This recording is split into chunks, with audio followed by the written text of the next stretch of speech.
Okay. All right, we are now... yeah, okay, the overlay didn't completely crap the bed. Welcome in, ladies and gentlemen. I am so glad you could be here. I am, as always, your master of ceremonies, the Richard. Welcome in, welcome in, welcome in. I'm glad you guys could be here. It's been a... oh, hey! Oh, sorry. Oh, wait, hang on a sec, I forgot I have to start this third-party program to get my combined chat to work. But hello! Sorry, one sec. Come on, Caster Labs. You can catch up. You can catch up. I believe in you, Caster Labs. Come on.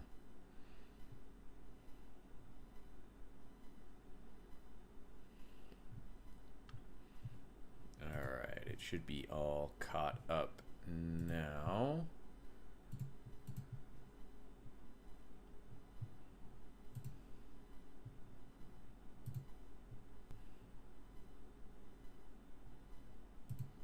Make sure everything... yep, all the settings look good. Sorry, you know there's always got to be like 10 minutes of figuring out everything that's gone wrong with it. What are we playing? We're playing, actually, interestingly, well, I'm going to fade that over. We're going to play some Slime Rancher 2. I don't know if you've heard of this game. I love it to pieces. It just came out of early access, like, literally like 5 days ago. And I am so excited. I love this game. Love it to pieces. Why is it on silent right now? Did I turn the volume down? Did I turn the volume off on this game? I might have. Let me turn that up. That should be good. Oh, no, it's good. Here we go. So I've been playing this game a bit off screen as well, and man, I have so much money. I have so much money in this game. If you don't know what Slime Rancher 2 is, yeah, it's kind of self-explanatory. Oh, all good, man. Yeah, I appreciate the support. Yeah, take care of you, though. Well, yeah, I mean, take care of your stuff first. If you want to go and stream, you can go and do that. Take care of you first, Hesphestus, but thank you. I appreciate it. Damn, all the support is always heartwarming. Thank you, guys. It's been a rough while, but I'm hoping that... Come on, get off the damn tree. I know there's a mango in there. Get off there. Get off there. I gotta throw you into the bottomless pit that is these slime pens. Eat, you fat bastards.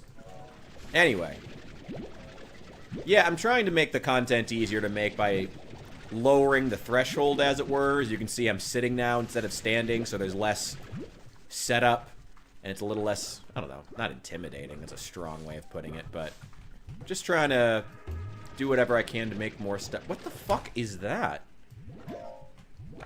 What a fruit?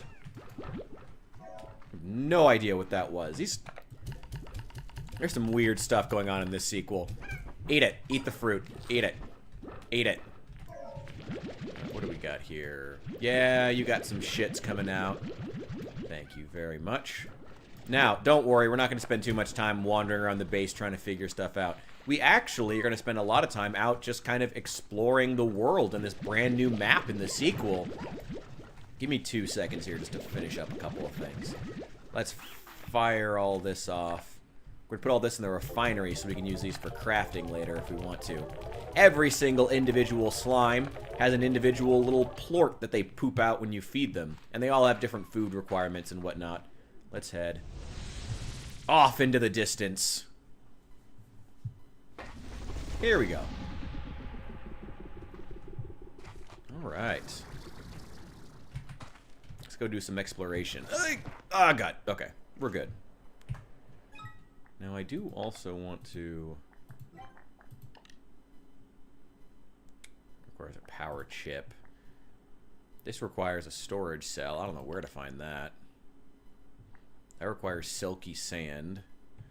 I can go find that somewhere. Utilities. Warp tech. There's not much to craft. Really what we need to be doing...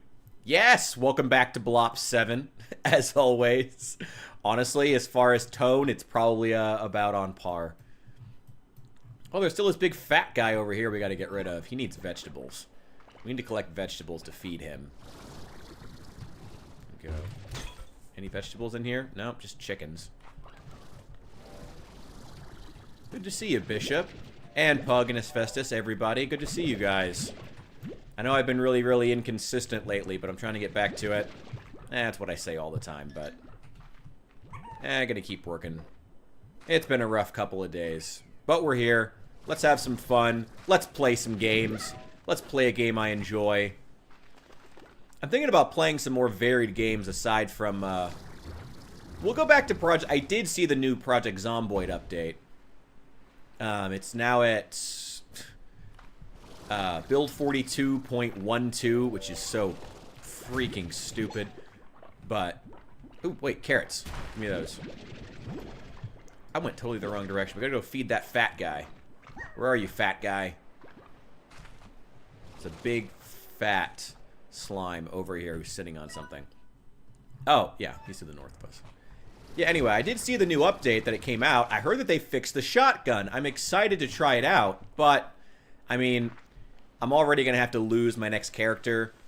I mean, the last character we had building that mega base out in West Point is tragically gonna have to go. Because with that character, I'm pretty sure that they rolled out an update like the day after I started with that character with Jester, which was really unfortunate.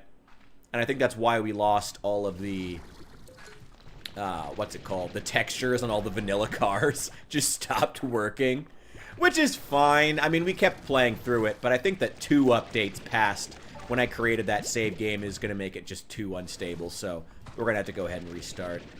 Did I finish L.A. Noire? Oh, no, we do need to finish L.A. Noire. You're right. Thank you for reminding me. I got to make sure that Al can be here for that. But yes, we do need to finish L.A. Noire. Thank you for reminding me. Still haven't played it in a little while. We were in the middle of solving a bunch of murders that involved naked women, so we had to be kind of careful about what showed up on camera so that YouTube didn't yell at me. Got some news. Transler stores coming back in 2 weeks. Oh, hell yeah. Oh, hell yeah. Yeah, make job easier. Hell yeah. Well, that's cool. Nice. Hey, man, be thankful that you have a job these days. It is brutal out here. Hopefully if I can keep my mental health together long enough to make videos every single day, I can make enough money to pay my rent with YouTube, but that might still be a pipe dream. We'll see. I need like I just need 1 or 2 videos a month to really pop off. If I can do that, we can keep growing. If I can just make a video every day on top of that. Yeah, whatever. Just gotta keep the nose to the grindstone. I'm glad your job's gonna be easier, though. I know it's been stressing you out, so I am very glad to hear. That's always one of the worst things, is like when you like a job, but it's just... You know, jobs can just be stressful, especially when you're in management. You know, when you have people that actually have, like, expectations of you. It's hard. So I'm glad things are turning around. Hell yeah, brother. Hell yeah. Get yours. Okay, now where are we? Oh, ooh. Careful. We need to make a deposit. Where was that fat guy we were looking for? We went totally the wrong direction. Damn it, fat guy. He keeps running away. He must be running away from us. Well, not very fast. But where are you, fat guy? Let's go find him. I also really wish we had a better jetpack. This one kind of sucks. There is an upgrade for it, but it's kind of expensive. How much what do I need for the upgraded jetpack? It's probably need like a... Oh, I have most of the secondary ingredients, but I need a jetpack drive. Yeah, a lot of the upgrades now, you need both, like, materiel that you find out in the world and also just really specific... Like, they're putting in these really specific qualifiers that you need to craft things now, to craft a lot of the upgrades, and I'm not a huge fan of it. Like, to make the new jetpack, you need a jetpack drive, which requires you to explore, like, the furthest reaches of the map. Which, I'm glad there's the encouragement to explore the furthest reaches of the map, but it feels really arbitrary, you know? I would almost rather they just put in, like, a really rare ingredient that grows in only one place, and you have to, like, work hard to get there. Maybe you get, like, a sniffer that you can use to go and find it or something. I don't know. Fat guy, where are you? Where are you? You're over here. He's over here somewhere. Where are you, fat guy?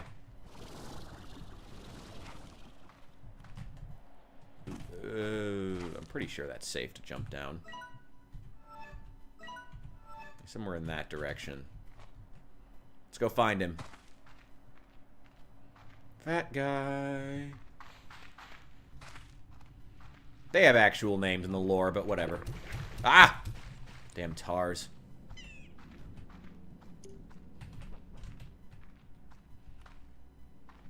Right. I think... Oh, no, he's not up here. Bad part is, already top 5. Oh, I'm so sorry that you're already in the top 5 managers in your market. Oh, man. I'm so sorry. This is the relax year. It was GM of the year last year, and jobs about to become easier, which means can now have an off day and still be top 5. First place if others have an off day and barely have an off day now. What do you mean? What is the bad part in that? What's the bad part in that? That sounds awesome. Dude, I'm happy for you. Hell yeah. That sounds great. What's the bad part? It sounds like you're maybe feeling guilty that you got to do less work, but don't, you know? That was one of my struggles when I was in management, when I was working in I wouldn't say when, because I wouldn't mind having that job now.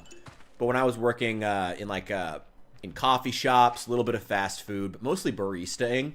When I was in management, that was always my struggle, was I would be like, oh, I got to be doing like 50 things at once, but it's like, is for everyone else? I mean, they can work harder. I don't know. I mean, they can get more things done. They can increase their market share. I don't know. They can do something to impress the bosses.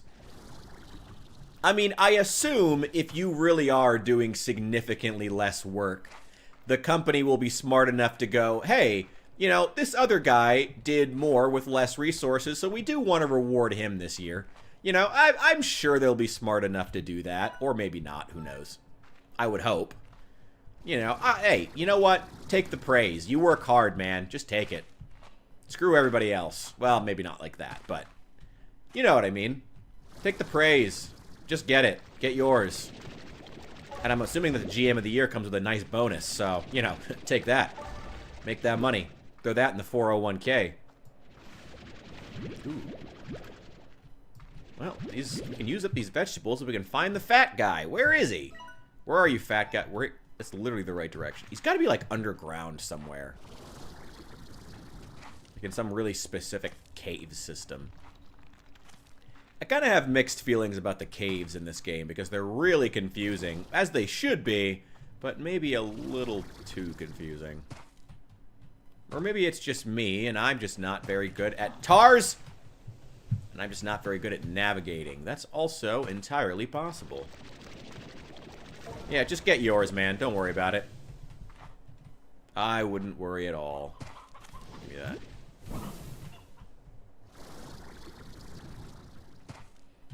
Where is he?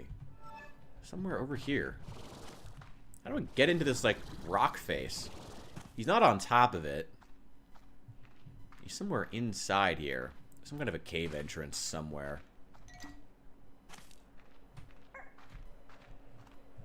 Where are you? I know this is the wrong way.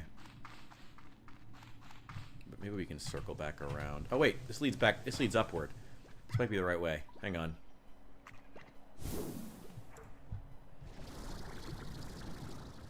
There we go. Alright. What direction are we headed? Somewhere this way.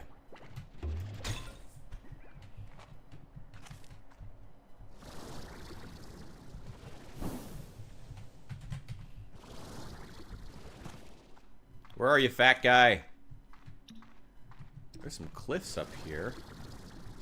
Maybe this is where he is?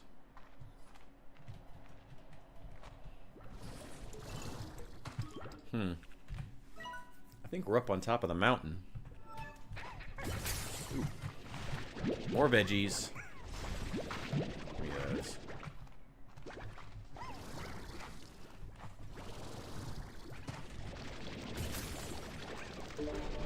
There we go.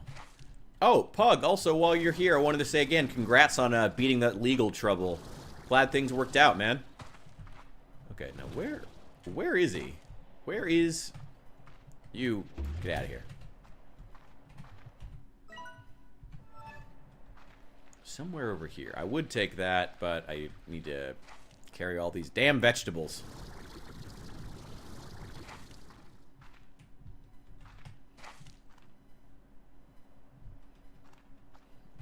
Well, we've been here before. Just a little bit further south. Maybe it's in here. Where are you, fat guy? Where are you? No, we've been in here before. Oh, wait. Maybe it's through that cave. We've been through here, but we didn't check this area. Maybe this is where he is. Oh, there he is. There you are, fat guy. All right. Eat. Eat. All right, he's full.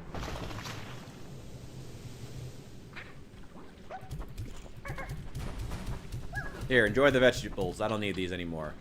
I instead want this primordial oil.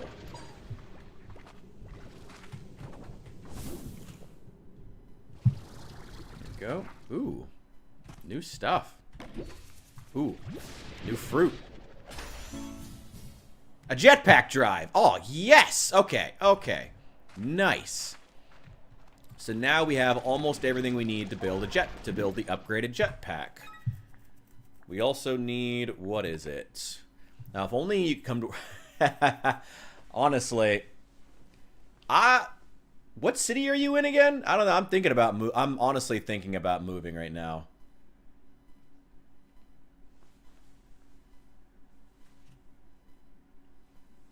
Honestly, it's weird. Like honestly, I'll think about it. Honestly, I will think about it. Like I'm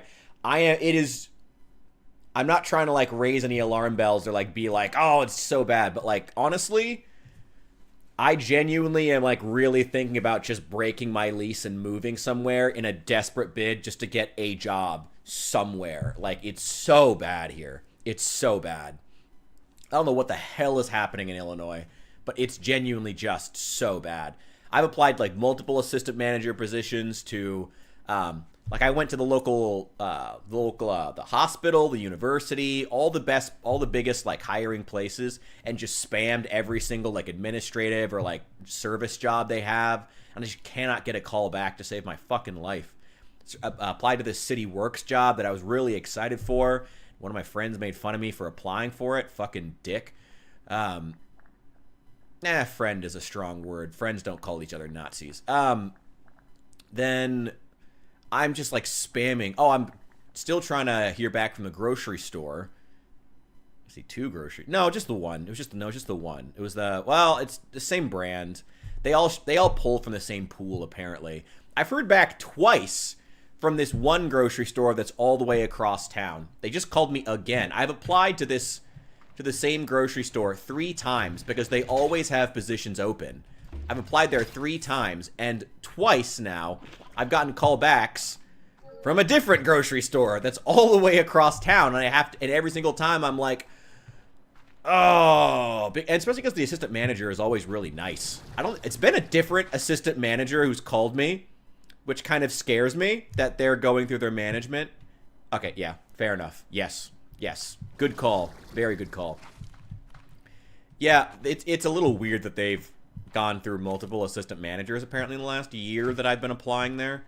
But a little bit worrisome. But hey, I would take it. Job's a job at this point. Anyway,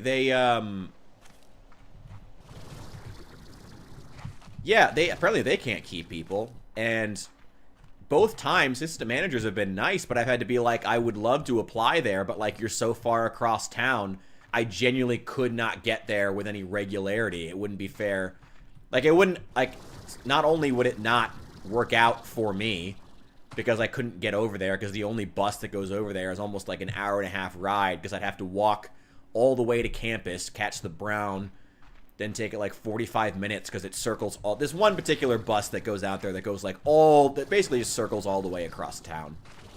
It's absolutely terrible. You know? Who's told you to get a real job? You were GM of the year twice. What the fuck are they talking about? Low paid per... Yeah, I was going to say, yeah, GM is a good position. What the hell are people talking about telling you to get a real job? Like, a GM is a well-paid position, and if you're happy doing it, and you've built, like, a successful enough store that now you have other management coming in to help you out, like, what are other people worried about? Other people need to worry about themselves. Don't let other people knock you. That's... Fuck them. Like, if you're happy doing what you're doing, you know. Honestly, like, if I still can't find anything... I mean... The one thing that's going well is still YouTube. I've been telling myself for a really long time that I'm gonna, yeah, let's just make a video every day, and if I make 30 videos a month and 2 of them pop off, that's still great growth and just barely enough money, hopefully, to cover rent and bills. You know. And I keep wanting to do that, but I never actually have, like, the mental energy to do it. In large part because I'm just severe depression. Mostly. Yes, yeah, just severe depression. And, like, the weird feeling that I'm, like, I don't know, whenever I'm on stream or making videos, I always feel like I'm not doing enough. Even though I am doing enough, and I am working hard, and even my... yeah. Both therapists I've seen in the past year have told me, like, Rich, you can make money doing this. You are actually good at this. You should go for this. There's a lot of money to be made here. And the economy is actually that bad. I get my therapy through, like, through the city. So a lot of the people there, so they see a lot of, like, you know, what's going on in the community. So they are fully aware of how bad the job market is, which is nice. It's good to have someone in my life who's, like, empathetic about that. And whenever I talk to my therapist, she's always great about it. She actually doesn't think, well, she's encouraging me, for the most part, just to keep focusing on this and, like, still apply for jobs, but focus on YouTube and stay consistent. But it's just... Whenever I'm doing that, I feel like I'm not working hard enough, and it's just this horrible, horrible cycle. I don't know. Like, you guys have seen, I'm sure, how, like, I'll disappear for a while because I'll end up in some depression spiral because I can't find a minimum wage job, and it's like, I could probably make minimum wage if I just made a video every day and was consistent for 30 days straight. I'd probably make minimum wage that month, but the depression gets me, you know? I appreciate that. Honestly, if things get bad enough in another month here, I'm selling a bunch of like, I'm like going to zero at this point. I'm selling like all this stuff. Actually, I got some cool stuff here. Now, let me show you this. I had the idea that because I was gonna sell all these Nerf guns anyway. Sorry, the handle still got some of the orange showing. I had a bunch of these Nerf guns and a bunch of toys lying around. I'm going to be painting and selling them on Facebook Marketplace. Hopefully make a little bit of money. Maybe not enough alone to cover rent, but enough to at least get a bill or two paid and get towards having rent paid. I got another one here. Let me show you the other one. Check this one out. This one's all like chrome. Ah, super happy how this one turned out. Oh, the blue light kind of hurts it. Well, I mean, that's still pretty cool. Actually, under the blue light kind of makes it look even cooler. I'm hoping that I can get at least a couple hundred for these. That's progress toward rent. Yeah, like I said, if I would hate to, like, bug out and just, like, leave my, and just abandon my lease. But if it comes to a certain point where I'm like, I cannot find a job. Like, there is nothing. Or people just, I don't know, despise the fact that I have this long gap in my job history so much. Maybe it's just that there's, like, I don't know what it is, you know? Maybe I just have a reputation among hiring managers here in town. Maybe it's, I don't know. But I can't find anything, and I would hate to abandon my lease. But if it comes to it, I honestly may, there's a decent chance I may take you up on that. Honestly. It's bad. It's really bad. It's so fucking bad. Ugh. Trying to stay positive, though. Sorry. I am trying to stay positive, though. Though it is nice to be able to talk to people. I don't know. I feel like I'm losing my mind some days. Honestly, I just want a job because I'm just tired of being locked in the fucking house all day. I am so goddamn tired of being locked in the house all day. I am so goddamn tired of it. I am so ready to have anything. Wish the grocery store actually near me was hiring. Or any of the restaurants on campus. Dear God. The fuck is happening in this economy? Ugh. It's just awful. Like I said, I'm just so tired of being in the house. I am so... Ah! Get out of here. Not that it really matters. Tars will burn up anyway. I am so tired of being in the house all day.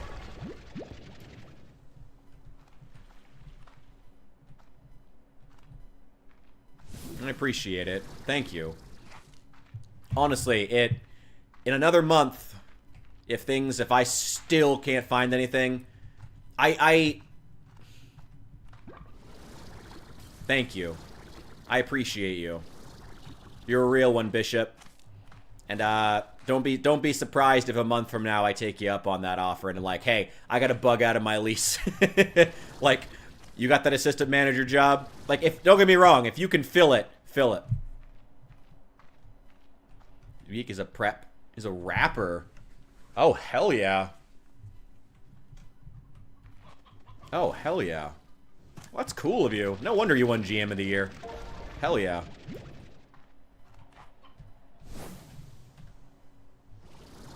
It's always good to see managers who really care about people. Where are we going? Oh, yeah. We should head back, actually. Easiest way is actually probably north.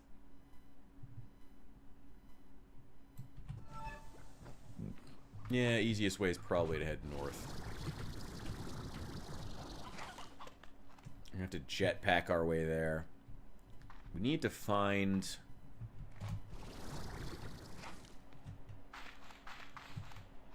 There's a secondary area. I forget what it's called. The one down here to the south. We need to do some exploration over here, because this is, I believe, is where we can find beeswax. Which is the last thing we need. There's two main things we need to be worried about, like, building right now. Those are the jetpack, which requires wild honey. We have pretty much everything else that we need. And then also drones. Drone stations. Got flutter plorts, plenty of lava dust, and wild honey. Hey, what do you know? Yeah, we need wild honey. Is like the thing. Hell yeah, here we go.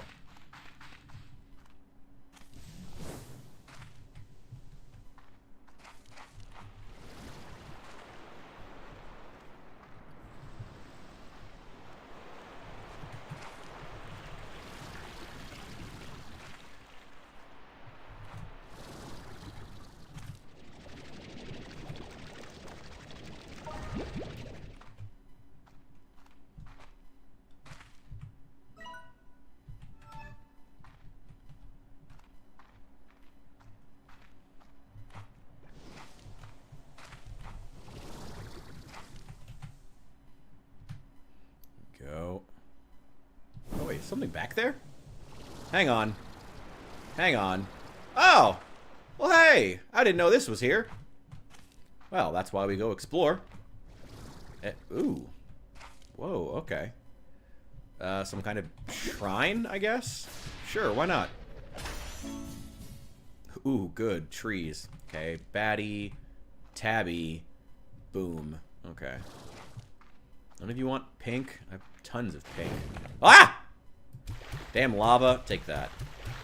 Get out of here.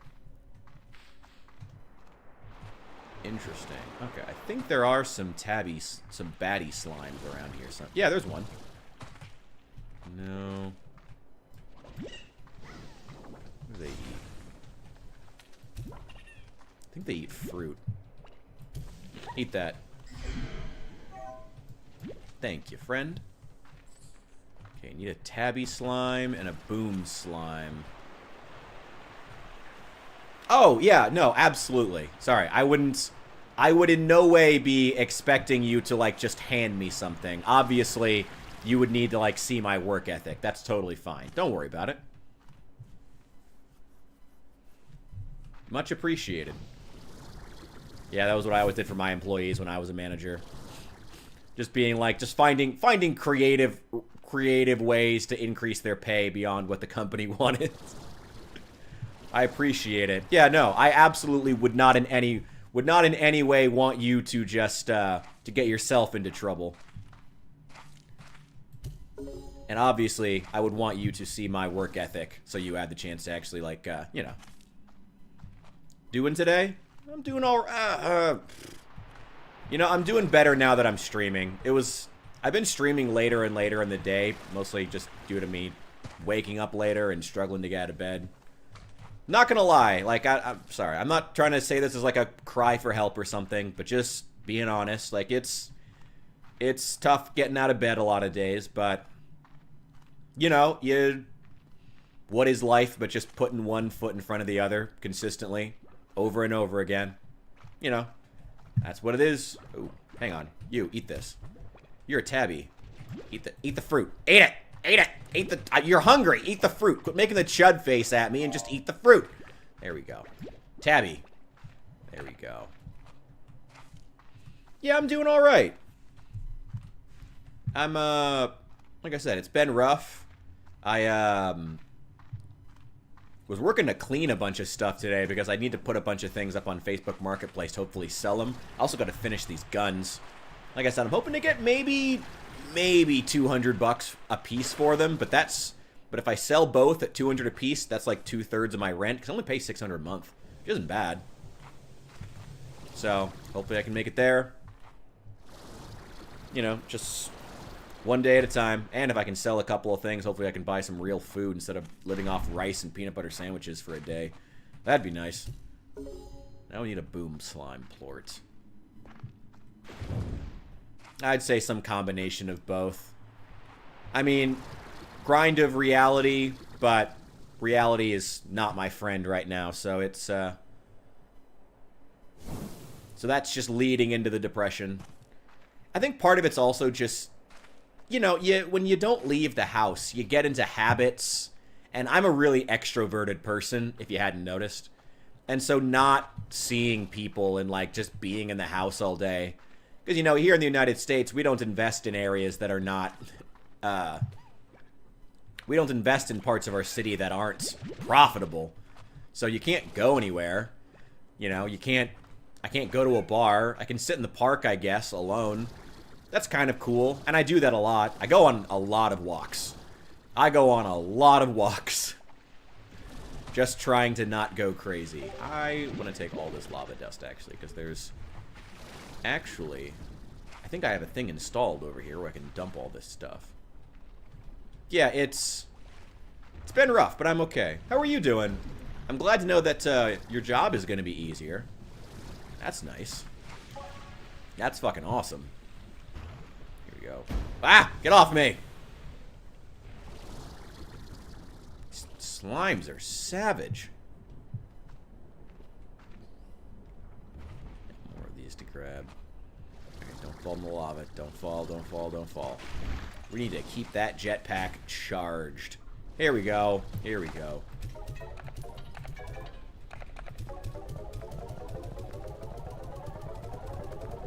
Alright, that frees up our inventory. Ah! Guys, stop. Eat that.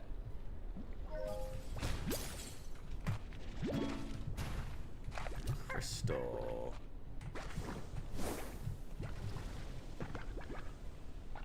Oh, hell yeah. Things have been... Oh, yeah, sorry. Things have been rough, but I'm doing all right. Holding it together.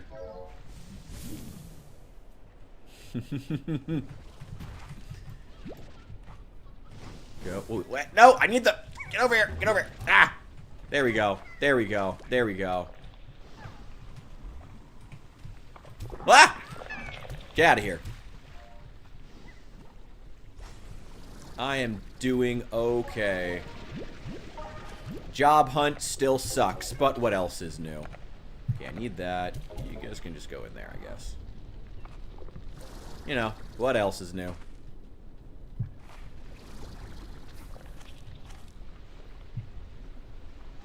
The people around me that keep me going on top of wanting a certain level of fun in my life, knowing if I work hard enough, I can enjoy these things. I respect the hell out of that, honestly. It's a good attitude. What?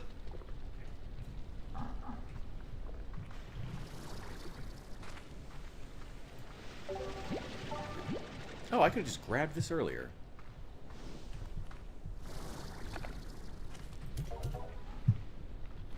Okay, how in the world do I get back?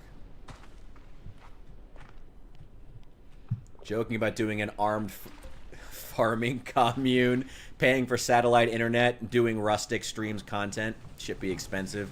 Yeah, on top of that, you'd probably have to buy Starlink, so you'd be supporting Elon. I've heard really, really good things about Starlink, but if you want good internet out in the sticks, that's what you're going to be getting. Go. Give me that oil. I feel like a true American fighting through the wasteland just to get me some oil. Through this, like, ancient jungle area. I love the areas in this game. I love the areas in this game so much. Oh, this game is so fucking cool.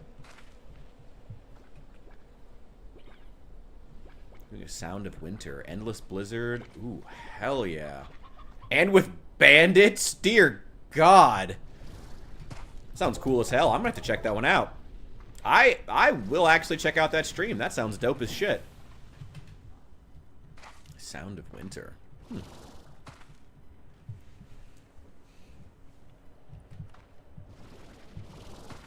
You know, Hesfestus, I don't know if you do anything with your VODs, but if you ever want some of your VODs cut up into something you can put up on the on a YouTube channel, I would totally give you like a significant friends and family discount if you want some of your VODs cut up into something entertaining with a storyline you can throw up on YouTube. Like, let me know. Honestly, I would just do the first one for free if you wanted.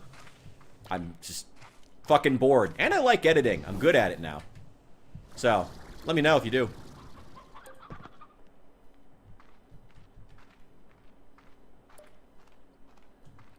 Alright. Useless pencil pusher fucked up. Oof. Oof. Threatened to sue. I didn't even know that you got... I didn't know that your job was in trouble, Asbestos. Holy shit. Oh, hey, you know what? Whatever gets you it back, I'm happy that it happened. Hell yeah. Get yours, brother. I'm glad things worked out. I didn't even know it was in trouble. I've been away for a while, I guess. Damn.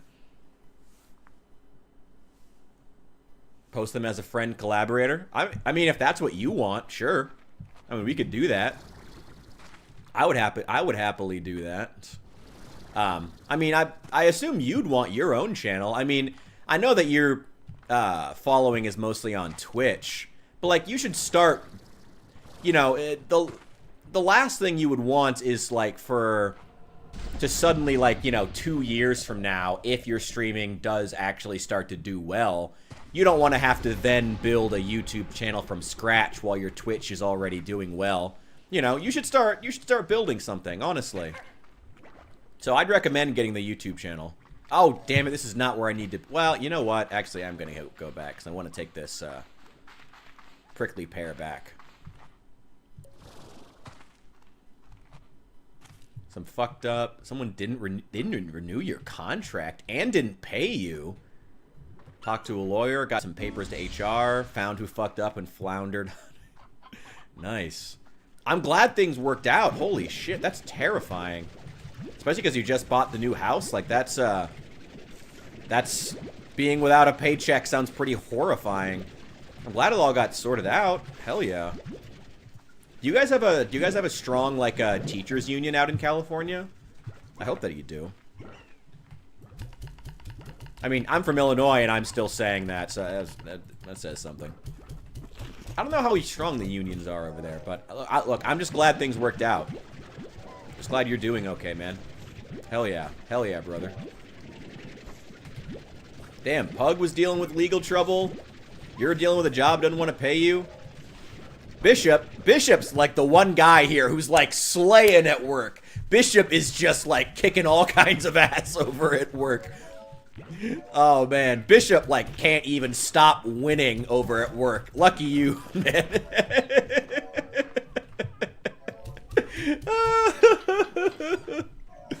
Oh man. He just like can't stop winning and winning and winning while the rest of us, man, we out here just trying to make it work one day at a time. Bishop's like feeling bad for his competition for GM of the year. Doing it for money, for fun. The money's a nice side part. Well, fair enough. The YouTube VODs is like, alright. I appreciate that. Alright, hey, sure. Well, I'll throw it under the new Memphis collaborations. If it does take off, though, and it does do well, we'll get you, just promise me that you will be at least okay with us getting you, like, your own channel, because we should. Obviously, you know, you are right. Rising tide lifts all ships in this case. But if it does really, really well, then we're getting you your own channel. Because you should start making that money and start building that, you know. Yeah. Yeah, I mean, just as, I don't know. I mean, it's still, I mean, honestly, one of my biggest regrets is that I didn't start my YouTube channel like 5 years earlier. 'Cause I'd be probably in a very different place financially and, just in general, I'd be in a very different place in life. I really regret that I didn't. So, like, you know, I don't want you to look back and be like, damn, I'm doing well on Twitch, but my YouTube, I, like, literally didn't start it until, like, a month ago. You know? Yeah, strong unions. Okay, so it is a good union state. On the old West life when it comes to fucking the rich out of their exploits. Hey, man, nice. Blah. Oh, I love that you guys feel about LA and San Francisco the way that we feel about Chicago. That's so nice. Oh my god. I saw a couple of things get fixed that were like suspiciously close to what I had been talking about. The shotgun being one of them. I honestly never thought the shotgun would get fixed. I was surprised. You know, what surprised me about the shotgun getting fixed more than anything else was actually the wording they used. It was weirdly specific in the if you check the actual update, they made like excuses to make it sound like it wasn't an intentional like choice to make the shotgun absolute dog water. They made it seem like it was, oh, it was some kind of just a glitch. It was just a glitch or something, you know? They said something along the lines of like, oh, well, the game wasn't registering hits, like wasn't registering the secondary pellets of the shotgun, and that's why you couldn't hit multiple zombies at once. I don't know. Hey, better wine than NyQuil. Enjoy your night, bro.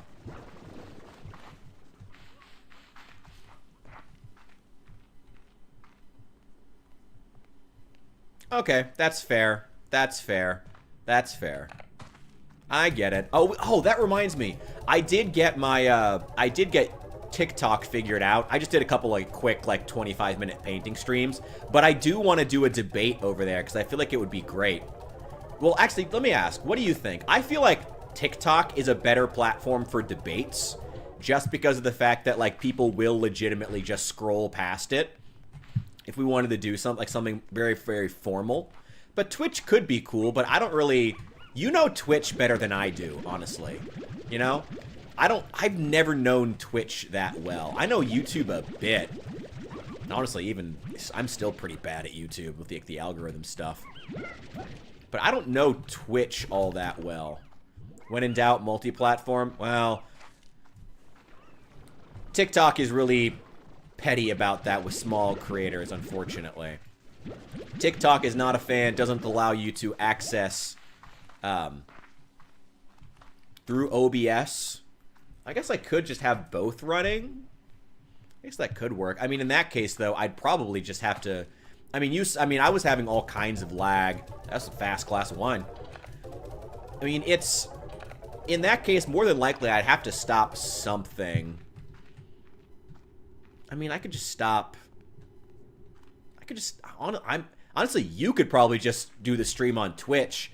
I could do YouTube horizontal, vertical, and TikTok.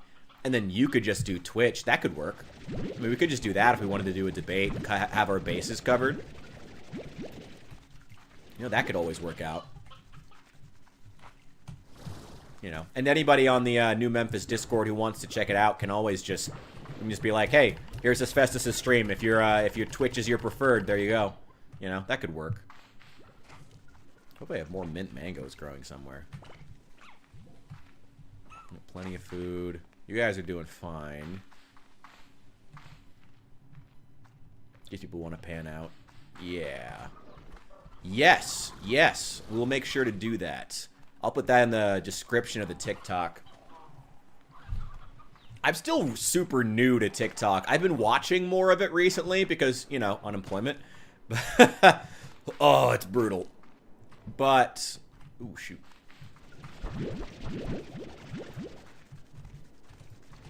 Actually, I need these. I need to keep all of these.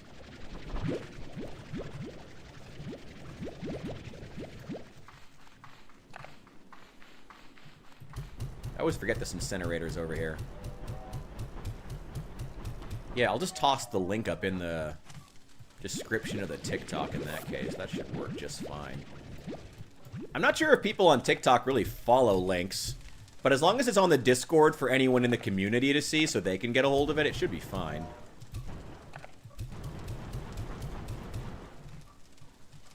There we go. We got to figure out a topic, though. I liked all the ones that you suggested, but I felt like they were maybe a little bit generic. I kind of want to do something that's like a modern audience would, you know, something clickable. You know, something that's for, like, I don't want to say I want to dumb it down, but... kind of, yeah. Oh, well, that's depressing. But, like, I do want it to be something that, like, a regular normie audience member would click on. Like, a good debate in that case. And honestly, it might even be interesting to have us, like, genuinely get out of our comfort zones and argue something that's, like, get on the opposite. Like, I could argue, like, a left-wing perspective on something, and you could argue a right-wing, just to really hone in on, like, you know, the good old debate skills, keep sharp on stuff like that. That could be really fun. I'd be down for that. I don't know if you would be, though.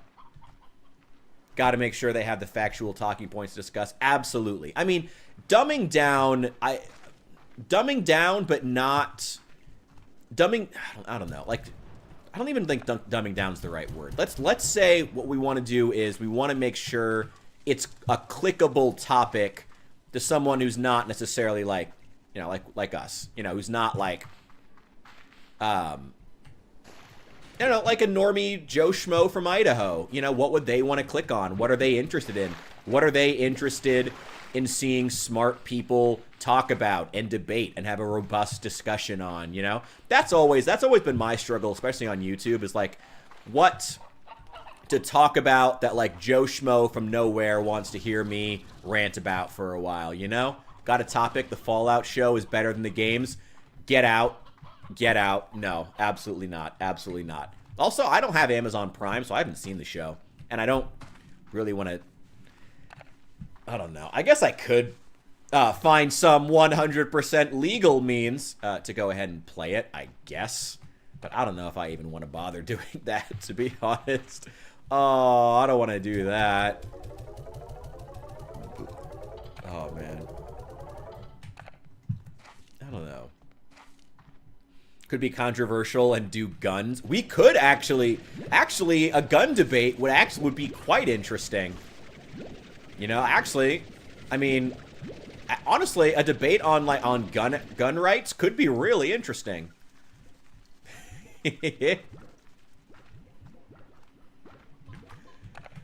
Actually, like, honestly, I know you're joking, man, but like a debate on gun rights could have that people would Joe Schmo from Idaho would click on that. Like, he would be into that. He would watch that. Joe Schmo would love a story like that. Would love a debate like that. You know? Something where you can really get worked up because we're passionate about it, and something that we genuinely could see from both sides and is very topical. Topical. Yeah. Oh, okay, good. Yeah, good. Yeah, 100%. Oh my god. So many chickens. We have so many chickens.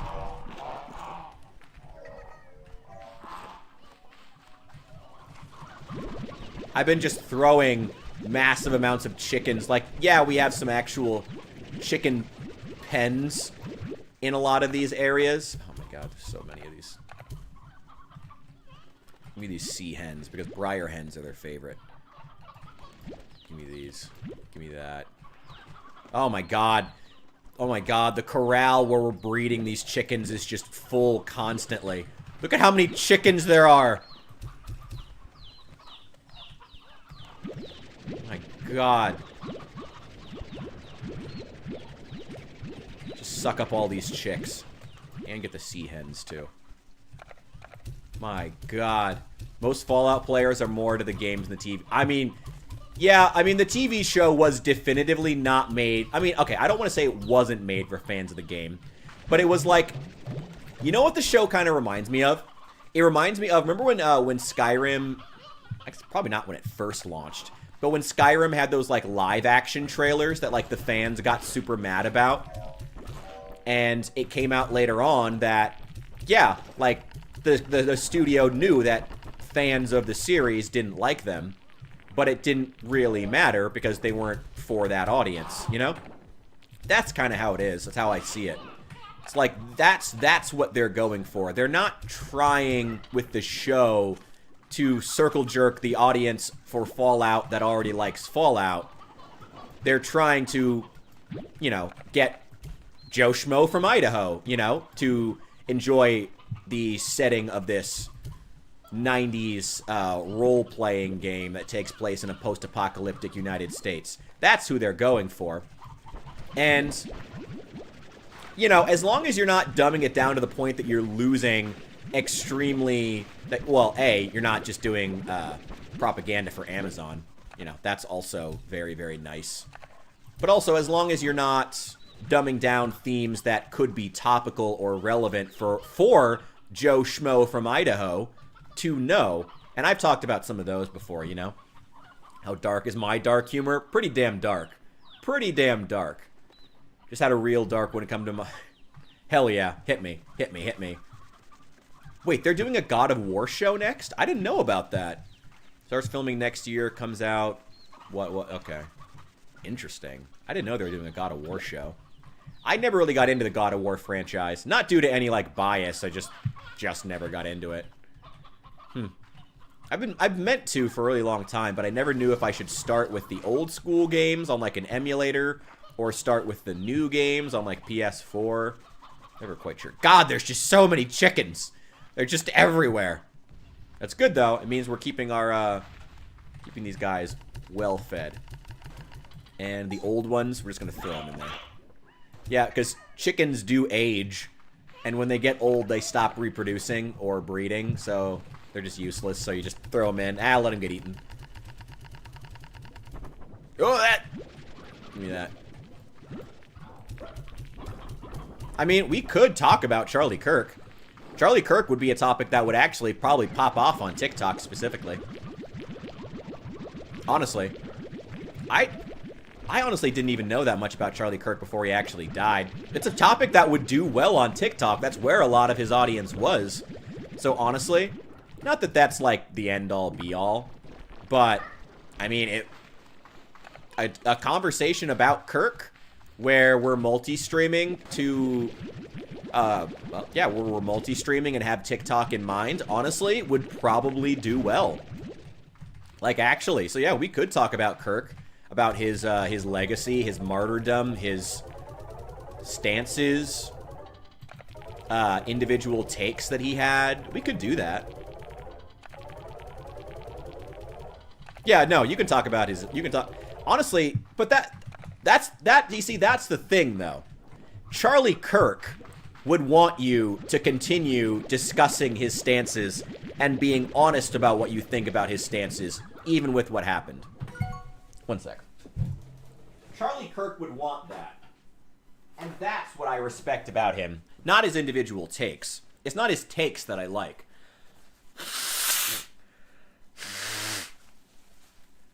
It's the fact that even after his death, I am confident knowing Charlie Kirk would still want you and I to be honest about our thoughts on his stances. That's the thing I like about Charlie Kirk. That's what we need more of in politics now. Whoa.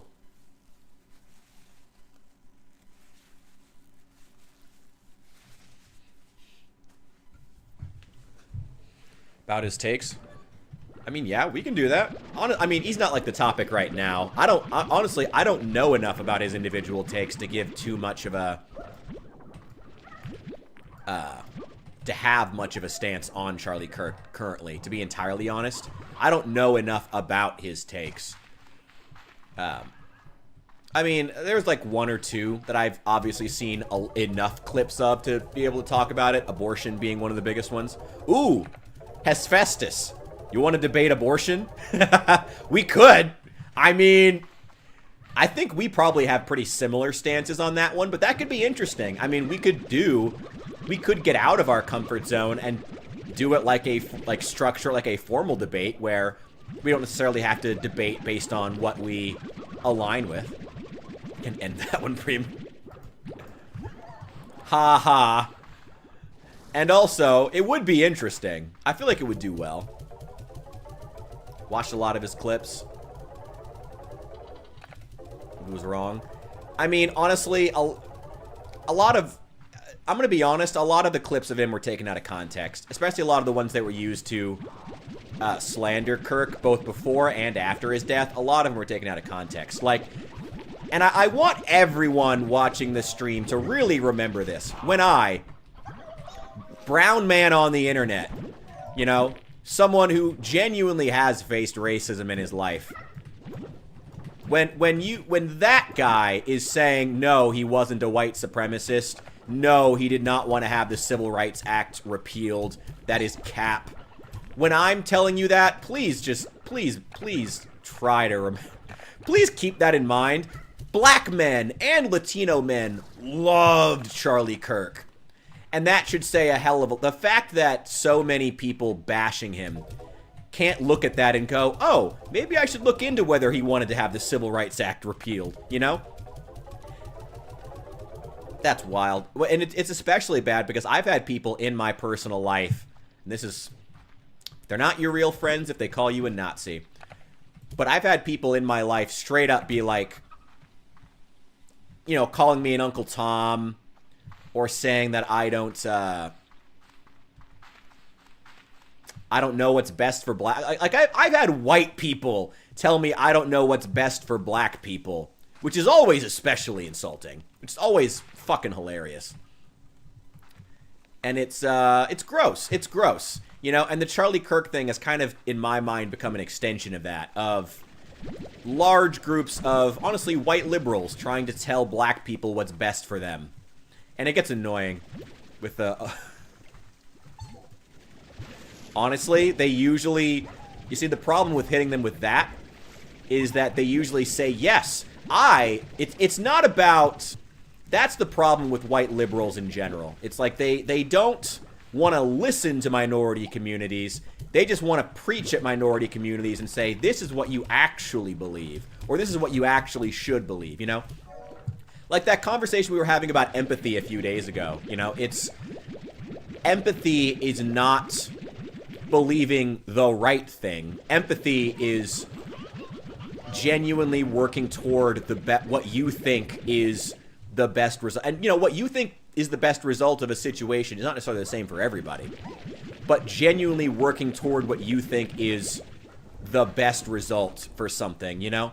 Like, if you are a white liberal, I don't think anyone here is, but I don't know, if you are a white liberal who thinks that Charlie Kirk was bad for the black community, there are better ways to convince the black community of that than straight up lying about the man after his death, or preaching at black people who supported Charlie Kirk, or saying they're stupid or don't understand what's best for black people despite not being black themselves.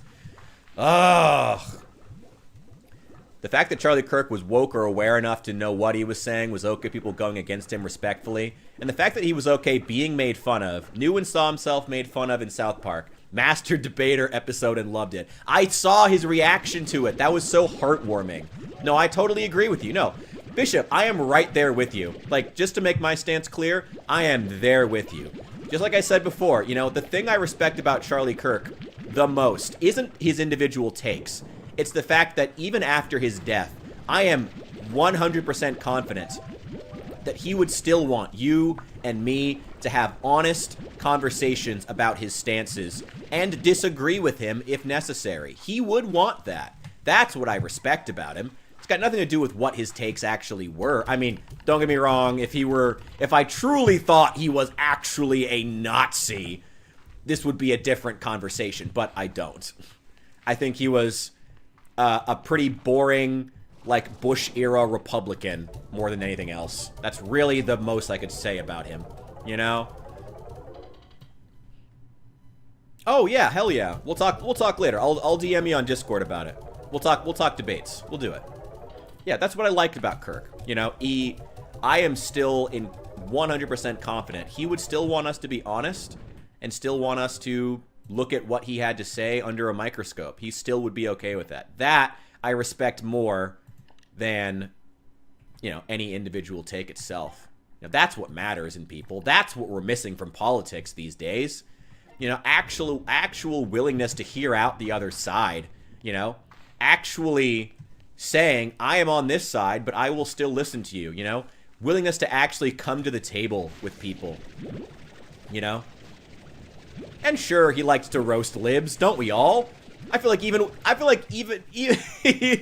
even white liberals don't want to be white liberals anymore because it's so cringe. Because they have such a bad reputation for being a bunch of elitist, fucking, terrible, snobby, awful people. Even white liberals don't want to be white liberals anymore. Every white liberal I know fucking says, oh, well, actually, I'm like this specific, like, a fucking offshoot. Like, they're a fucking evolved Pokemon form of a white liberal. And they don't have to call themselves that. But they are. That's what they are. They're on a particular side. They believe a certain collection of things, you know? And, yeah, I'd honestly respect them more if they were just honest about it. I don't know. It sucks to say. It sucks that there's this much hatred towards someone who wanted people to talk to each other. That's just horrible. That's just horrible. Anyway, though, let's not talk about assassination all day. That sucks. We need to go get more wild honey to build the last of the gadgets that we need, including both the jetpack and... yeah, we need to build the jetpack and the drones. Multiple drones, if possible. Drones will essentially be automated automated drones that we can set in areas like these, and they will do things like gathering plorts and taking them to a refinery for us, so we're not here feeding feeding all the animals, the slime, so that we don't have to. It will be very nice to have that set up. That's why I want to push for that as soon as possible. And we want the enhanced jetpack because it would just be nice to have. Why am I coming all the way down here? I put a stupid refinery link upstairs so I wouldn't have to go downstairs. I put it right here. I've just been walking past it this whole time like an idiot. What is wrong with me? I mean, a lot of things. But, aside from the obvious, I guess. I'm also not putting these in the market because I just don't need the money right now. I just do not need the money right now.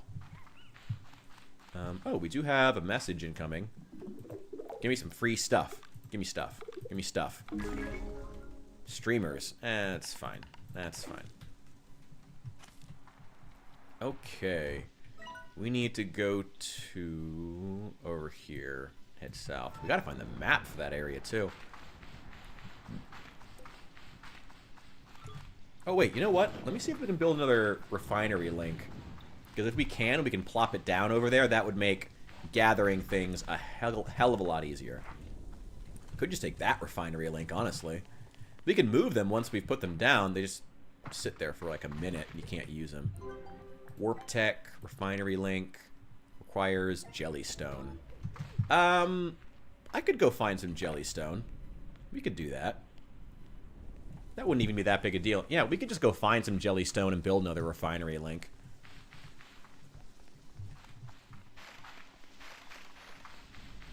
Let's go. There's also, I think, deep brine over here that I would like to collect. Is there? No. Thought there was.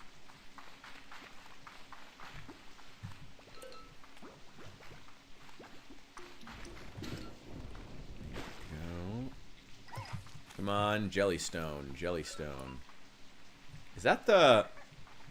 What is jellystone from? Oh, that's from, Yogi Bear! Yeah, he's from Jellystone National Park. That's where... I wonder if they took that as a reference from there or if they just liked how it sounded. Hey, boo-boo! There we go. Jellystone. Man, that's a show I haven't thought of in years. Alright, that's 3. We only need 6. So we're halfway there. Jellystone, jellystone. I know there's more around here. Jellystone's pretty common. It's usually in, like, the basic areas. It always spawns, and yes, it does always spawn in the same place, but I don't memorize where they are. You can build flags now to mark where they are, which I guess would be a good idea. Maybe I should do that. Maybe I should start doing that.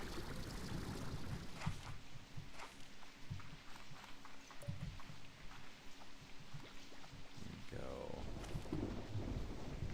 No.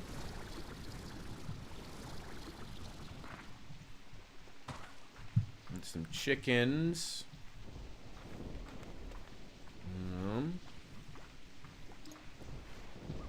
Jellystone, jellystone. I need literally like 1. Just need 1 little pocket of jellystone. Oh, there's some deep brine. I'll take that. That's also good to have. It's pretty common. Yeah, I'll take this water lettuce too. I'll throw it in the feed pile.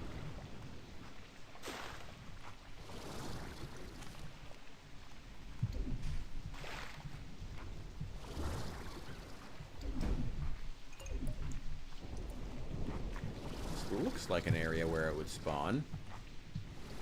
I really should just mark these. Get a flag or something that I can plant down over the jellystone piles. But you know, that would be smart. It would make the game so much less interesting. That'd be the smart thing to do. Who needs that? Who needs that? Who needs to make smart choices?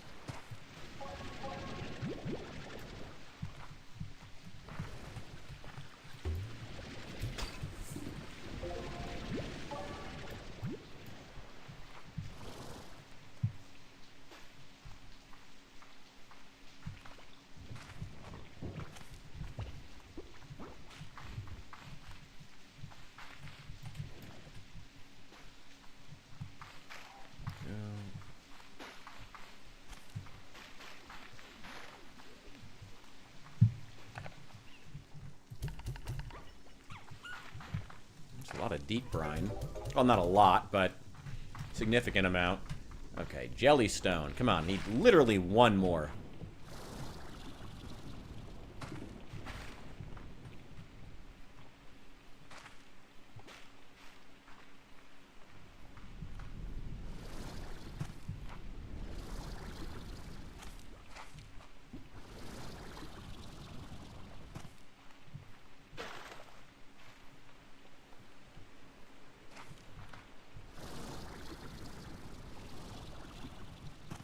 Go.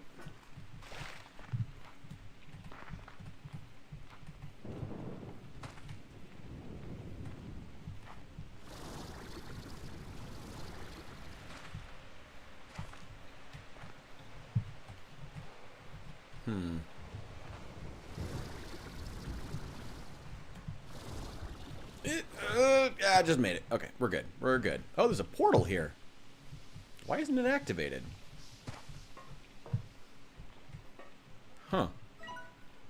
Probably activates from the other side. It's probably down here somewhere. It's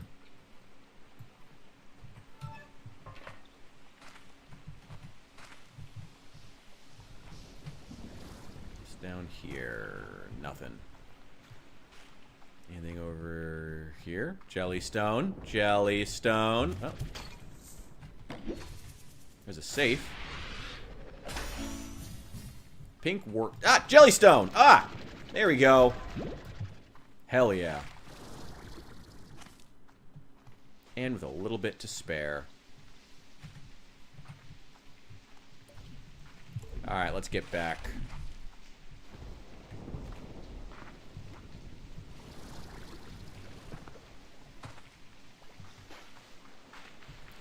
Go.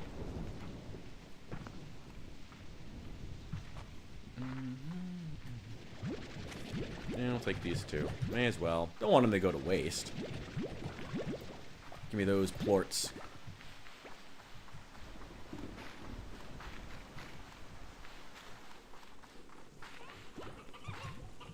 There we go.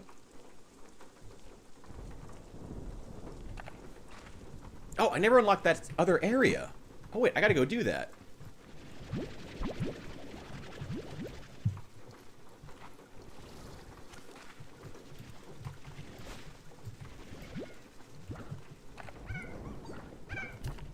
You guys are well fed.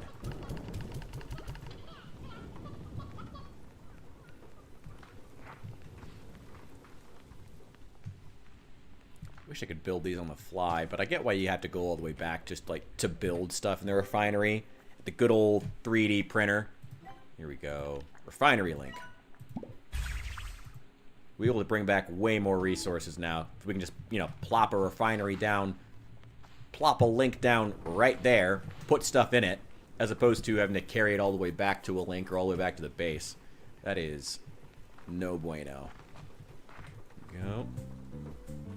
Straight up just the menu from Animal Crossing. But hey, whatever. Oh no, there's nothing more in here. What do we got? Boom toy. Oh, actually I do want that.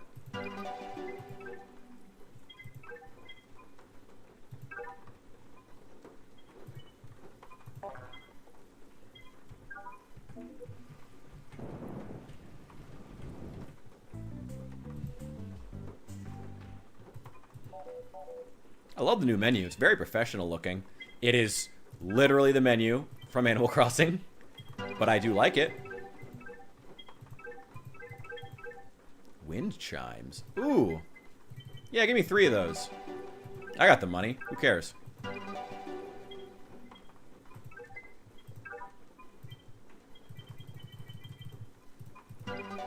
They're not even that expensive. I have so much freaking money. Variants. Discover this item to add it to your Slimepedia. I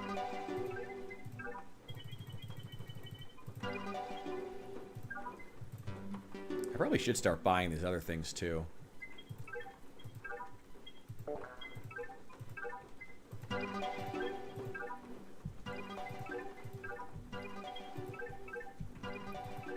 Like 20 coins apiece. They spend a lot more time in this game giving you like cosmetic stuff, and I kind of, again, it feels like it takes a lot of, yeah, fine, I'll take the pride flag. They take a lot, it feels a lot like they took a lot the inspiration from the new Animal Crossing, and that's okay, but I don't know. The new Animal Crossing had its own issues. And I would like them to do something bigger and better than the Animal Crossing, you know? Because honestly, the new Animal Crossing wasn't that great. It's like the new, like they're kind of replicating a lot of the issues of the new Animal Crossing. You know, like 1-to-1. You know, actually, I should start taking some notes. I do want to do a review of this game. Yeah, Slime Rancher 2. Take. I'm sorry.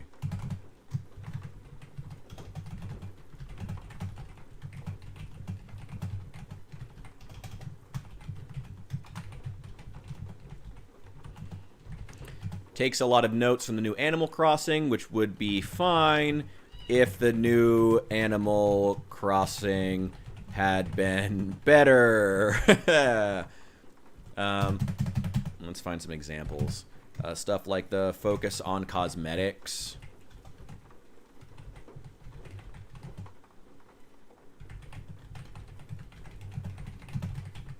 For decorating your island. That's a really big one.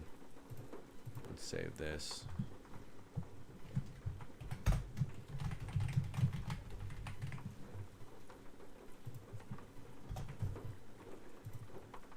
Alright, I'm gonna keep that to the side. Okay.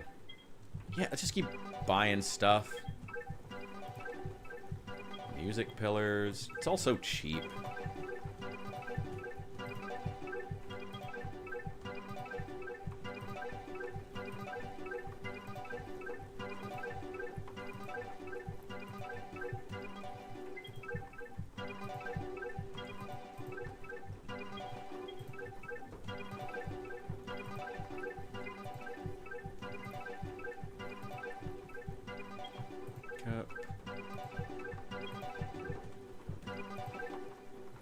Slime jail. What else is there that we might need? A drone station module. That would be nice. Don't really need it right now, though. Ferris wheels, teleporters, boombox. Those are variants. Let's get everything that's up through 300, I guess. No reason to waste all our money. Yeah, no reason to go, like, wasting all our cash. We just spent, like, 10 grand at this damn store. How much stuff is there that's left? 500 times 1, 2, 3. That's 4, 7, 10, 13, 15 times 500. That's about 7,500 to get all of these. 10,000 to get this. Yeah, getting all the way up through these would be another 10 grand. I don't really want to spend that money. And then it's like tens of thousands of dollars to get the rest of these. I mean, we'll get there eventually. We already have a ton of money. Oh. Let's take the portal.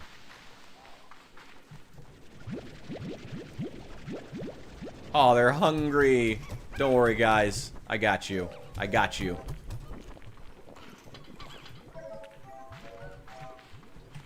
Hey, you chicken. Get in there. Oh! I love the sound they make when they get eaten. It's so funny. Kind of dark, but it's, I don't know, it's funny. Here we go. Now. I think that's it. I think that's the locked door. Oh, wow. That is quite the marker. Wow, it's still giving me notifications for all these. There we go, it just wrapped up.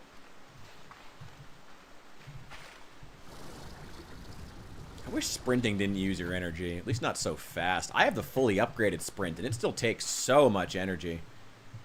And hopefully once we get that beeswax, the jetpack maybe won't use quite as much energy. That'd be nice. Maybe it'll use more energy because it'll be a better jetpack. Or I guess, I mean, it'll still be fine. It'll still be better. It'll still use less energy if it's just a more powerful jetpack, so we get more out of the fuel that we use.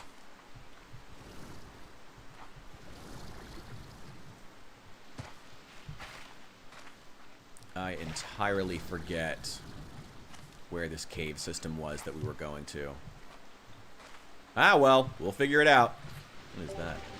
Primordial oil. Take that. I know it's not in the lava zone.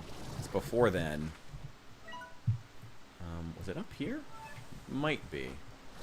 Oh, no, it's behind the waterfall. I remember now. Yeah, it's in the system behind the waterfall. I think that might be it right there, actually. Yeah, I'm pretty sure this is actually it. That didn't take too long.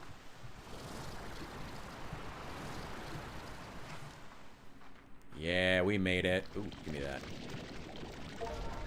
If it ends up taking us across the map, we'll just plant our flag. Okay, there we go. Remove that. Put that there. Open sesame. Oh boy. Oh. Ooh, good timing. Ooh. Frozen biome. Well, that's interesting. Okay, try not to hit the water. They must put that there to require you to have the jetpack before you can go in. Little, what's the word for that? A trap? Like to stop low-level players, like a boss or a certain thing they put in to softly block new players. Powderfall Bluffs. Oh, shoot. Oh, we're in like a whole new area. Oh, wow. Oh, wow. Okay. Cool. Ooh, what's over here? Nothing. Snow. I love the new weather system. This is so cool. I love that it like actually affects you when you're out. Hey there, little guy. What an amazing discovery. Ooh, what is that? Oh, they're just cotton slimes. They're just covered in snow. That's adorable.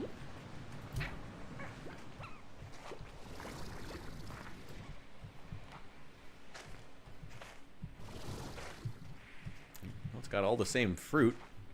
A little disappointing. Whoa! Check these like holographic jellyfish trees.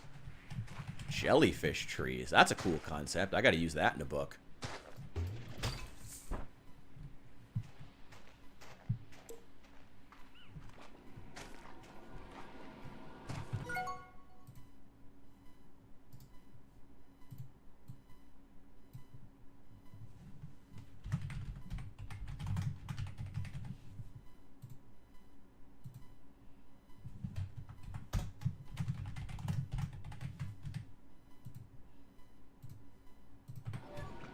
Literally writing that down. Like, yeah, that's a good idea. I should do that.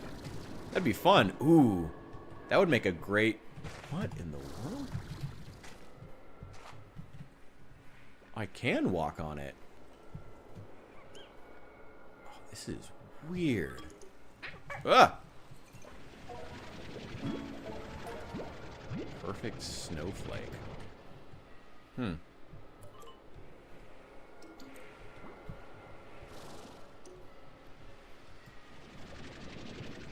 Whoa.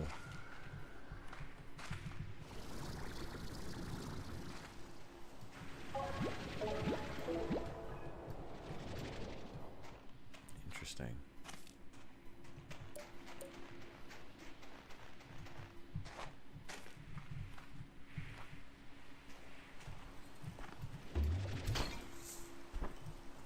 Is there a new type of chicken here? Snowy hen or something?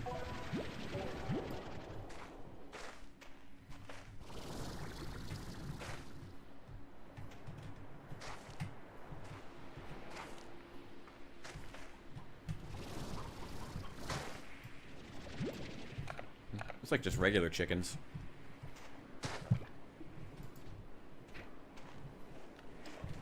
Ooh. Saber slimes. I thought you were extinct.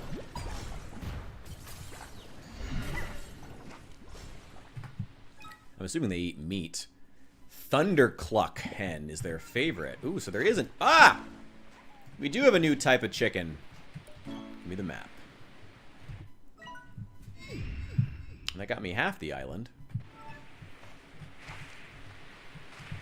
The Thundercluck hen. That's cool as hell.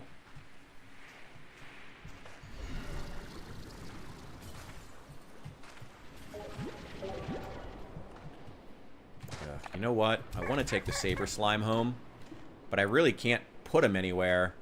I can't even, like...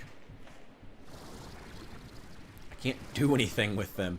Until we get enough drones set up at the base to start automating a certain degree of what's happening at the farm, there's just nothing I can really... I really can't take any more slimes home or start setting up, like, to collect them. Because they're just going to starve. Because, like, the moment that I leave the base, everybody's going to starve. And it takes way too much work. Even at this point, it's way too much work. Snowballs.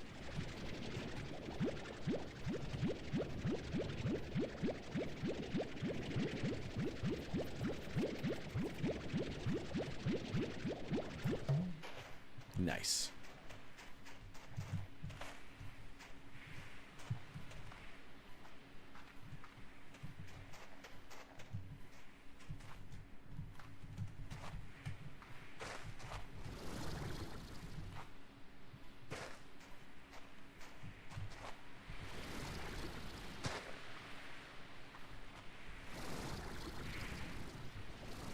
Let's get to the top of here. I think this is the highest point on the map. Aside from that big bluff over there. Ooh. Hello there. Ah! Ow. It's fine. Ow! It's fine. I upgraded my health for this exact reason. Chicken. Chicken. Chicken. Chicken.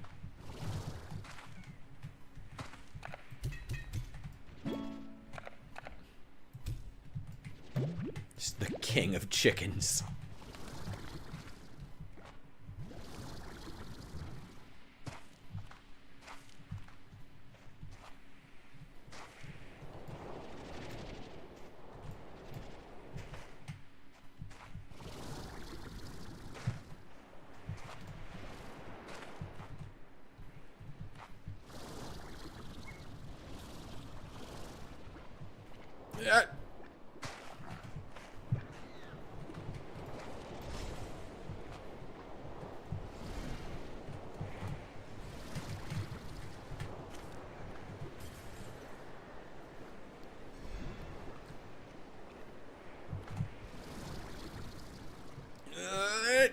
Oh.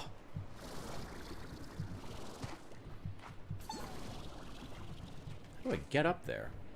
Well, you know, probably need the enhanced backpack, or a jetpack for that. You want meat.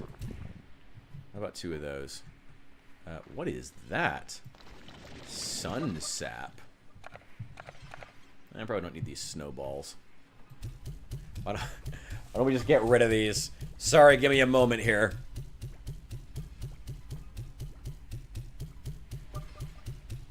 There we go. I will take that.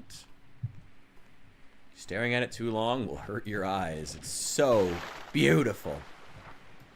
Chicken. Chicken.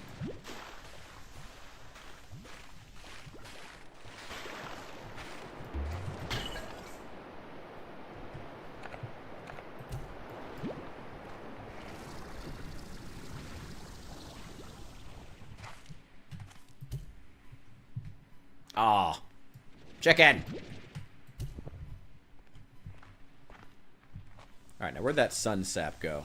There it is.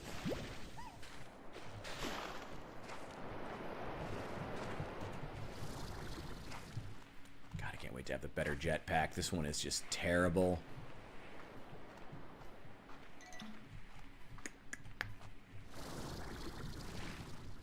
Anything else over here? Any more of that sun sap? Any more of it? I don't think so.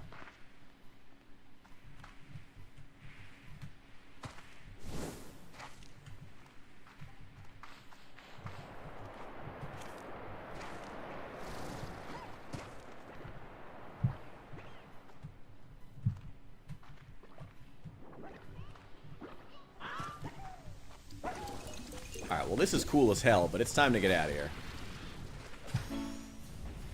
Unless we can... Frozen Flame. I have one of those already.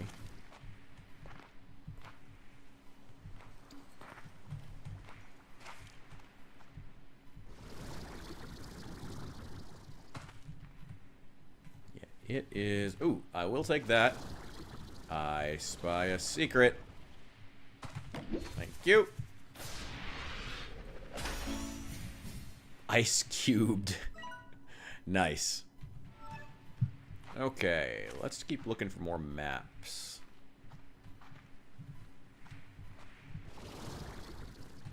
Go. Ooh. There's a secret.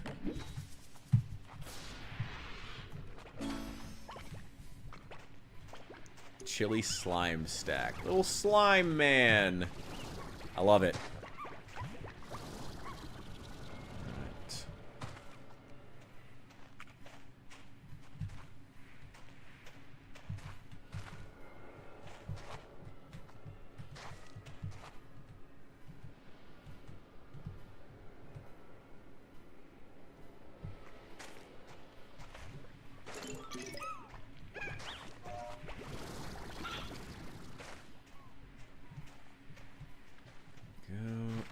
Ooh.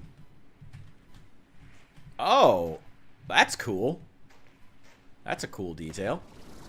That big bluff actually, like, drips. That's awesome. That's cool as hell. This game is so cool. I love this game.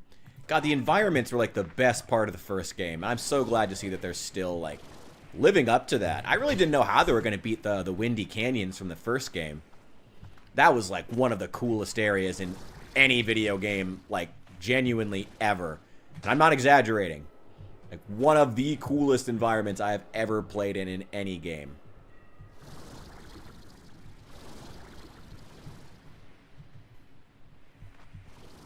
It's so good! I love the first game.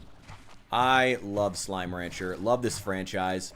I really thought this was going to be in early access for, like, another 2 years. I remember when it first got announced that it was going to be in early access. I was honestly disappointed.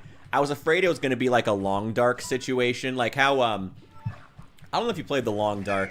Great survival game. I know that a lot of my fans have already played the Long Dark because I play a lot of Project Zomboid. But ooh, more sunset. But one of the issues with that game, before it had even, like, you know, the Long Dark spent like 10 years in early access. It's still technically in early access after 10 years. And before it had even finished its main story up, it was already releasing DLC. Now that would have been fine, but the DLC was released in early access, which was ridiculous. It's the full game version released. Played the early access almost 2 years ago, I think. Has it been that long? Oh man, has it been that long since the original, since Slime Rancher launched in since 2 launched in early access? Have I just been that blind? I thought it was like 3 months ago. Man, time flies. Maybe. But yeah, as of like 6 days ago, I think. Yeah, well, version 1.0 is out. They could still add more things potentially, you know. What does being in 1.0 even mean anymore? But officially, they are out of early access for Slime Rancher 2. It is completed, theoretically. I don't know. What even is completed anymore with games, you know? With so many companies wanting to sell you DLC and stuff like that. Some for good and some for ill. Some wanting to actually offer you value and some just wanting to steal your money. You know, what even is done anymore? But the game is officially in 1.0. Hell yeah, go check it out. It's funny because I spent the money to get like the super premium DLC and soundtrack edition when it first came out. And I totally forgot that I did that, but I'm glad I did now. Super glad that I did. I remember I was super... It's kind of funny. I was super disappointed when I originally bought the game because I was like, oh, it's in early access. You're launching another game in early access. It's like you already have the development money. Like, just launch a full game. Like, why? Oh, I've come to really despise early access. But it's out now. And it's good, and I like it. So it's like, it was actually kind of a nice surprise that I spent all that money on the super premium DLC version. So when I did finally get to play the game, it was a nice surprise. It was like, oh, I forgot this game existed. I just happened to get the notification in my Steam, whatever it's called. Well, you know, when you launch Steam, it gives you, like, memos, recommended items, whatever it's called, that window is. You know, stuff it wants you to buy. You know, because Valve are whores, but, you know, whatever. Yeah, they're whores with good prices, so I can accept it. It's down here. Oh, I think this is the way back. Yeah, this is the way back.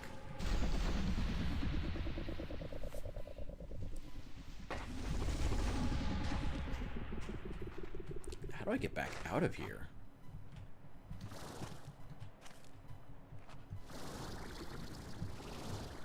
There we go.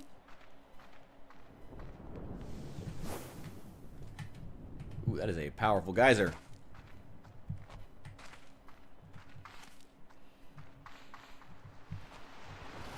Okay. Now we really do need to get back. We've unlocked that area. Found some of the map things. Map unlocks. There's still so much more map to explore. So much more map to explore. Oh, wow. There's still more in the conservatory? Man. Yeah, we need to head over to Starlight Strand and get us some wild honey. We need to head north, roughly. Oh, yeah. Have a good rest of your night. You're all good.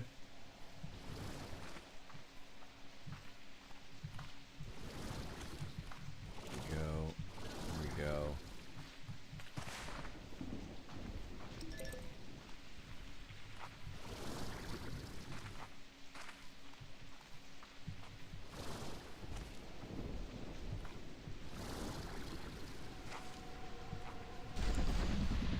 Should.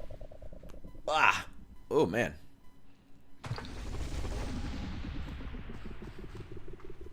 Should have it somewhere. Don't fall in the water. But that's just straight up a dead end. Okay. Oh, we're right by home. Nice. Let's get back. We have a lot of stuff to dump in the science lab. As well as a whole new breed of chicken to bring home. Refinery, that's what it's called. Alright. Chicken farm should be over here. God, we have so many chickens. God, it's just lagging. There's so many chickens. Another coop over here, I think. We got another one? Oh, this has briars in it. There's so many of them.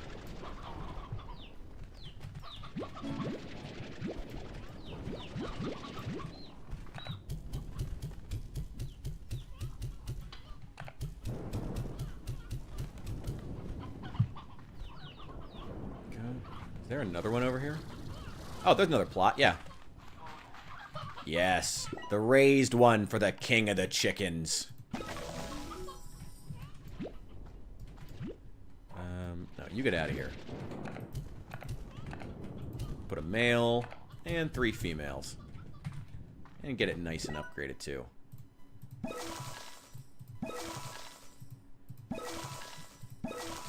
Perfect.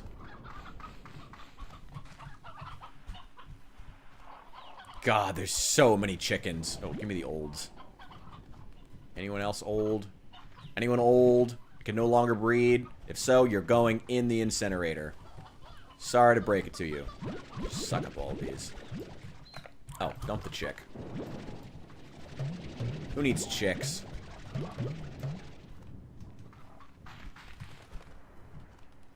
more olds? Nah. Alright, incinerator should be over here.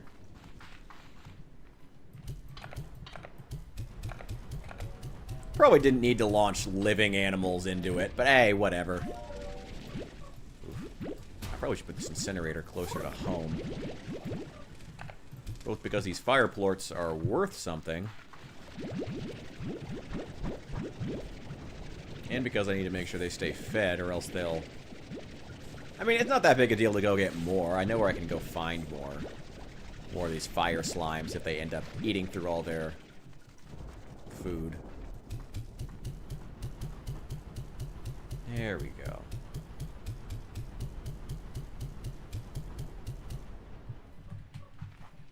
There you go, gentlemen. You're all topped off. Ooh, something went wrong with the YouTube. Hang on. What's going on, YouTube? What's going on? Always have to keep an eye on it.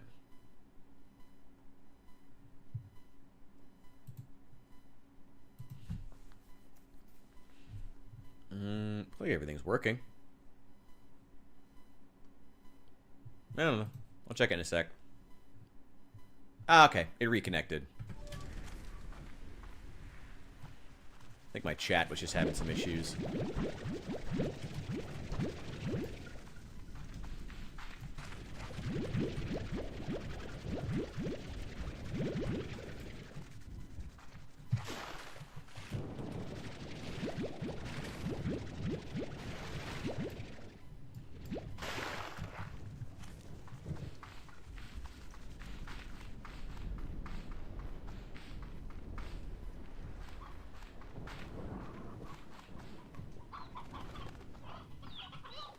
Here's all briars. At least one of them will probably be a rooster. That storm is still going. My God. Oh, there's no rooster in here. At least one of these will be a rooster. My God. You know what? We could probably spare a few of these chickens. We could probably spare a few. And that's 40. My God. Oh my God.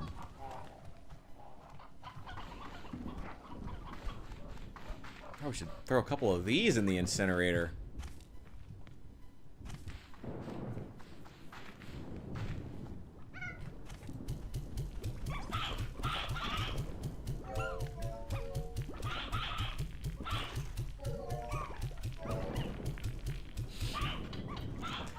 Gotta eat them all.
These things. Probably should start selling more of these.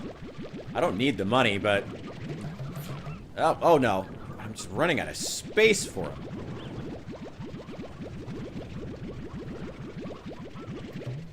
I think the refinery is going to run out of space too, honestly.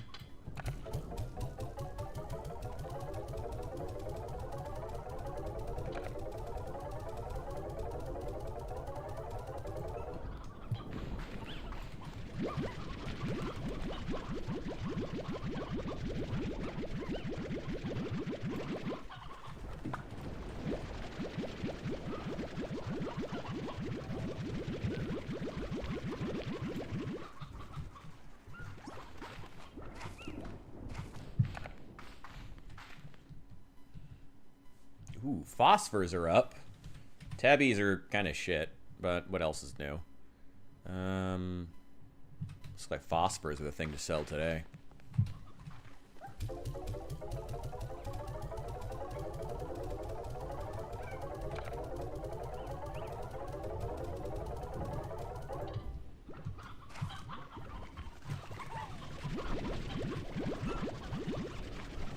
Kept hearing the storm in the game, thinking there was a storm actually outside my window.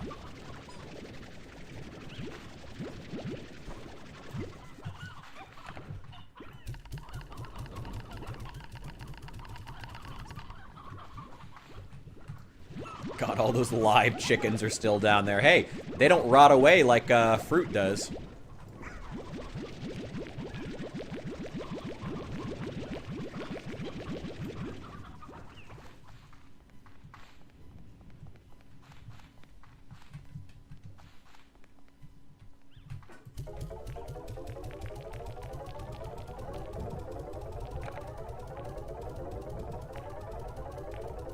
There we go.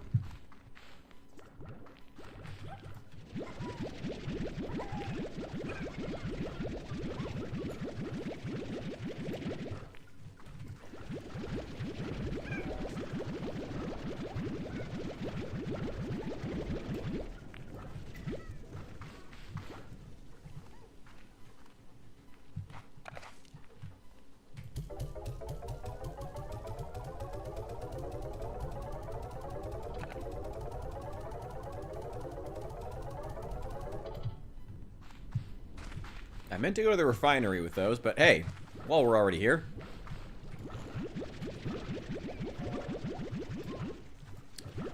The flutterplorts do need to go to the refinery. Like, they need to. We need more of those. Each drone requires like 100 of them.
I keep thinking it's an actual store.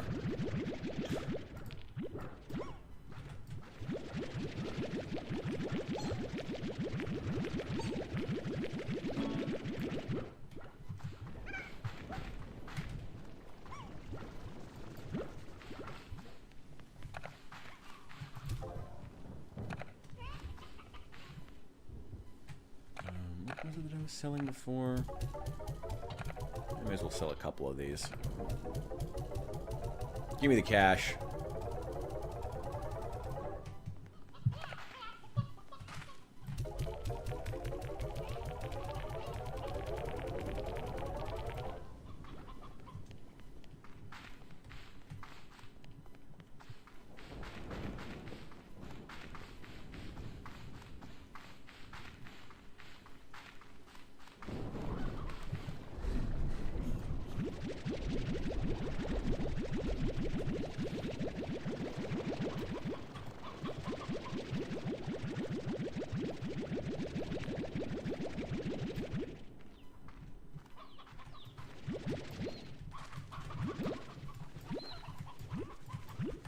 Oh wait, no, not the chicks.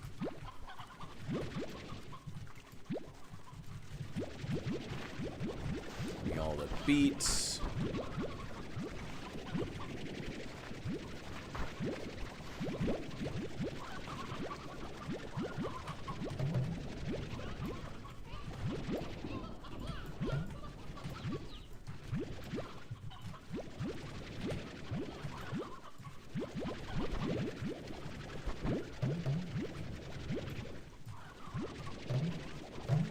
Oh, we're full.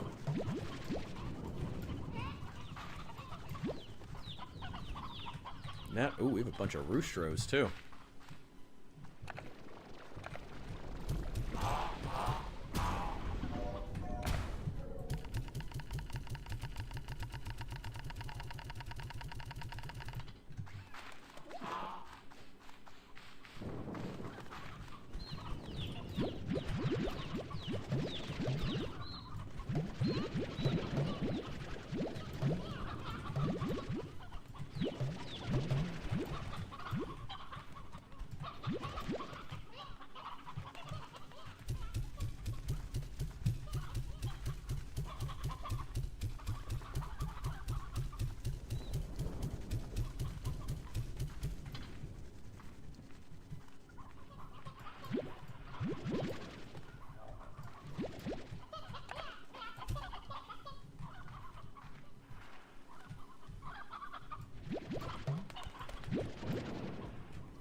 Okay, there we go. That should get us to 100.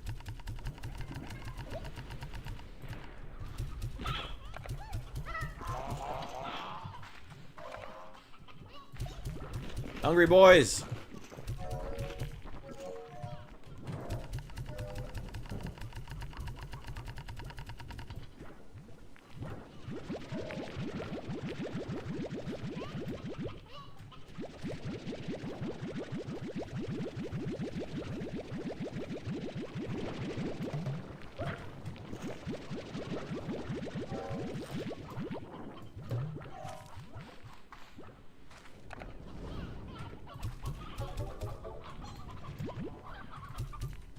Ah! Why am I missing?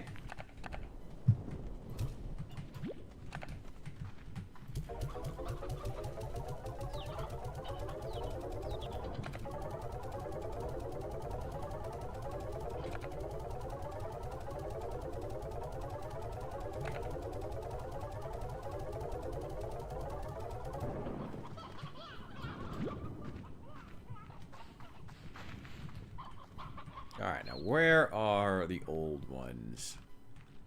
There's a couple in here. A couple old hens that aren't producing anymore. I know there was more than that. There was a few old ones hanging around. Oh, there's another sea hen. Come here.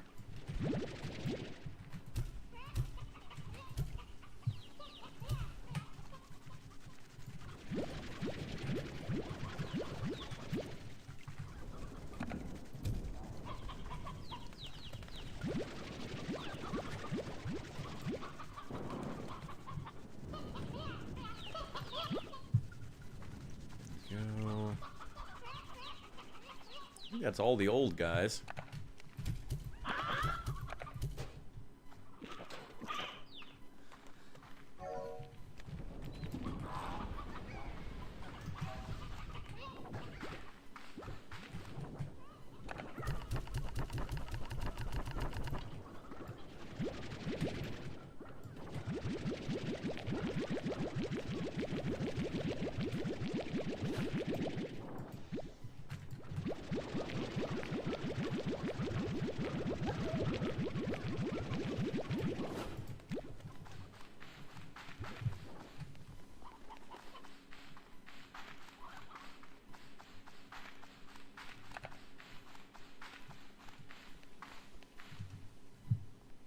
Why did they come all the way back here? I didn't need to come all the way back here. Ah, whatever.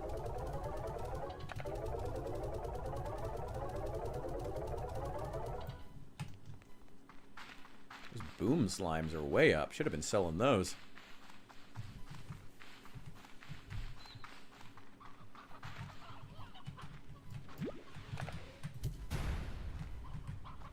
My God, guys, calm down.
Alright, there we go. Everything's taken care of at the home front. Everyone's got their food topped off. Everyone's doing fine.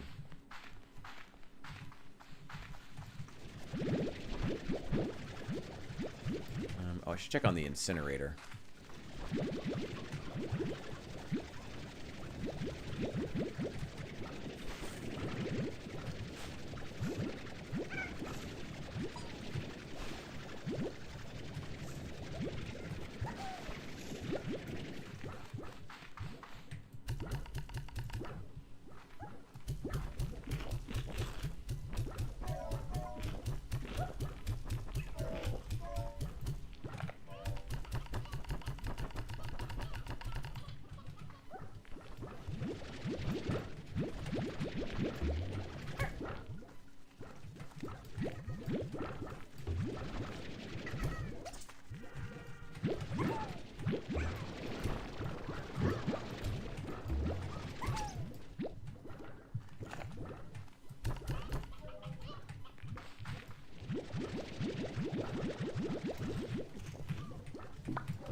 At least we got plenty more flutters for the refinery.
Oh! It's full! I can't take any more, put any more cotton plorts in there. Oh, no. Okay, well. Into the market they go. High price or low price, who cares? Can't do anything else with them. That's probably gonna start happening. Oh my god, there's so many chickens.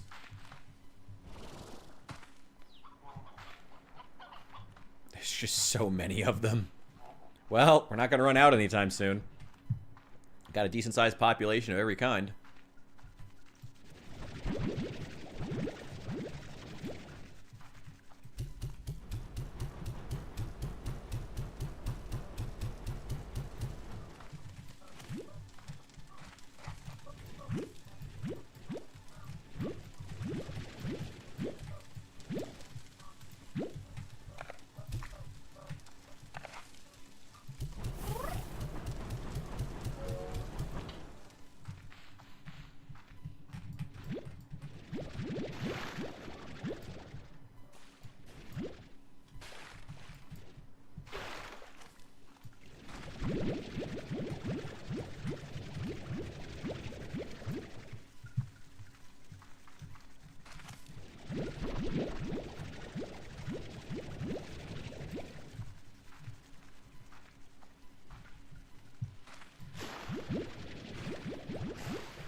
Thank you very much.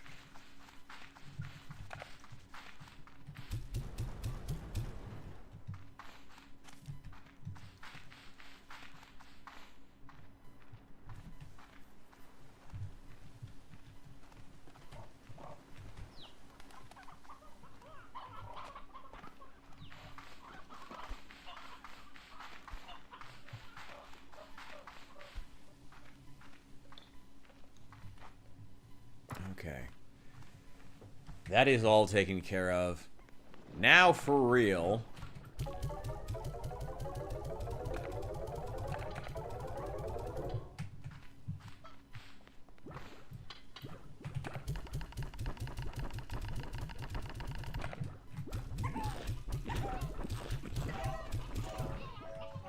Yeah.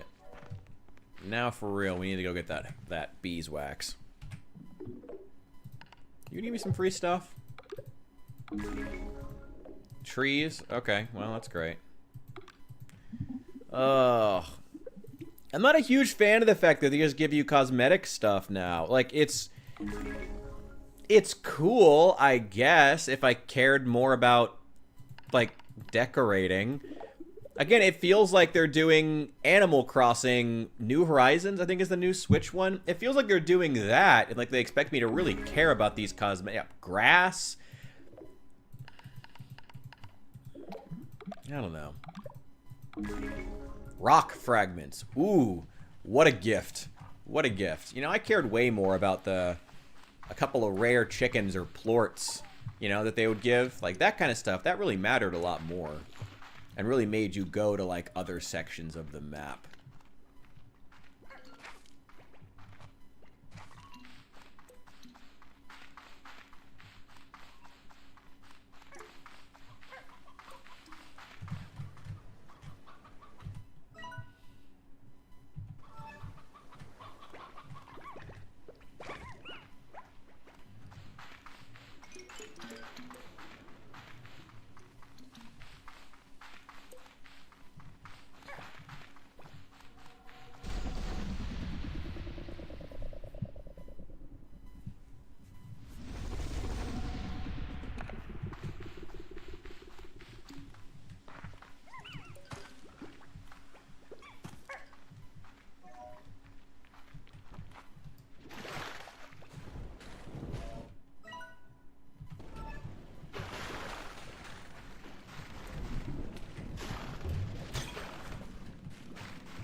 Wait, I can't put any more cotton plorts in there. Nope, just straight rejects them.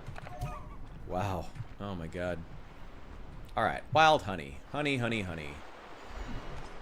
Where can I find wild honey?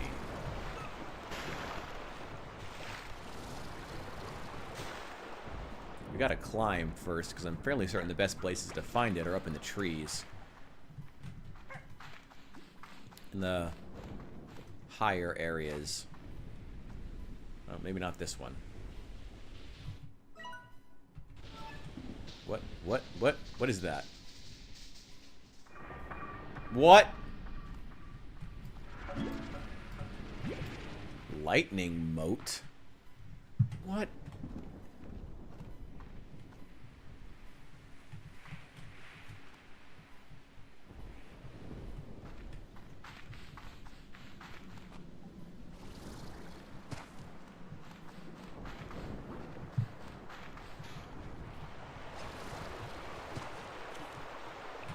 Oh, you want more fruit. Hang on. I've got fruit for you. He's already quivering, so it shouldn't take too many more. Give me that. Anything on the ground? No.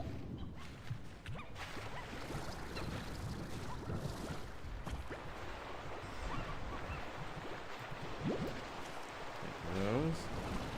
Let's get up to this fat bastard.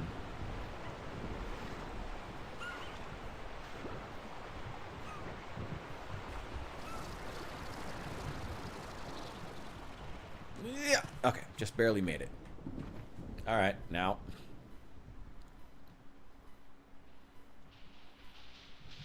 Oh, shoot. Oh, shoot. Oh, shoot. Oh, nope, nope, nope. I don't want to be there. Ah, you literally needed one.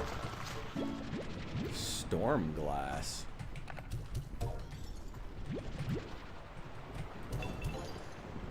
Hmm.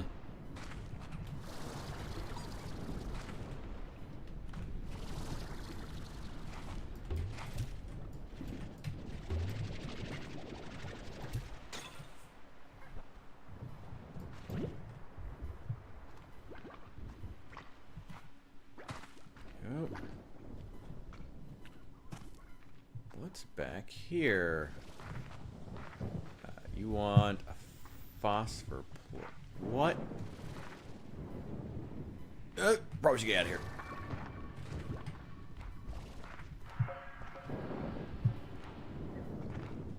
I think I know where that leads to. Phosphor and phosphor. Okay. Yay, tall columns.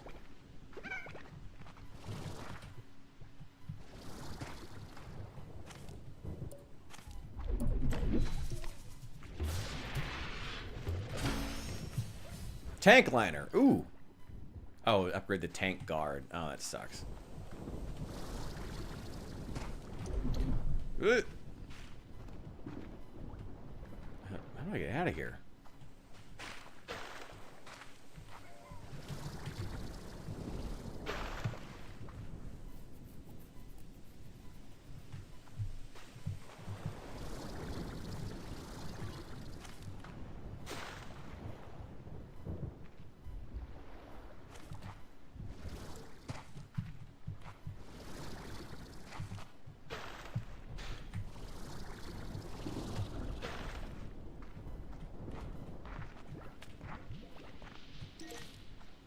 I wonder if it'll affect the slimes. Just knocked them for a loop. They're fine.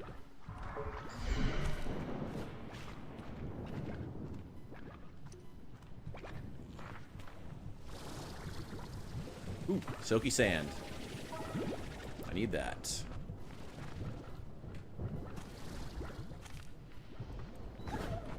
Ooh, you're coming with me. No, I don't need that.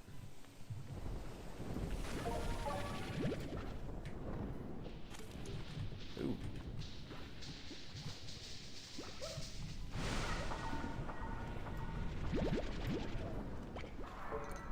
This weather's getting more frequent.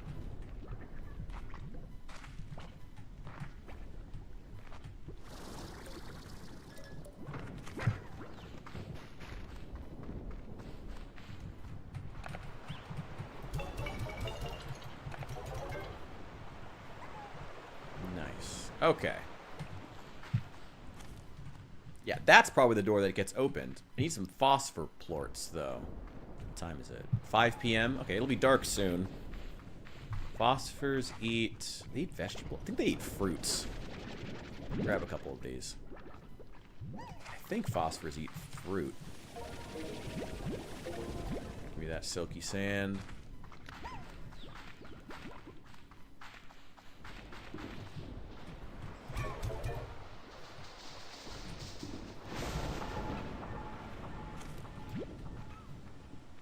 And straight into the refinery with you.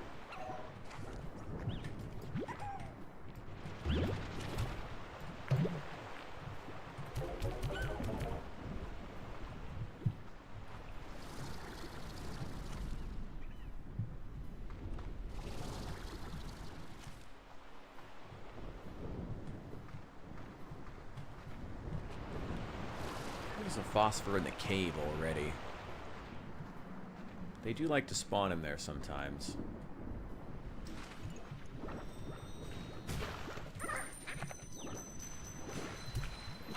Ah, you little asshole.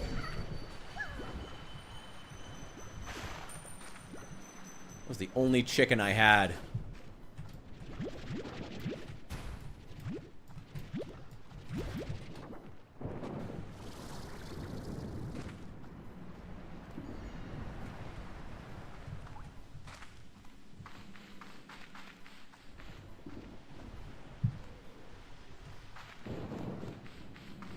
Phosphorus should start spawning soon. Sure, I'll take all these if they're just lying on the ground. I'll throw them in the refinery. Why not?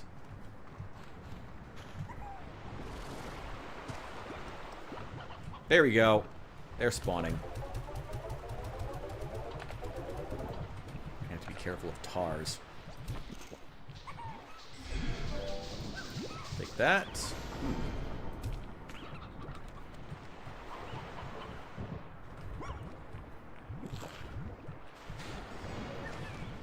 Ooh, yes.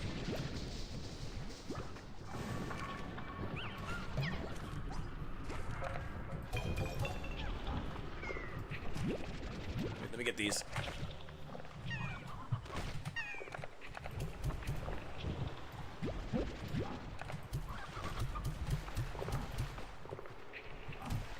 Yeah.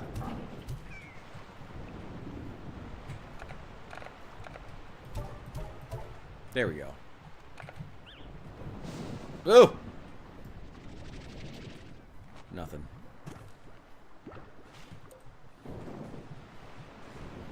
Phosphorus, phosphorus. There you are. There's another one. Eat that.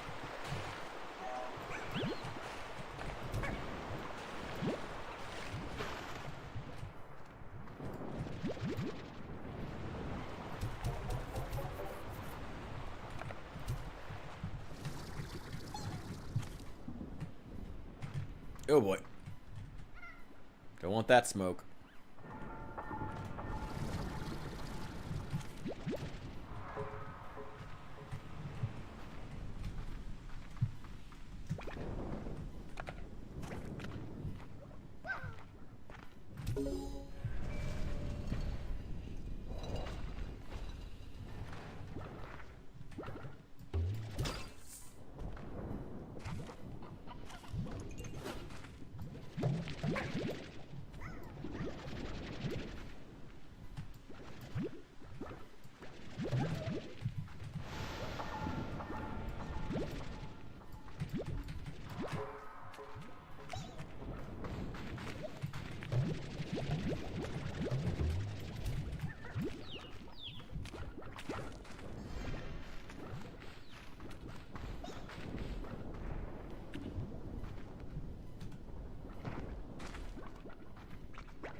Oh, there we go.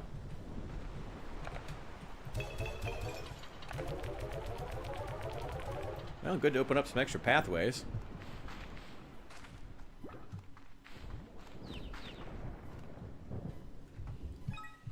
got more silky sand now. I forget what I actually needed that for.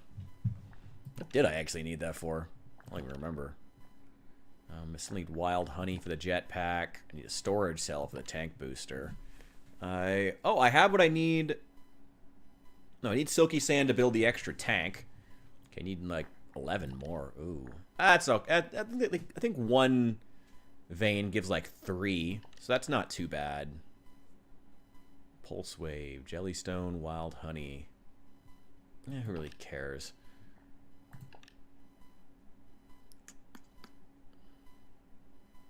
So I have everything I need for this except the gold plort.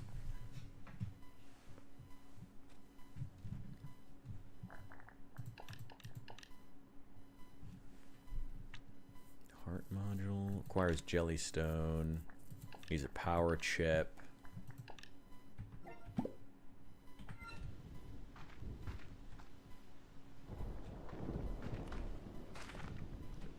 Let's keep searching the beach for silky sand. Like I said, if we can find like 3, probably 4 more veins. Oh, away from that. Oh, dude.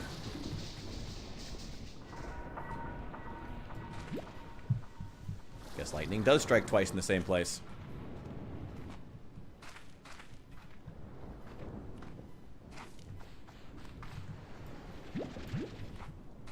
I have no idea what this storm glass is used for, but may as well grab it. Nothing.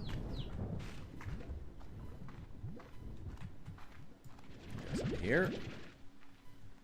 And an extra pathway through the mountain, which is very, very nice. I like the new pathways. It's kind of cool. It's okay.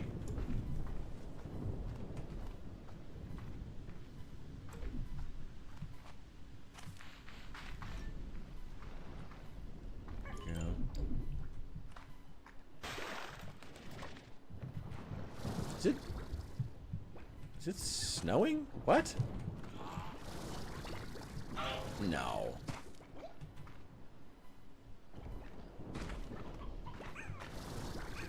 Just something in the air. I can feel it coming. Oh, no. No, no, no. Shoot me. No. There's more beach area over here. Silky sand? Silky sand. Avoid that.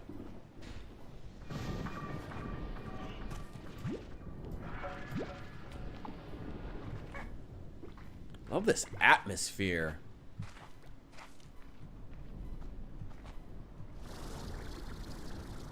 Oh, the map. Ugh.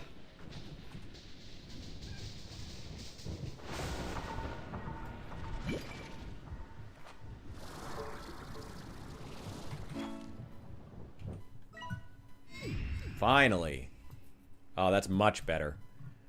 That's a big swath that I didn't have. Probably should go get that as soon as I can. Where's the nearest refinery link? Well, I have a refinery link, actually. I just don't want to use it right now. Some kind of an island behind us.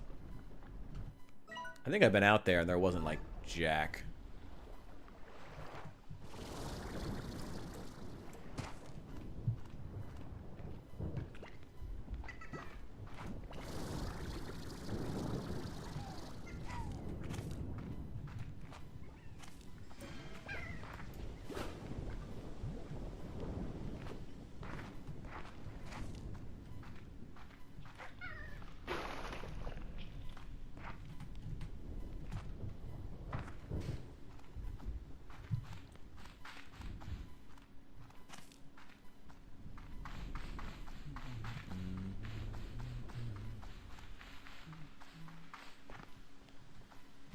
Oh, wait. Should be a refinery link over here. Yep. There we go. I'm only just now starting to get a good grip on the map, which is probably bad. take that. Love that noise.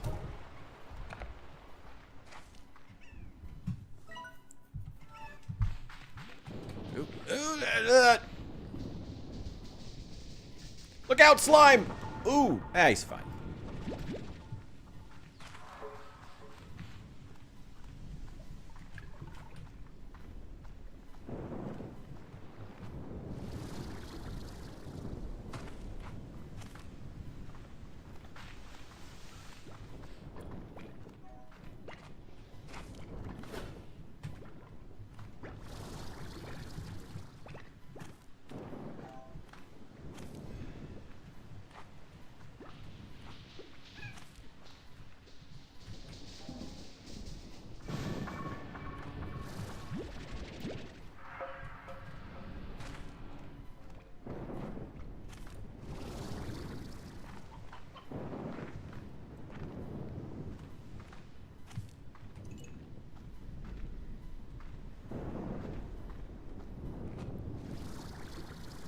Where is it I was trying to get to? Oh, there's one. What does it need? Is that a flutter statue? Okay. Are there even flutter plorts in this area? Probably are. Probably in the same area where that wild honey is that I've been trying to find for a long ass time. Ooh. Get out of here. Okay. I will remember to bring back a flutter to that area.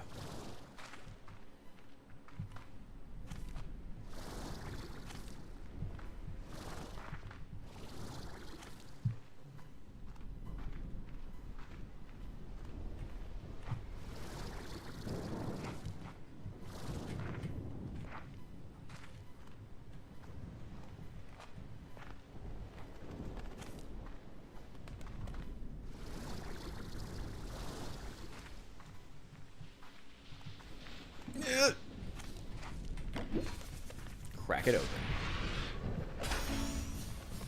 Mossy hen statue. Alright.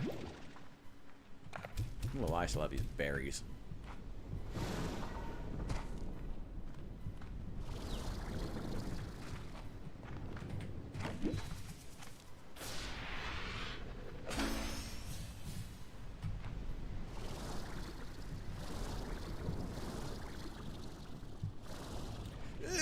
Okay, we're good. We're good.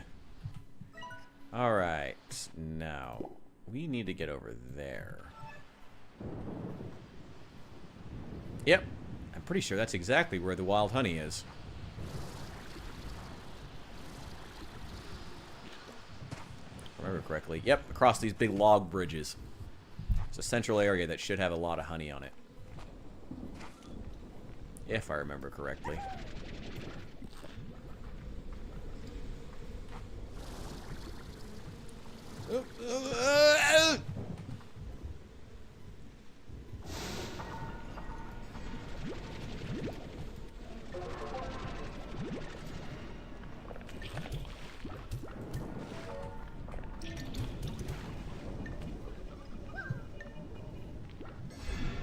Well, there was one wild hive. Oh. Nectar. What is that? It's like a fruit? Oh no. Favorite of flutter slime. Can't be planted in a garden, but only fed to slimes. Huh. Their favorite food is like a science material. At least I assume it is. No, it's a food. It's not a science material. Get out of there. Get out of there.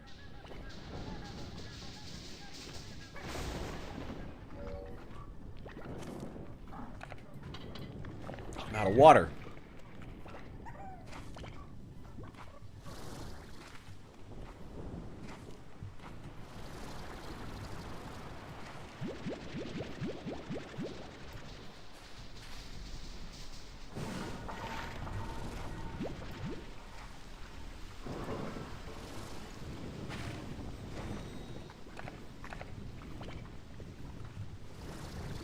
Where'd that golden plort go? That's a jelly. No.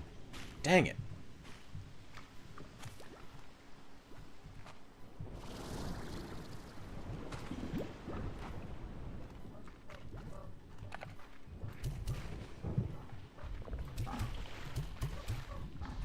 Ah!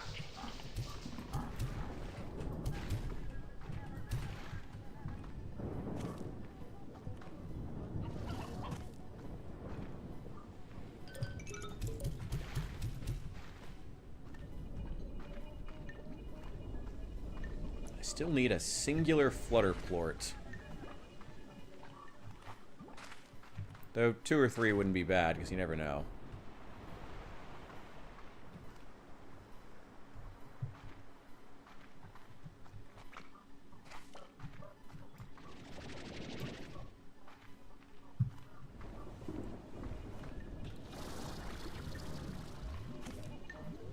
Oh. Hello there, drone.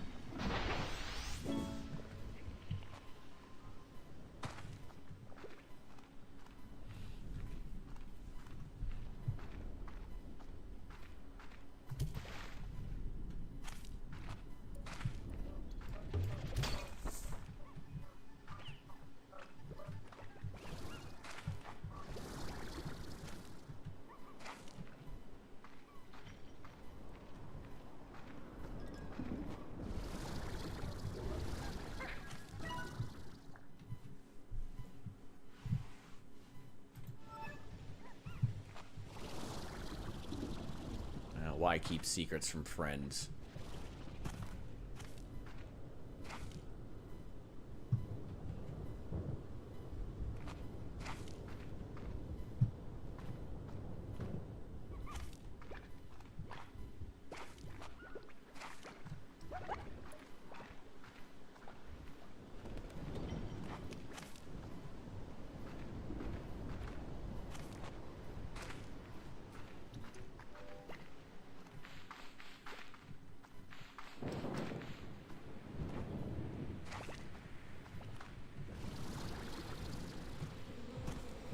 Buzzwax.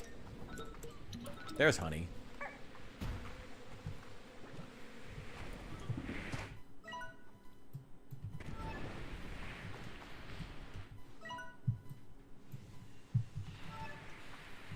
We're not that far from the other refinery link. Let's just run back there real fast and drop this crap off. It's not a super complicated path either.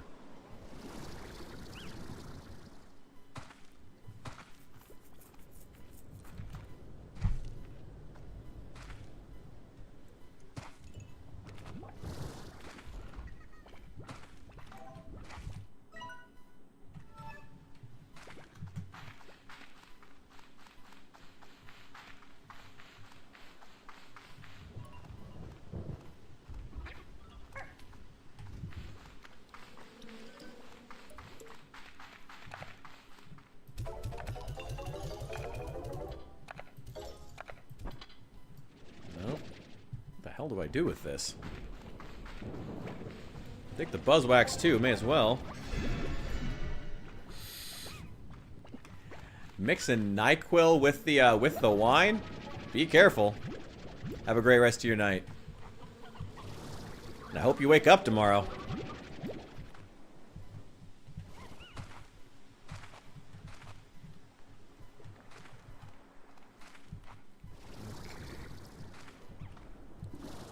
You know, I just said it wasn't that complicated a path, and then I immediately got lost.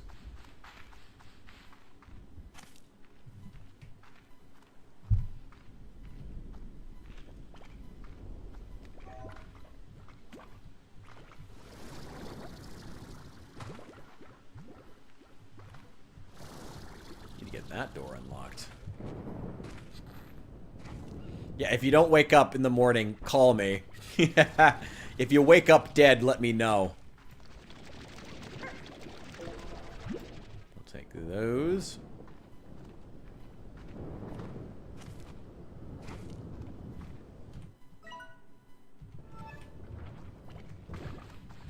Still need that flutter plort. Still need all that honey. It's all way up above me. Oh, there's a giant flutter. What do they actually eat? Is it just moondew nectar? So it's like the only thing I'll be able to feed them? Because that would be really annoying.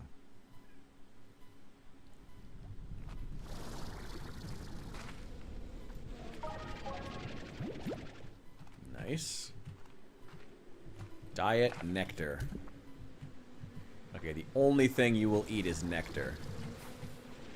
Can I get it out of here, maybe? Let's come out of these flowers. Those flowers sure do look like they should provide something.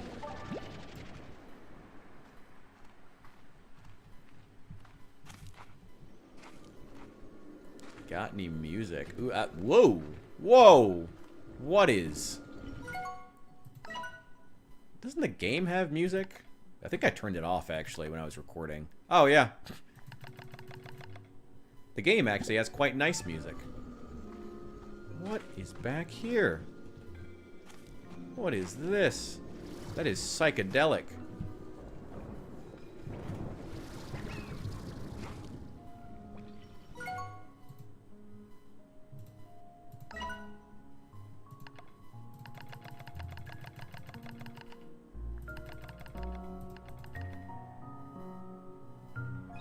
Oh, hey, Saul. What's up? Welcome in. Yeah, I've been pretty spotty the last couple of days. It's been a rough one, but I'm back. Glad you made it. So the only thing I can feed you is this obscure nectar sap stuff, and I don't know where to find it. Okay.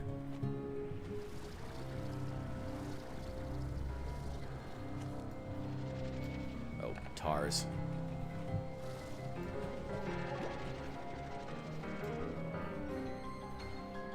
Skyrim or Fallout 4? Funny you should say that, actually. I've been meaning to play Fallout 4. I've actually been working on the mod list, or I was for a while. But wasn't sure if there was interest in it. I'd be down for that. I'd be super down for a Fallout 4 playthrough. We could do that. Game is this? This is Slime Rancher 2. One of my favorite games. I love this game. And it just came out of early access like 2 days ago. And honestly, it just makes me very, very happy, and I like it. Where do I get this nectar from? It's not from these flowers. But they sure look like they should give something, right? They look suspicious. Yeah, Slime Rancher. There was an original game, too. Slime Rancher 1 is also great. Need to do a certain build, though. Oh god, what build? What nonsense are you guys gonna put me through? I feel like if we're gonna, when we do streams in the future, though, we do need to be, I need to be kind of conscious of like, okay, how can we do this in a way that's gonna bring in additional viewers on top of the regular community, so that we keep, just so that we keep growing. Gotta kind of be conscious of that. I need something to feed these guys.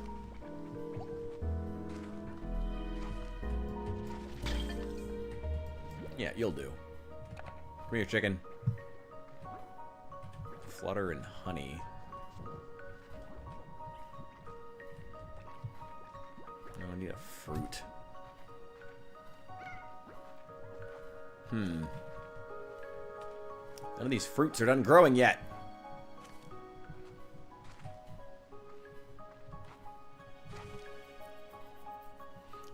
Come up with ideas, let you vote. Oh, that could be fun.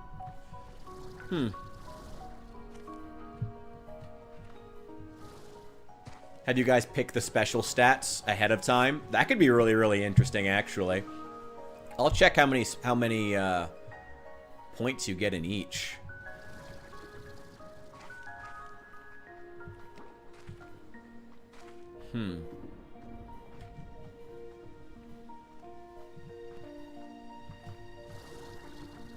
Yeah, what would be more interesting, like choosing the individual stats or choosing like the actual type of build and like the actual like character, like their backstory and stuff like that?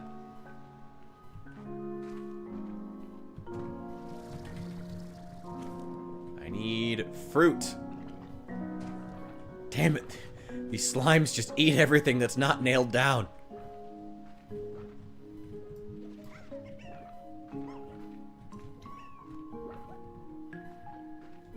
Ah, there we go.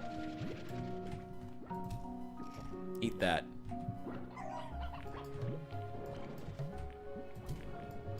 Thank you. Okay. Oh, you did see the first Slime Rancher. Always play Fallout kind of the same way. I don't think there's anything shameful about that. I mean, honestly, I usually do too. I normally, when I'm playing Fallout 4, go for a perception build, like sniper. Super powerful, especially against power armor when you gain the ability.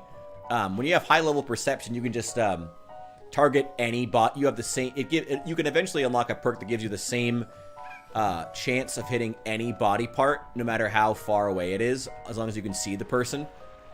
And it also works on power armor on their fusion cores. So you'll have the same chance to hit their torso as to snipe the fusion core out the back, even if you're facing someone at the front. It's hilarious.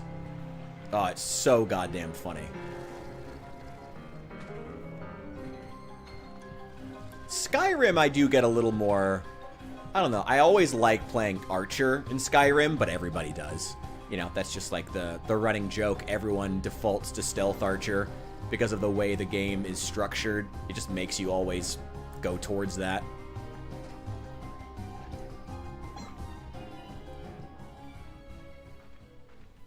I like playing Battle Mage. That's pretty fun in Skyrim. Honestly, the magic gets pretty OP if you actually stick with it, but most people just switch over to Stealth Archer at some point.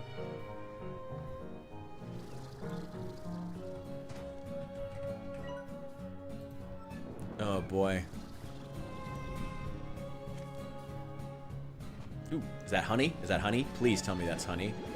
Nope, it's wax. No, buzzwax. Damn. Where's all the honey? There's the area I needed. Play as a nuke? Alright, if you say so. Never played Stealth Archer. Alright, fair enough.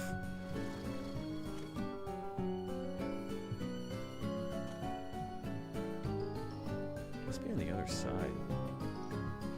Okay, this music might be a little bit much, actually.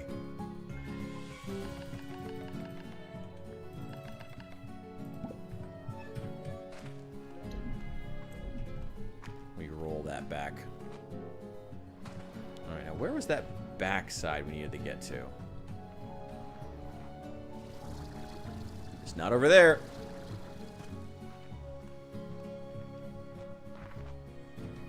Lightning left hand. You don't get very far, it sounds like. It sounds like you stay low level when you're playing.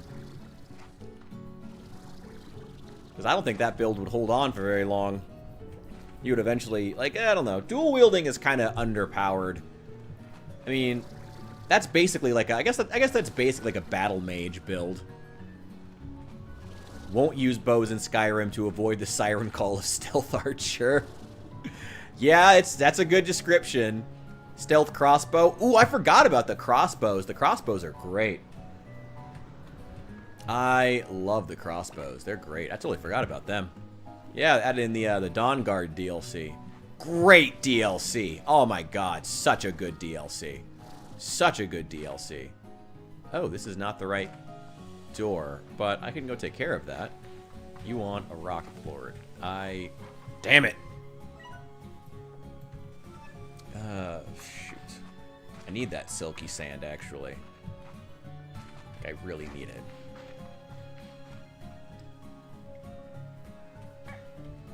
Where in the world are we? We're way far away.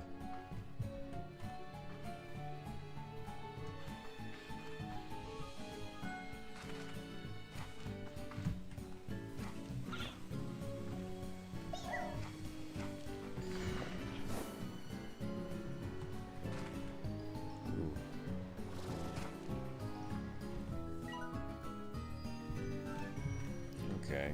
Hang on. Not like these things are that expensive anyway. Alright. 1 minute. Whoa! What do you want? Ah, damn it! I need that.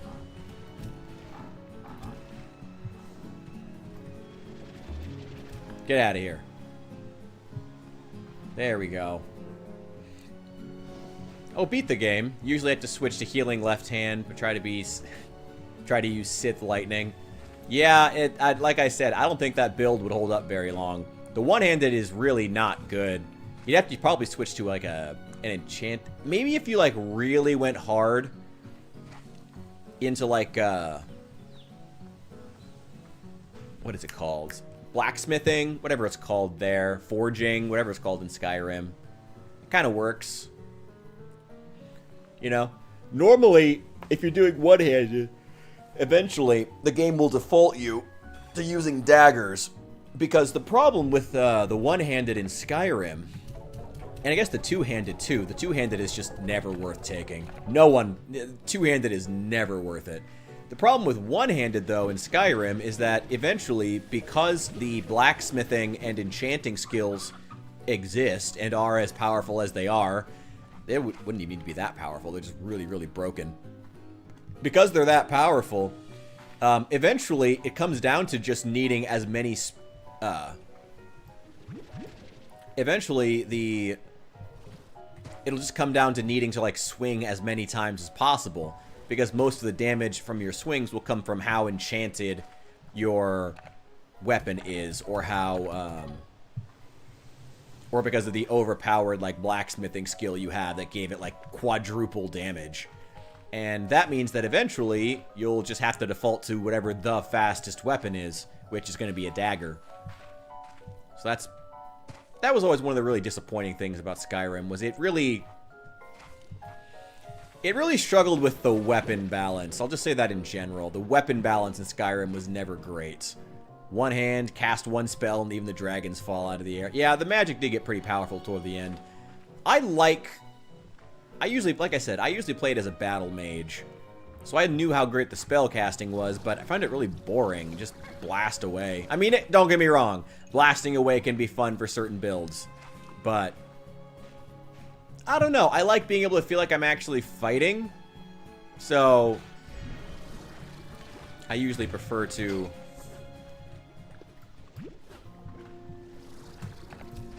So I usually try to have, like, some kind of a weapon. I like playing as a conjurer. Conjurers are fucking great in that game.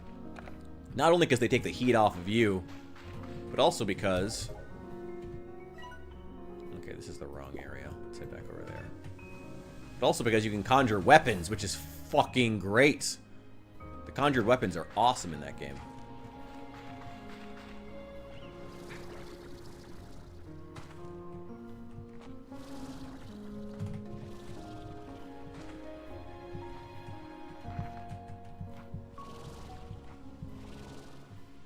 Oh, no! Oh, jetpack ran out of juice. Wait for it to charge. Wait for it to charge.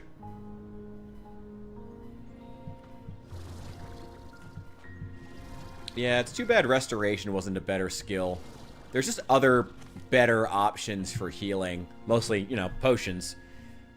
A lot of the skills weren't great in Skyrim. They needed work.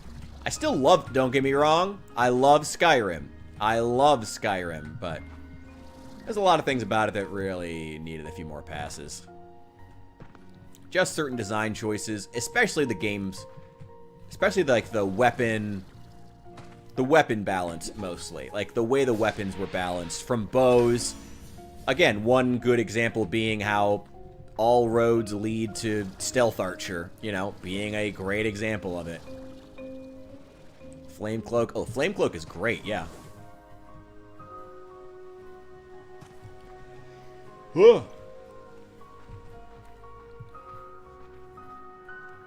Flame Cloak is great. I will give you that. Oh, there's a rock.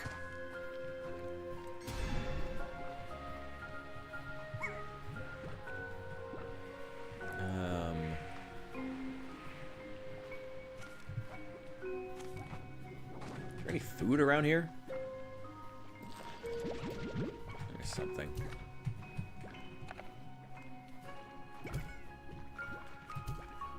Hey, eat that. Give me a rock plort. Thank you. Let's head back over here now. I'm pretty sure that was a rock, not a crystal. If it was a crystal, we're going to be going halfway across this goddamn map. Which probably means that it was. Thank God there's no fall damage. There we go. You can cover the whole map in it all at once. Well, I try not to just cheese. I generally try not to cheese the game. I know that Skyrim is a game that's like 80% cheese. But I generally try to do things in like... Try to approach things in a diegetic way. Approach things in a way that feels like how the developers intended the story to play out as much as... What's if... You know, not just go with what's brutally efficient. You know, I mean, you've heard me rant about Project Zomboid and how it drives you to make only the most efficient choices. I mean, that's true for a lot of survival games, though, I guess. Not just Zomboid. You know, a lot of survival games have that problem where eventually they get so brutally difficult that you just have to, like, default to making only the most brutally efficient choices at any given time. And that's when it gets boring. Honestly, like, that's just... The game just gets boring then. In my experience, anyway. You know, when you can only make those decisions. Give me the chance to role play a bit, you know? What do you want? Hunter. Okay. Give me that chicken.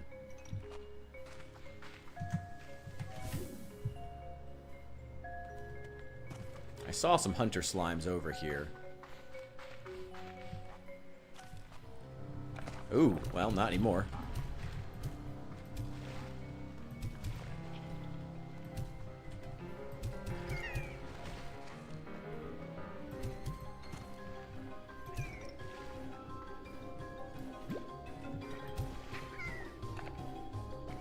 Oh, that's a ringtail.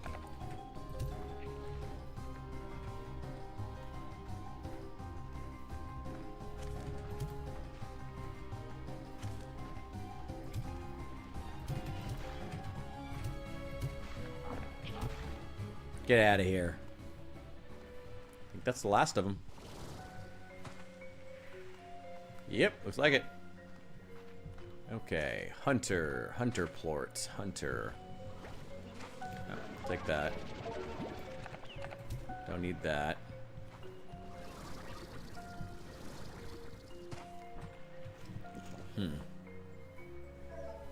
There's a hunter slime. Where are you? I know I saw some of you around here. Got a nice juicy chicken for you.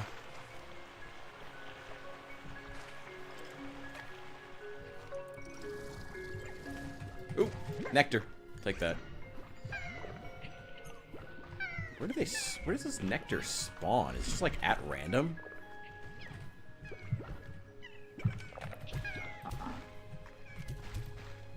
There we go. Cheese is for everyone. I mean, yeah, in Skyrim it certainly is. I'm not going to say you're wrong. But like I said, I like to play in a way that feels more role-playing, you know? A little more, at least. Oh, it does. The nectar does spawn on those flowers. I guess maybe it only spawns at certain times of day? Like, it's super early in the morning right now. Maybe it's just like it only spawns then. Interesting. Looks like all the flowers have spawned it. Here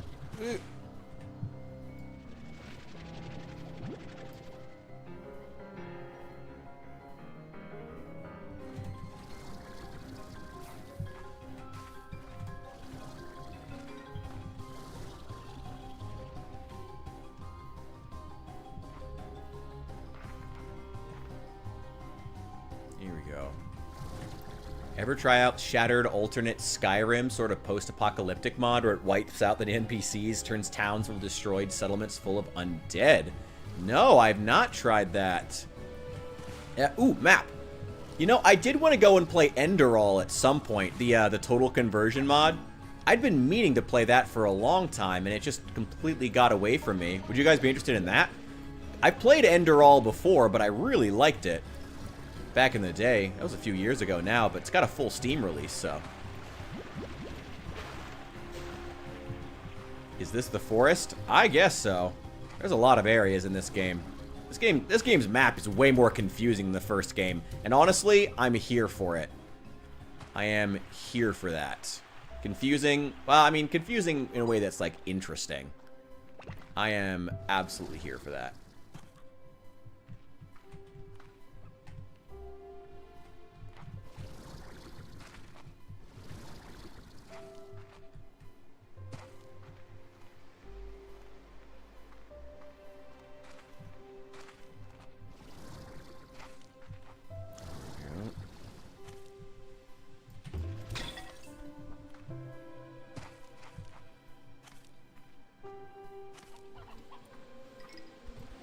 I'm finding lots of buzzwax, but I'm not finding the wild honey that I came here for. Fine with checking out whatever. Hell yeah. I hope she likes Satisfactory. Satisfactory is an amazing game. I hope she enjoys it. Hell yeah. Glad I could give a recommendation. I'd honestly love to... It's always kind of a... I wish that I could play, like, a wider variety of stuff. But, you know, here's... While we have a lot of people here, let me just tell you guys what the plan is for right now. I know I've been really inconsistent in the past, and probably will be in the future. My plan for right now is, trying to de-stress by basically just, like, slashing to the bone the quality of my long-form content. Just trying to make stuff that could potentially trend in the algorithm, because I need the money. And just doing that for a few hours in the morning, and then just streaming for 4 to 5 hours in the evening. Like, that's... I think that as, like, a daily schedule, in addition to, like, my normal job hunting, is where what I want to be doing for the foreseeable future. So that's the goal. I think that might be... So maybe we'll just plan on, like, having... And maybe we can, like, then... Yeah, maybe we'll do Enderall. We also haven't finished L.A. Noire yet. And I do want to do that, but I also want to make sure that's done at a time when Al can be here, because he's the one who bought it. So I want to make sure he, of course, gets the chance to see it. I don't know. We'll just worry about it. We'll just take it day by day. You know, I think we'll get into some Enderall maybe tomorrow. Like I said, that's a game I had been wanting to play for a long time. So yeah, I mean, if Skyrim is what you guys are into, hell yeah. I'll throw something up on the Discord tonight. Because Enderall has some very different classes compared to vanilla Skyrim. So I think I'll go up and throw up a poll. I did try the Enderall out for a bit. Just to try to remember what all was in it and what the classes were a while ago. I'll take a second look. And... yeah, we'll see. I'll throw up a poll. You guys can let me know what sounds cool, because Enderall has some really cool classes. Like, they make a lot of changes to the summoning, lycanthropy. I don't know if you can be a vampire in it, but it's great. Who isn't satisfied with Satisfactory? Well, I mean, you probably look at the negative games on... Actually, oh my god, I would love to look at Satisfactory's negative reviews. I always love looking at the negative reviews for games that I like. Both because it gives me a different perspective and allows me to form some thoughts on aspects of the game that I may have consciously driven out. You know, when you like a game, you can do that sometimes, you know. We all do it. But also because I just find it, if I know that a game is good, like Satisfactory is incredible. By the way, if you haven't already, literally, I'm gonna, yeah, nah, whatever. If you haven't yet, go watch Let's Game It Out's reviews of, not reviews, his clown shows where he plays Satisfactory. Let's Game It Out. Great YouTube channel. Great content creator. Hunter! There you are. You eat veggies and meat. You're a Largo. Okay. Here's a chicken. Get over here. Eat that.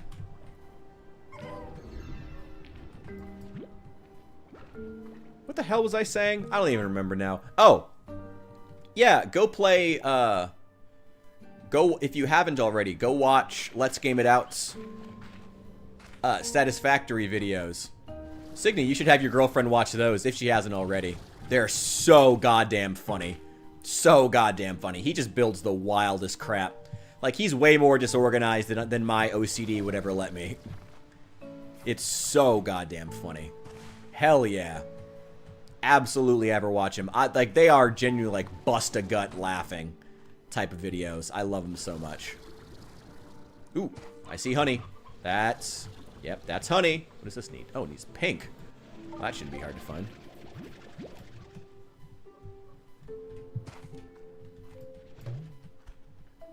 Oh, shoot.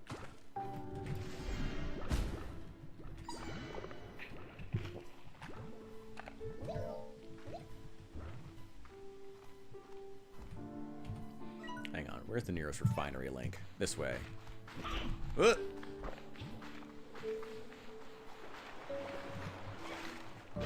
By the way, for those who are confused as to how the slimes work, so, you see this regular little guy?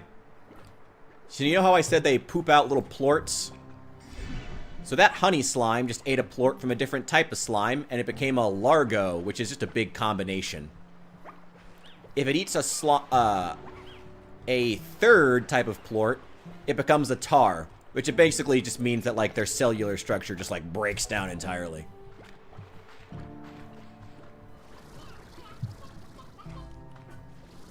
And then the tars will just destroy everything around them. So you gotta be really careful about that. Where is...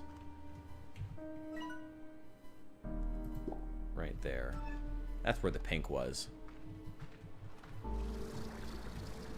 Yeah. I mean, if you guys are feeling some Enderall, like some Skyrim, like, we could do that. We could do some modded Skyrim.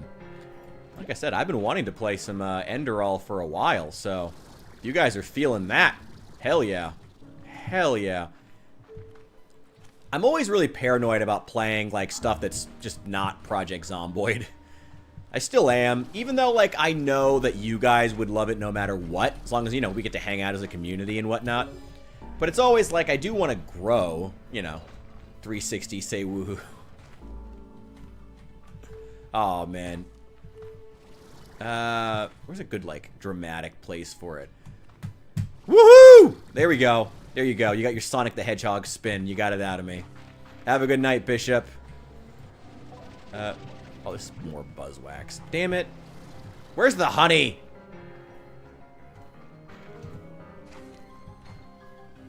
Why is there never any honey around? Root tangle. That's not helpful, but okay, whatever.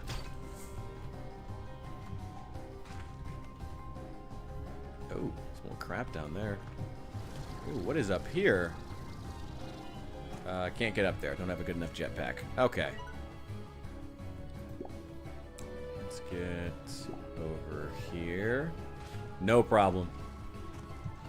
I'm glad to hear things at work are only getting better and better. So hell yeah.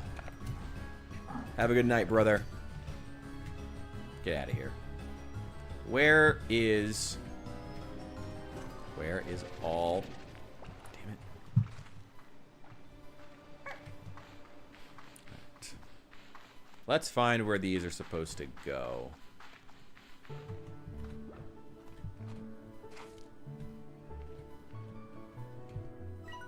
Is it, like, underground? Maybe it is underground. There's a hunter right there.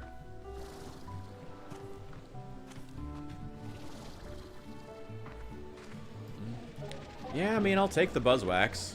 Doesn't hurt to have it. Just clogs up my inventory more. I do have the stuff. I'm pretty sure I have the stuff I need to now build the extra tank so I can carry 6 items at once, not just including the water. Wow, fuck you, bro. Fuck you, bro. Oh, yeah, that was what I was saying before. I'm always paranoid about playing stuff that's not Project Zomboid. Like, this is kind of a unique example just because I genuinely was, like, super excited for Slime Rancher 2. But I am kind of getting sick of it now and I need a break. So, yeah, Enderall would be fun. Enderall would be cool. We'll have to do that. Where's the nearest refinery link? Right to the north.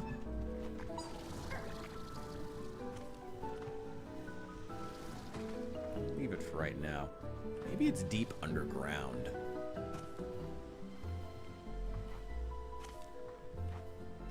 Should have given a Mario-style Wahoo now that I think about it. Damn. Next time. Next time.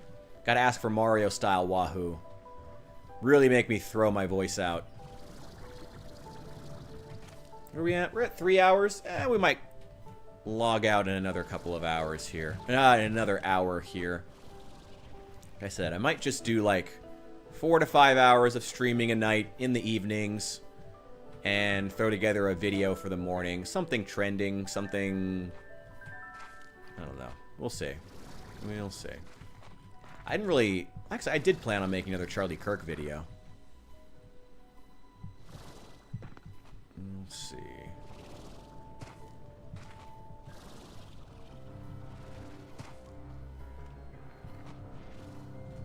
Ugh. And this jetpack runs out of juice so fast.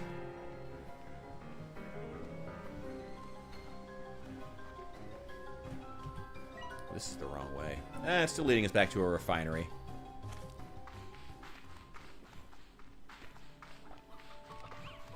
Nope, that one's emptied.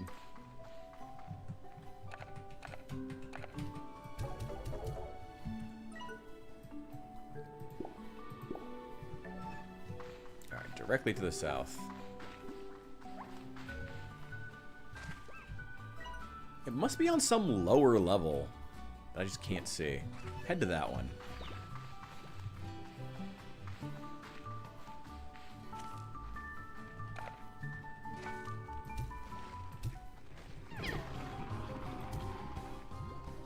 Yeah, in areas like these where you have a lot of different slimes of a lot of different types commingling, it's pretty much inevitable that they turn into tars.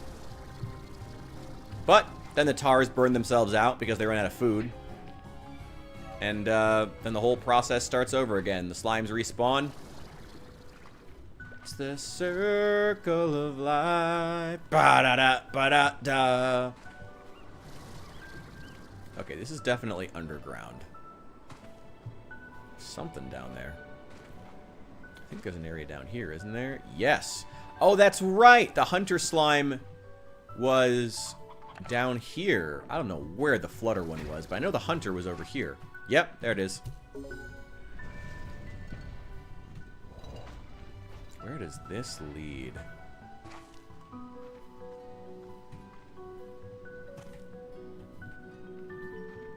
Ooh, Stanley Parable.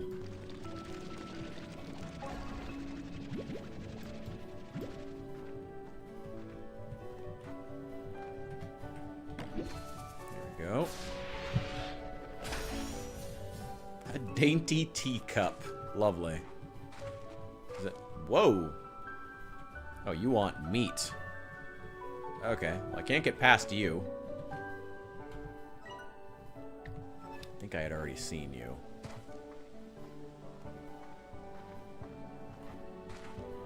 I'll have to get some chickens and come back to him.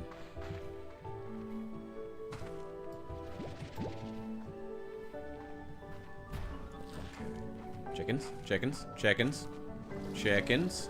Damn, they ate all of them. Damn, slime's eating everything that's not nailed down. Nope, nothing over here.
Whoa. What do you want?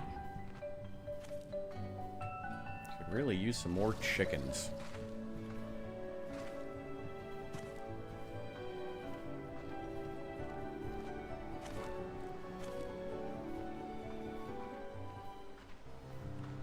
Yep, tar.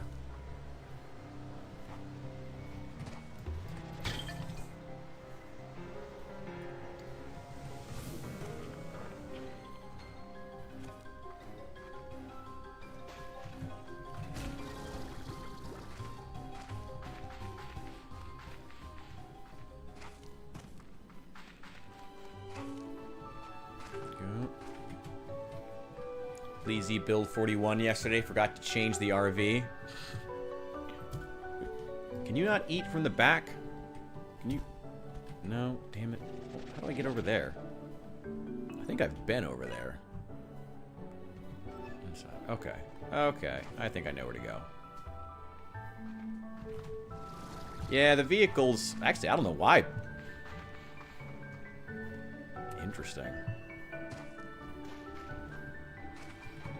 Do you have to, like, download, like, the individual, like, either build 42 or build 41 RV mods?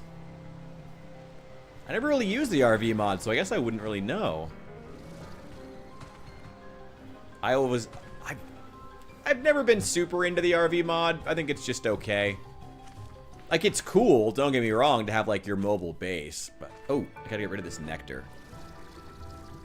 Free up an inventory slot. Grab that honey over there. That honey is the most important resource that we explicitly came here to get. Take that.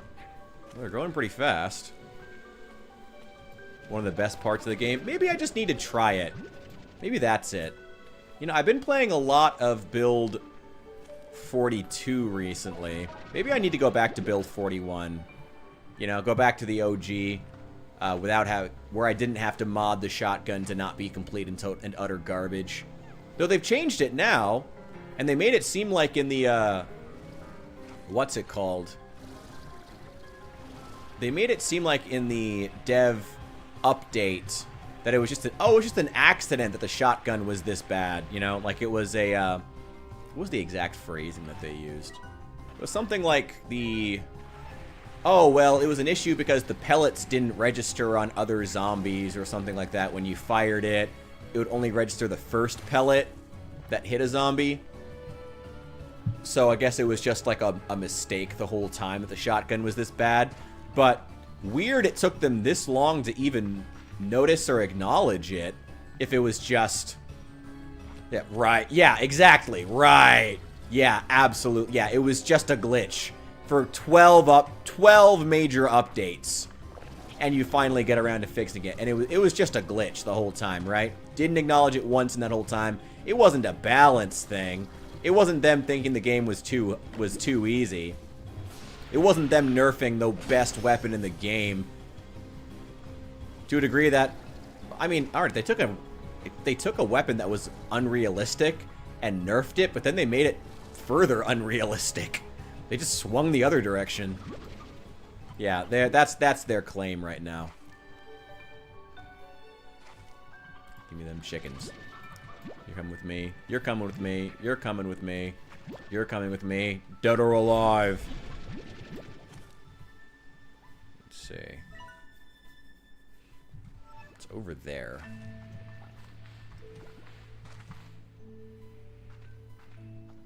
Yeah, I don't really believe it. Like, I don't know. I don't want to be crappy to the devs and be like, yeah, I straight up don't believe you, but, like, also, I just straight up don't believe you. Like, oh, like, I don't want to be mean, but honestly, like, I don't believe that. I don't believe that they just, like, just didn't realize the shotgun was this bad for 12 updates. I just don't buy it. Like, it was, I feel like it was an intentional nerf. Nice. Give me that honey. It was definitely an intentional nerf. No.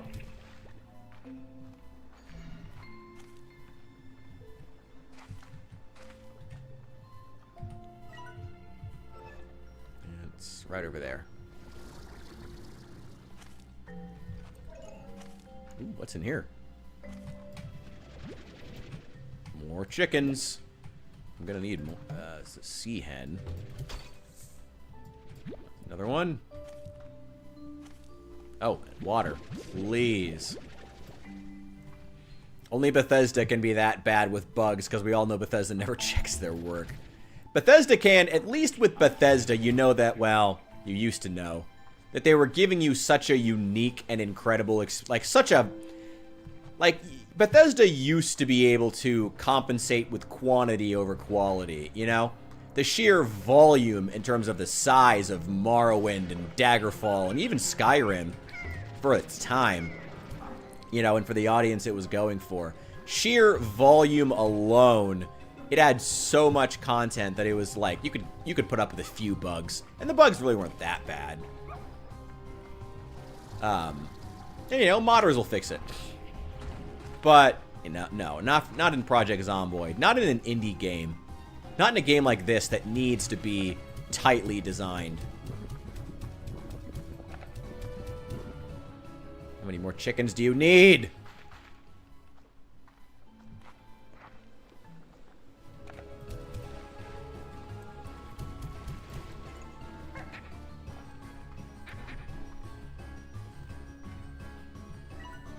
Okay. There's a refinery link up here. Let's go there first. Drop off all this material. This buzzwax, or this honey, is extremely important. Well, I mean, considering the number of hours you have in Fallout 76, you have to love Bethesda. I think you're required to. Like, I don't think you can want to play a Bethesda... Oh, yeah, and also another 7,000 hours in Elder Scrolls Online, right? I feel like you must love Bethesda if you're going to do that. You know, if you're going to put tens of thousands of hours into their genuinely terrible RPG. Damn it! Ate the chicken!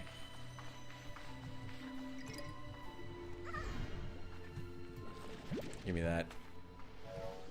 Give me them chickens. Give me that. I'm here for chickens, and I'm here for silky sand. I'm finding some chickens, but not enough. Slimes, start digging in the sand to find more chickens. Probably more silky sand over here. Maybe. Or apparently not. Get out of here.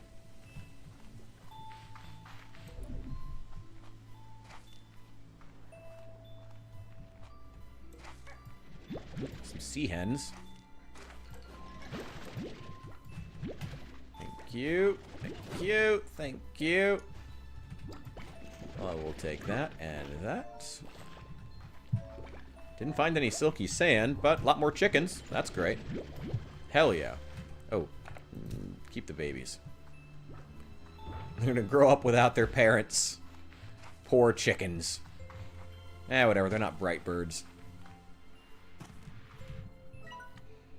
Okay, now we need to head back south. This is north. What am I doing?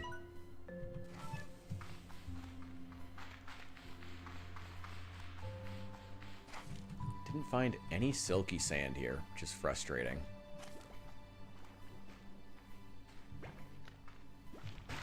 No more chickens. They probably ate them all.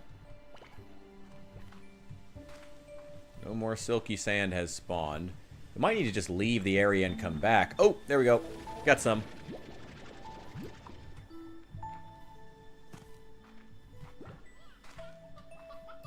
Another one. Another one.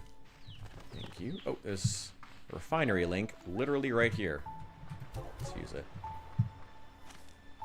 And in 300 hours in Fallout Shelter, how many dollars have you spent on Fallout Shelter? I put at least a few in. I actually really like Fallout Shelter, to be honest. I think among freemium games, Fallout Shelter is, like, probably the best one I've ever played. And, like, genuinely feels like it uses the freemium model to, like, make an actual game that, like, you want to check in on frequently, you know? Fallout Shelter was, like, the better version of Fallout 76, to be honest. It's like, yeah, it's a version of Fallout where you log in to do daily challenges and check on your little base that you set up. Okay, cool. Fallout Shelter. Great. That's all I want. That's Fallout Shelter. I don't need to play 76. I can play Fallout Shelter. No, I do need to play more 76 though, so I can like actually like officially do like some kind of a review for it, even if it's just like even if it's nothing fancy. Hey, hope the classes went well, or are continuing to do well. Welcome back, welcome back. Good to have the resident philosopher here. We're still roaming for honey and silky sand. Also, tomorrow, we're going to go ahead and play some Enderall. The Skyrim mod, if you haven't heard of it. I'm going to go back and look at what the classes are and throw up a link. Yeah, everybody in the... Starting the story of 76. I do. I wish my computer was better. Honestly, I feel so bad, especially because Matt was so nice as to get it for me. I was like, I really feel bad that my computer now is struggling to play it. Same with Kinji was so nice to get me the, well, I mean, I did have to do the 48-hour stream to get it, but still, even so, was so nice as to get me the Oblivion remastered, and I can't even really play it because because the quality is so bad. Oh, you also want meat. Okay, well, here you go.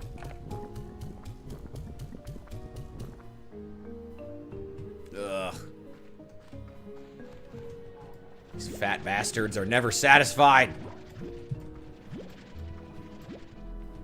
Alright, we got a few more chickens over here. Oh, another one. Okay. Another 10 chickens. That's pretty good. Eat, eat, eat. There we go. Do that.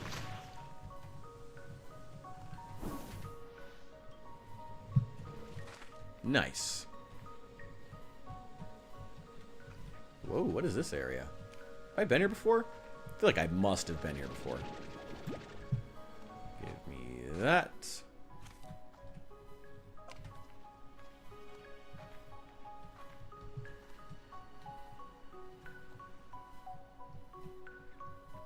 Didn't really gain much from the class, but such is life. Well, fair enough. Yeah, Enderall. It was a total conversion Skyrim mod. Kind of reminds me of like Fallout London, but with a bit more... I don't know how to describe it. I don't know. I really like it though. And I'm excited to play it.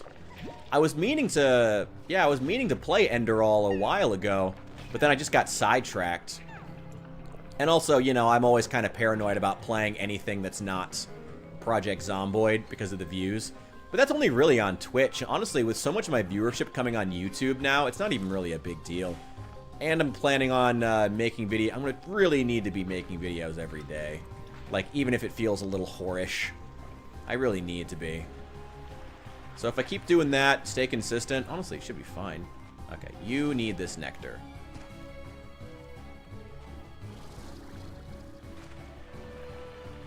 So I need to collect more chickens. Yeah, Enderall. It's a great mod.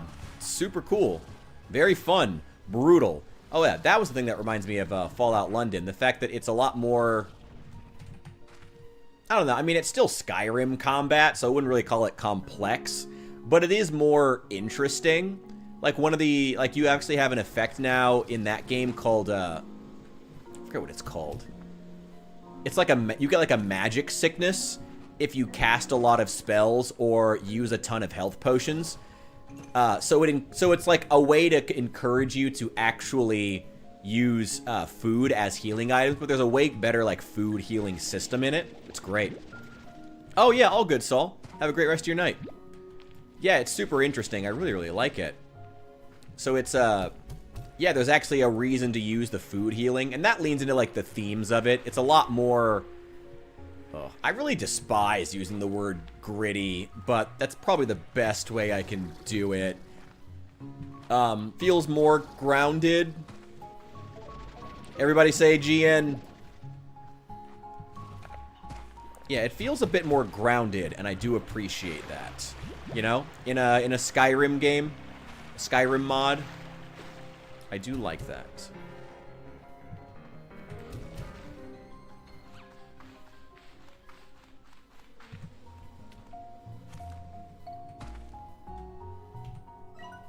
Go.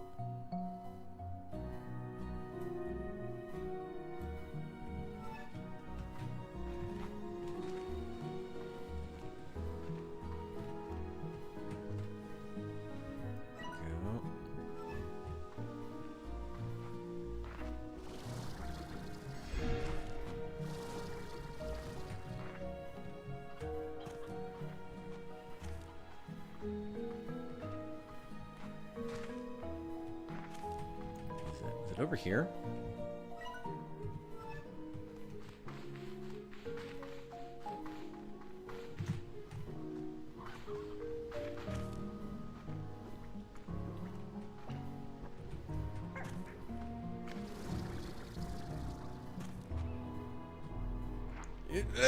Don't fall in the water. Don't fall in the water.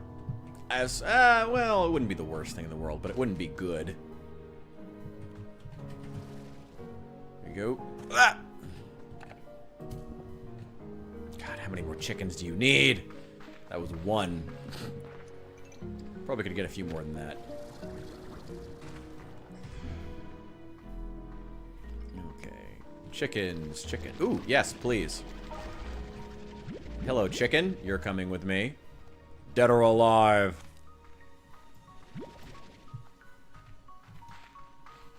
Any more sea hens through here? No. There's some silky sand. I do need that. Definitely need that.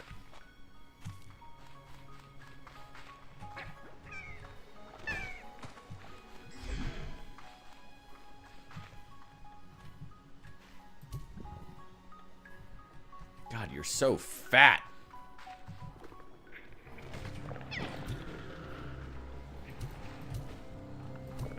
Yeah, like I said, it's pretty much guaranteed that they'll turn into tars.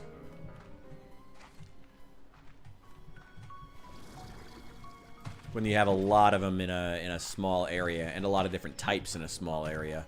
But it allows the chicken population to recover. I'm not even joking. Like, the chicken population will bounce back the moment all the slimes have tarred, and the whole place is just cleared for a while. Because even if I'm not here to destroy the tars, they just kind of burn up. Eventually they just disappear and die. I think their, like, metabolisms burn up or something.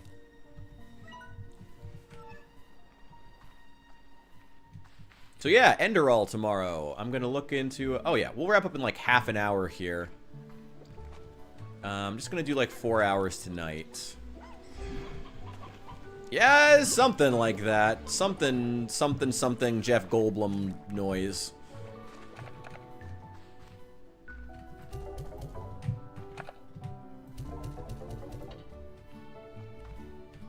Okay, chickens. Nope, that's a blort. Nope. You know what? I want to get this damn egg out of my inventory. I gotta take this back home. Hang on. We gotta make a trip back home. Get this egg out of my inventory.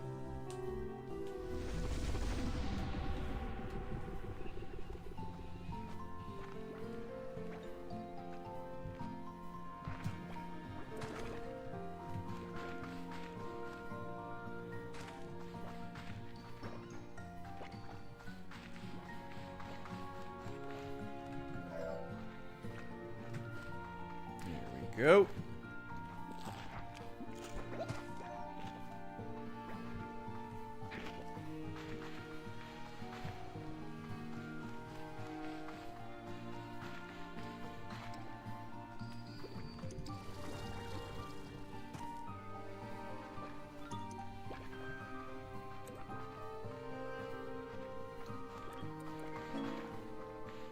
New call at the comm station. Where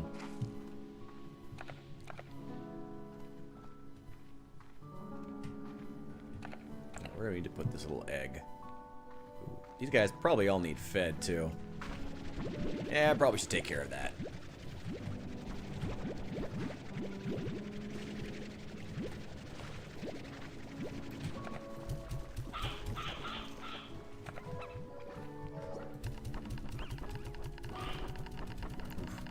water lettuce does not grow fast enough. Honestly, I probably don't even need the specialty, like, whatever. Who cares? Let me just get rid of these guys, honestly. I don't really need them. What are you doing here? Why are you in here? Get out of here. Don't eat my chickens.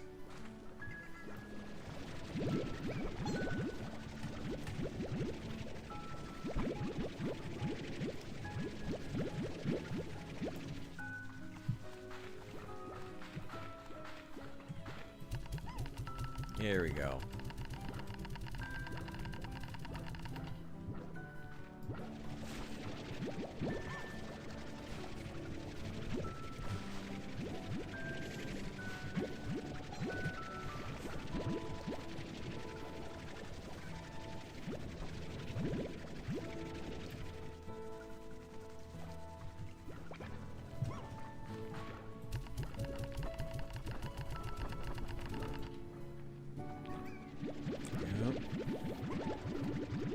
God, they're all just... There's so much. Oh, wait. I can build a couple things downstairs. Maybe I can even build a bigger tank. That'd be nice. What are you doing here?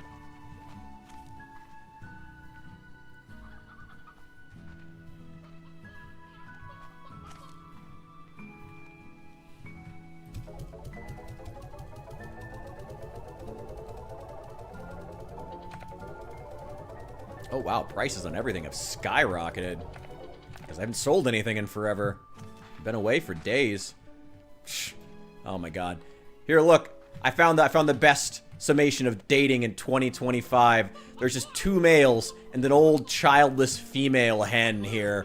With 2 males on each of her sides. Hey, good for her. Get yours, girl. Oh, boy. Ah, dating in 2025. Anyway, on to less depressing topics. Let's move all these damn plorts and sell them, because, oh my god, we have so many.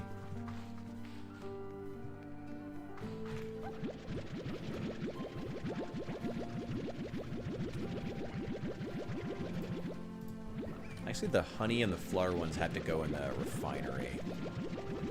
Because the flutter, each of those drones that we've been struggling, like we've been collecting all that beeswax to, wild honey to build more drones. Well, those drones also require, like, 100? How about the economy? Oh, God. Oh, no. Man, you really want to get into it.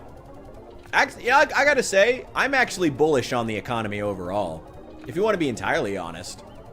I'm actually quite bullish on the economy. Oh, sorry. I'll even mute the music for this. I'll turn it back up later. Let's leave it like 20. I'm actually quite bullish on the economy. I think things could really make a turnaround for the United States right now. We are, the world overall is entering a period in which, you know, nationalism is rising.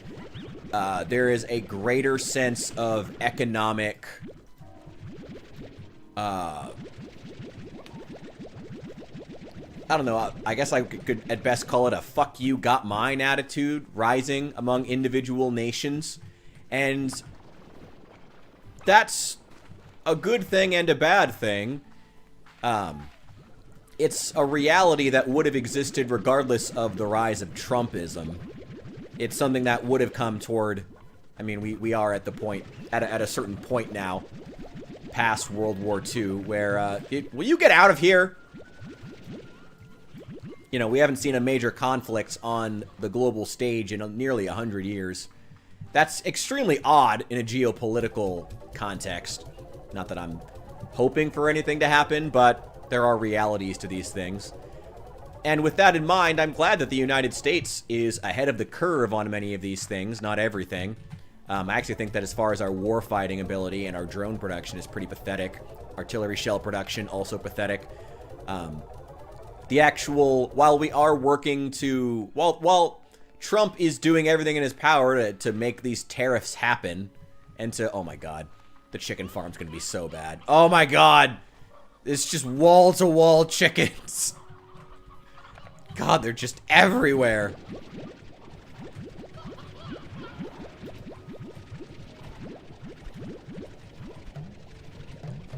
Yeah, well, Trump is still trying and honestly not doing a great job of making these tariffs look like a great idea.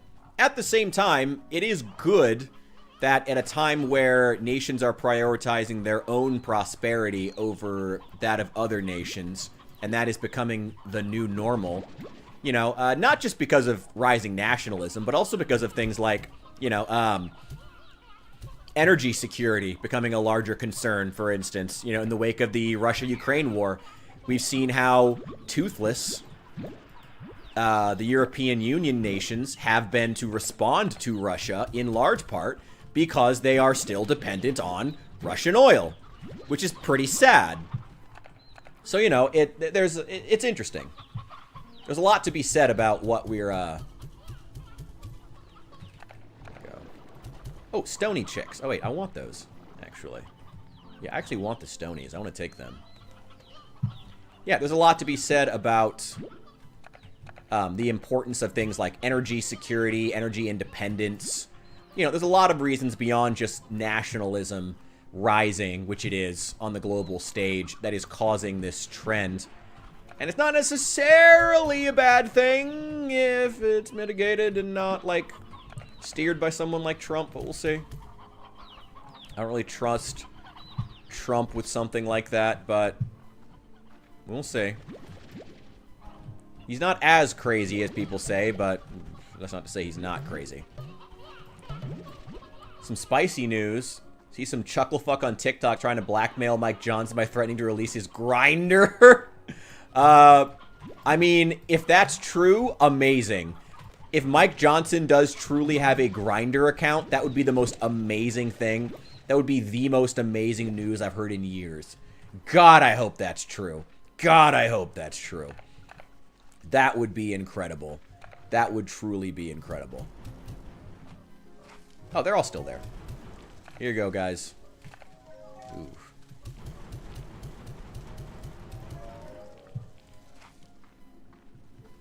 Yeah, geopolitics is globalistic and interwoven that it's impossible to separate without making big waves. Yeah, it is for now. That's changing now, though. Well, I guess maybe the Brits kicked it off. You know, Brexit happened, but it's been a trend for quite a while. And, you know, I will say, as much as, you know, Brexit was a bad idea, as much as I despise Trump, there's also a really brutal reality to a lot of this being inevitable, you know?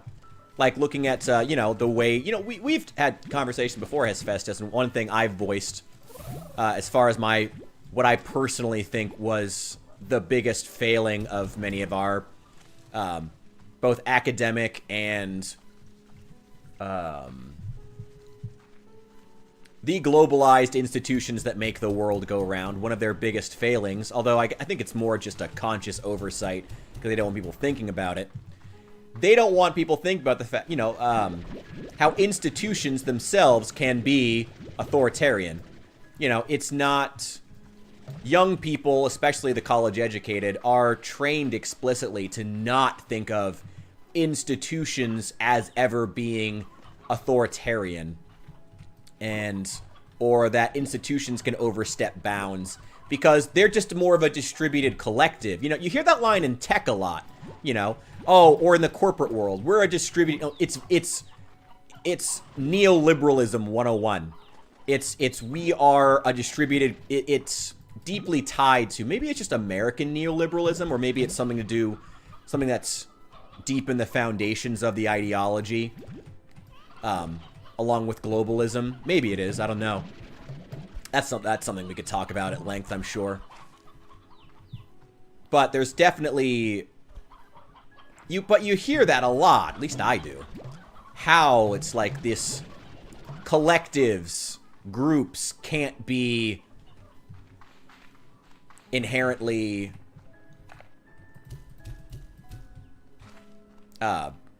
authoritarian, fascist... Can't be racist, can't be this, can't be that. You know, treating,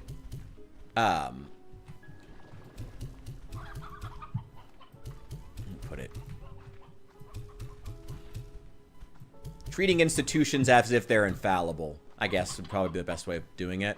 Best way of saying that, you know, as opposed to genuinely acknowledging that institutions, much like individuals, can be very much so authoritarian, can very much so be overstep their bounds, can very much so infringe on the constitutional rights of the people. And it's a shame. And these things always come and go. You know, I think it would be good for our global institution. As much as I am not that guy who's going to say, oh, well, there's overstepping bounds, like the European Union is the most corrupt. Nah, it's just another bureaucratic body that has the same inherent corruption as any other human institution, you know? Just a manipulation tactic. Pad words up to soften the blow. Get flagged for using... Yep. It's ridiculous. Yeah, I actually been thinking about that a lot. As I've been spending more time on TikTok, I find it so interesting that people who use TikTok still don't seem to, like, find it odd that you... Despite TikTok, at one point anyway, being like a majority female platform and still kind of being known as such, you still can't talk about SA or grape on the platform. Like, that still will get you flagged, and that's not treated as any kind of like a red flag. That's just like, oh, it's just the institution being the institution. Oh, it's just the, you know, and like, sure, there's something to do, you know, there's advertisers to worry about, I'm sure, but isn't that weird? You know, for a platform that so many young women have purported to be this platform where they can be themselves, that values truth. Like, I've seen women straight up be like, defend, like, the fact that, no, I've seen young men too, so I don't want to make it sound like, but like, in specific, you know, TikTok was for such a long time a platform of young women. I don't think that's not bad to say, is it? I don't think it is. I'm paranoid. I spend too much time around people who constantly check me. Make me feel bad for everything I say. Ugh. This is why I need to get away from people. Certain people. You know, there's a, But yeah, no, you're absolutely on track there. You're absolutely right about that. Like, the fact is, it's so weird. Even a platform that literally catered for so long to young women, you can't talk about topics like SA. Really? Really? And that's just something that people accept? Men and women on the platform are just like, yeah, it's just how it is. Why? It's unfortunate that we are taught to be so uncritical of institutions. As if, once again, institutions cannot be corrupt. Institutions cannot be authoritarian. Institutions cannot violate your rights under the Constitution, under human decency. As if institutions cannot be warmonger. As if institutions cannot, you know, be self-serving. You get what I mean. It's a shame that we're taught to not be critical of these things, and unfortunately, the current academic system has just become just a big... I hate using the word brainwashing, but in this one specific case, the academic system has become a tool to brainwash students to not think of institutions as having the ability to be corrupt. That is 100% true, and I will stand on that hill. A lot of the other liberal brainwashing is overblown, but that one is very much true. Let's put the honey plorts away, actually.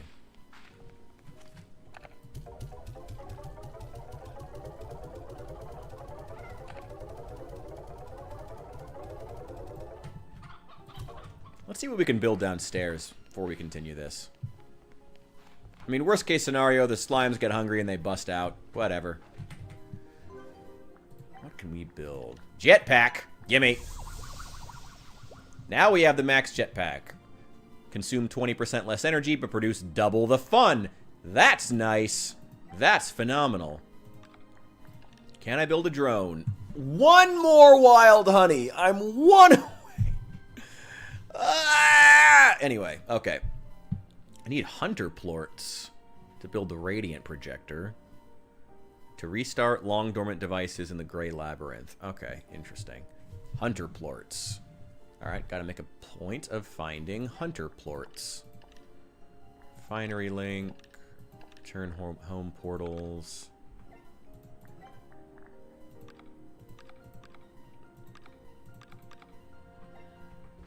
Is there anything I can build? A dash pad? Oh, that's cool.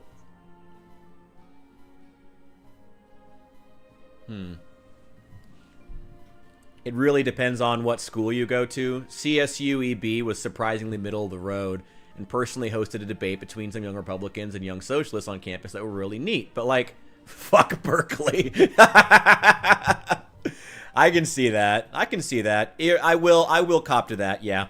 It will definitely change depending on what school you go to. I will bow to that. It will definitely change depending on what school you're at. It is still worrisome to me, though. Just the fact that it seems like the Ivy Leagues have gotten it the worst, and that's part of why I'm so worried about it. Because it's the institutions, it's specifically the schools with, like, the biggest name recognition where, where the types of people who go there are the types who would say that what I learned there is inherently right by simply the fact that I learned it there. If that makes sense, you know? Those types of people.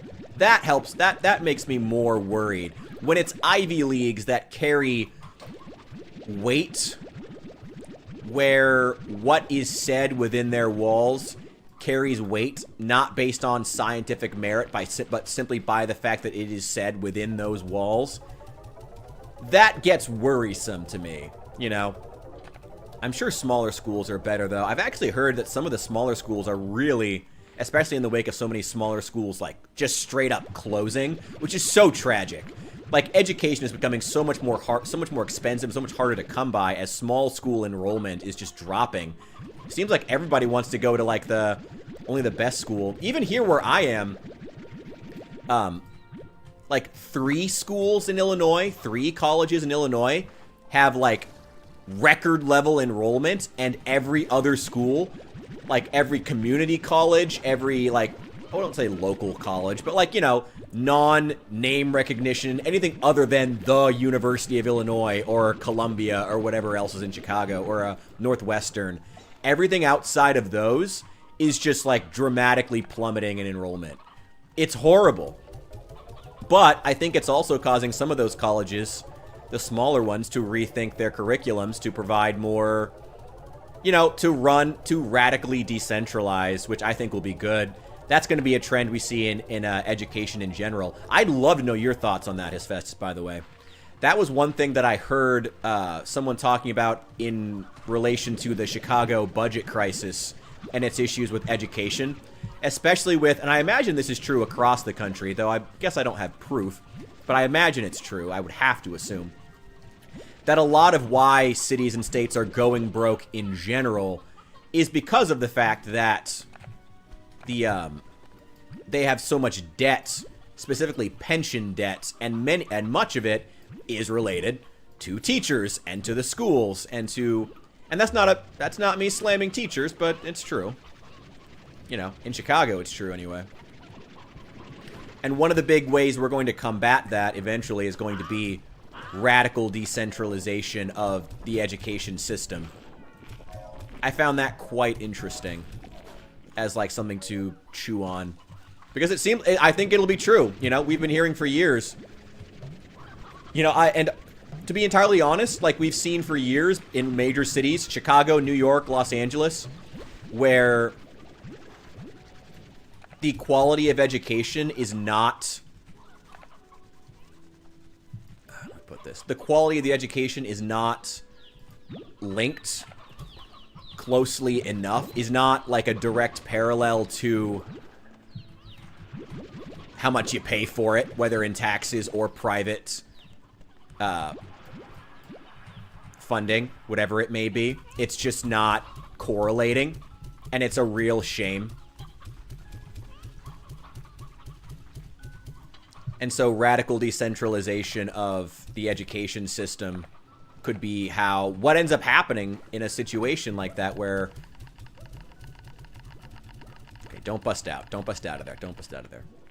I don't know. Sorry. I'm doing two things at once and I'm kind of rambling. But I found it really interesting to think on what could happen if that happens. If, you know, as a solution, you know, it's quite possible we could see kids getting educated by, you know, their neighbor who has a bachelor's and gets paid in donations, you know.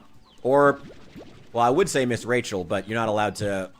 You're not allowed to watch her stuff unless you have a particular political opinion, which... Great. Let me do this. Let me do this.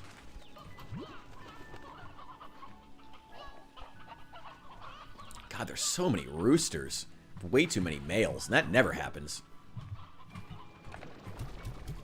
Get in there.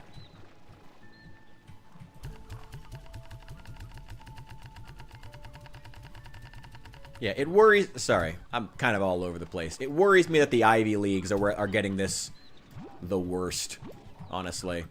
It worries me. It worries me. You know, the types of schools that, like I said, can carry weight simply by having something said within the walls of that school are the ones who are, honestly, the closest to brainwashing that I think I have ever seen.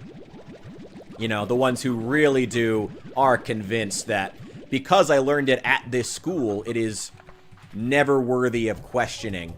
Which is the opposite of how your schooling should work. You know, a good school should be the one that teaches you how to push back on what they tell you effectively. And eventually it'll come back around. With 5 years plus across private and public education, paying for private school just means you're handpicking how your kid gets indoctrinated. Religious or political, etc. Quality comes from teachers with tenure who give a shit and try, because unless you kiss a suit and ties ass for a politically acceptable amount of time, your ass is on the line. The current systems of everything are dying from the inside, and it's horrifying. I agree with all of that, but why did you say tenured? Why does the teacher have to be tenured? That's the one thing I found odd there. Why tenure? Why tenure? What does that have to do with a teacher, with the quality of what a teacher gives? You know, if anything, I've heard just as many examples of teachers who get tenure and stop giving a fuck. I believe that's always been like the big pushback against tenure.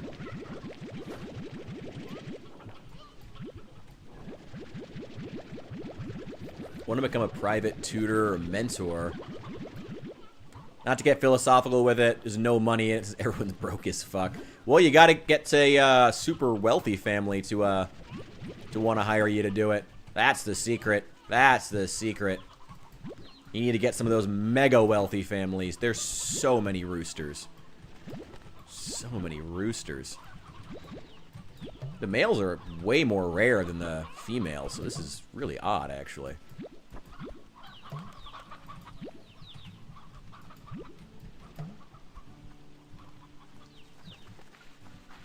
Here we go.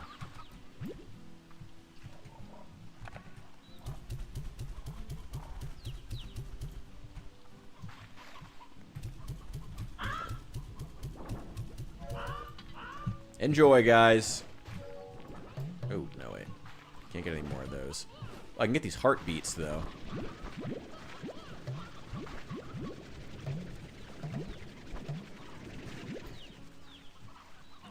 Tenure means the only thing you can get fired for deliberately calling a kid a racial slur and being recorded sexually assaulted. Yeah, I know what tenure is, but why does that...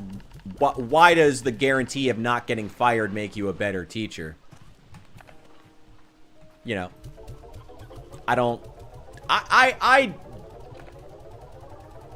Unless you're in, like, a very controversial field, and even then, to be honest, if the school can't be mature enough to let you teach, less afraid to say some real shit, yeah, but should you be saying real shit to the kids, or should you be teaching them what's in the books. Not to then spiral into a whole issue with, you know, the textbook problem in modern academics, but, you know, I mean, why does a math or English, how many subjects are there? Math, English, science. How many of those require a teacher to need to be able to lay down some real shit? How many of those really require that? Oh, shit. Oh, it's full. Oh, damn it. Well, we're going to have to start selling them. That's not the worst thing. I guess it's full on rock, and angler's probably not far behind. Oh, yeah. Only take a few more angler plorts anyway. Yep, that one's full too. Well.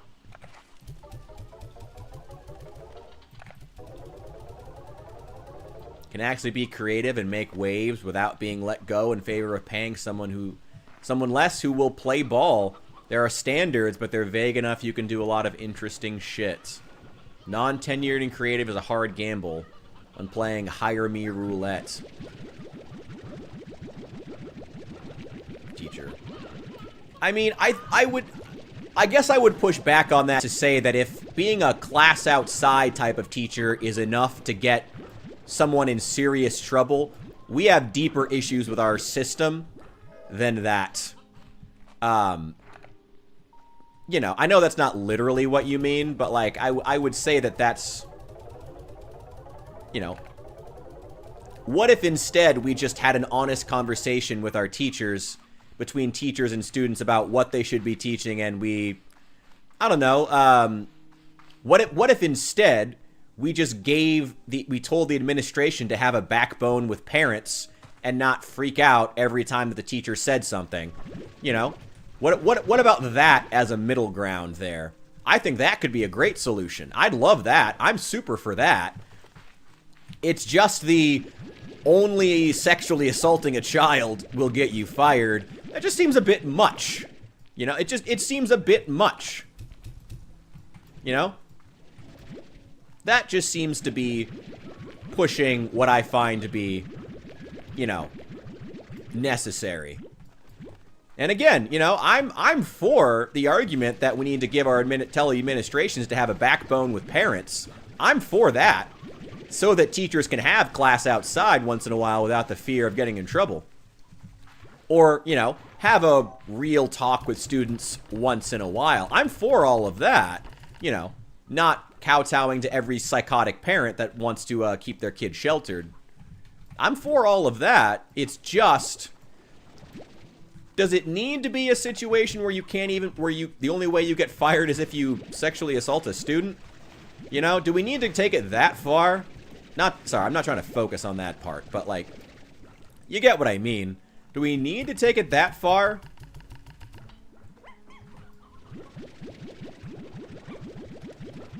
I will also say, just a quick reminder that being from Illinois, you know, our teachers' unions are deeply, deeply corrupt. So I do come at this issue with a certain degree of pessimism that others might not. So, you know, you can take that for what you will. I do have a certain extra degree of pessimism when it comes to this issue. And I'll admit that. I'll be honest about that.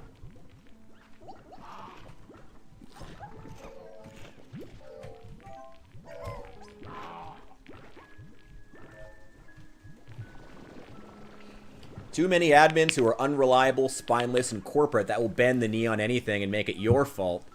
Why unions have gotten that aggressive. I mean, I gotta say, maybe this is a situation where you should team up with Republicans, because honestly, I'm for slashing middle management in schools and elsewhere to the bone.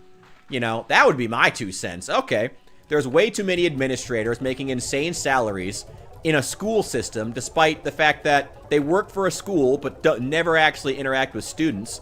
What sense does that make? You know, this is actually where we come back to radical decentralization. If you're a pure capitalist, maybe a creative destruction, though it's a government system, but still, you know, an ebb and flow.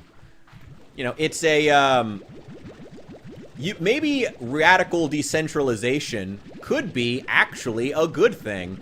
You won't get anything the benefits won't be as good for the teachers, but you'll be able to actually be a teacher.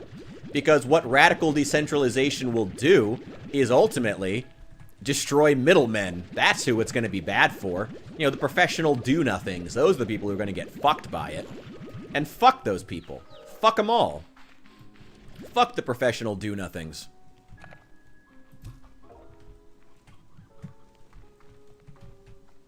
Hell yeah. I'm glad we got common ground on that.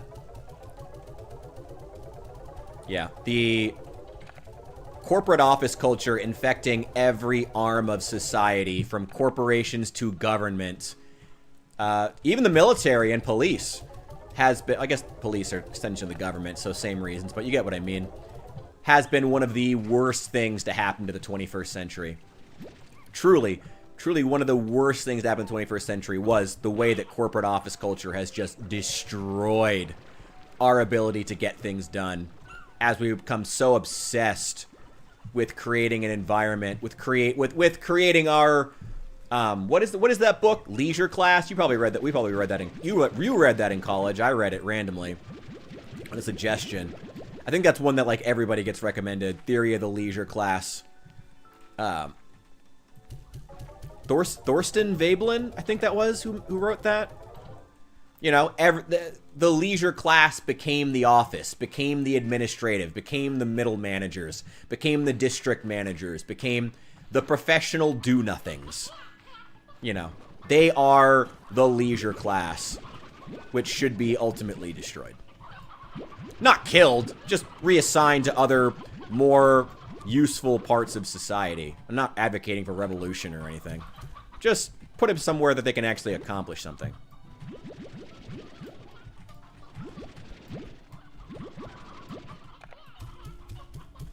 So many roostros.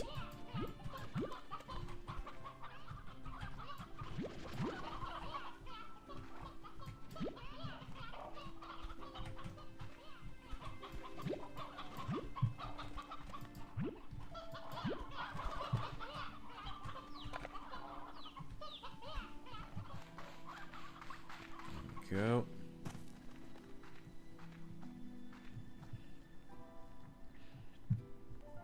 Republicans great for firearms and fiscally. Fond of liberal policies on... Yeah, I mean, isn't that the standard American man? I mean, isn't that, like, the bog standard? Like, I remember seeing a lot of women on TikTok just, like, making jokes about, like, about the men in their lives they try to date. And it's like, oh, really? You're fiscally conservative and socially liberal? Wow. So unique. I remember I saw that and I was like, yeah, that's fair. That's fair. That's how all American men are these days. Which, you know, is a good thing. It's good that they want, you know, it's good to have that American men want fiscal responsibility and a socially liberal society that doesn't punish people for being gay or trans or just different in any way, neurodivergent, whatever. Thank God. You know, that's like the, I don't know. I mean, speaking as an American, I see that as the ideal, though I guess some other cultures would disagree. I can probably get rid of some of these chickens, actually. Why don't we see if we can get rid of some of these? Oh my God, there's so many. Just vacuum them up. God, there's so many. Keep the thunder chicken. Get rid of that one. Give me that. Give me these. One more.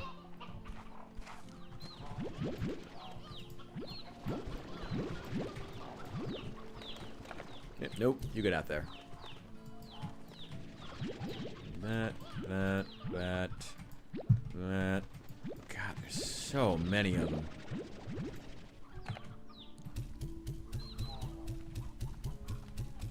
There we go. Sure, it's milquetoast, but so is your Pinterest board interest, Instapose, and personality.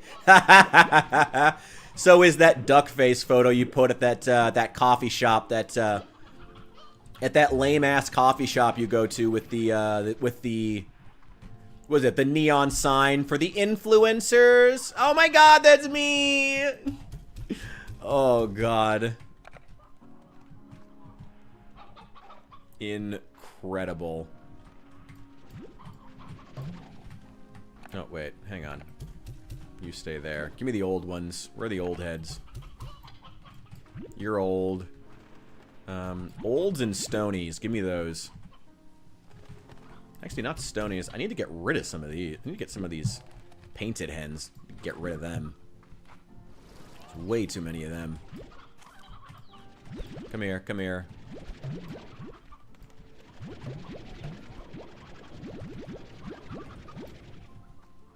No, not the briars. You stay. Those. No, you stay. Need that. What?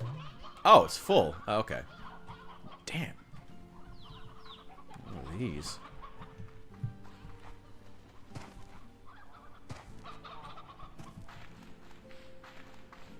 There we go.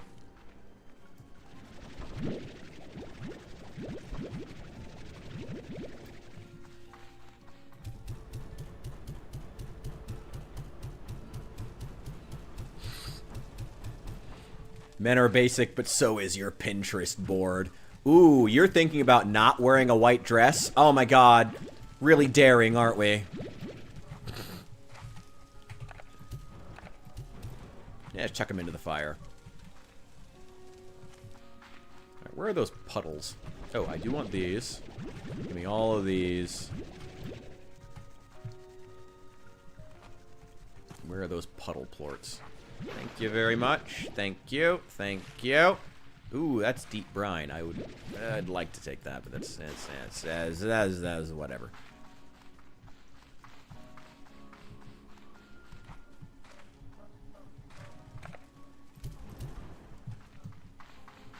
Go.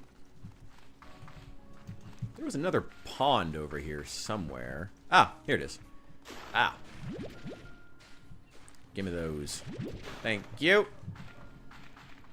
I still don't have what I need to build the stupid drone. Take you. Take you. And you.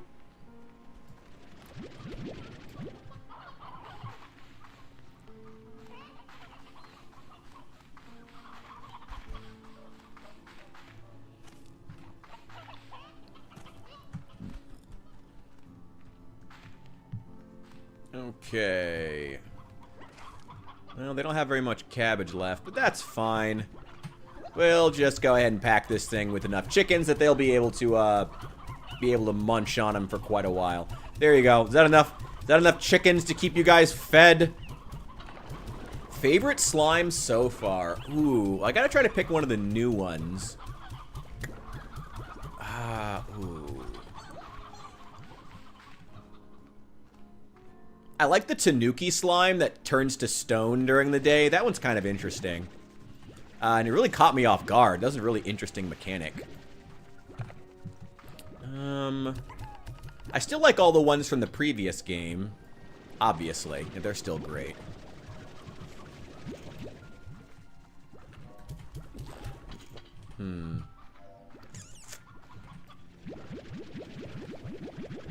Flutter slime, that's what they're called. I don't know. I gotta think on that. Damn it, Signy, you asked the good questions. Now I gotta think about that. Damn it.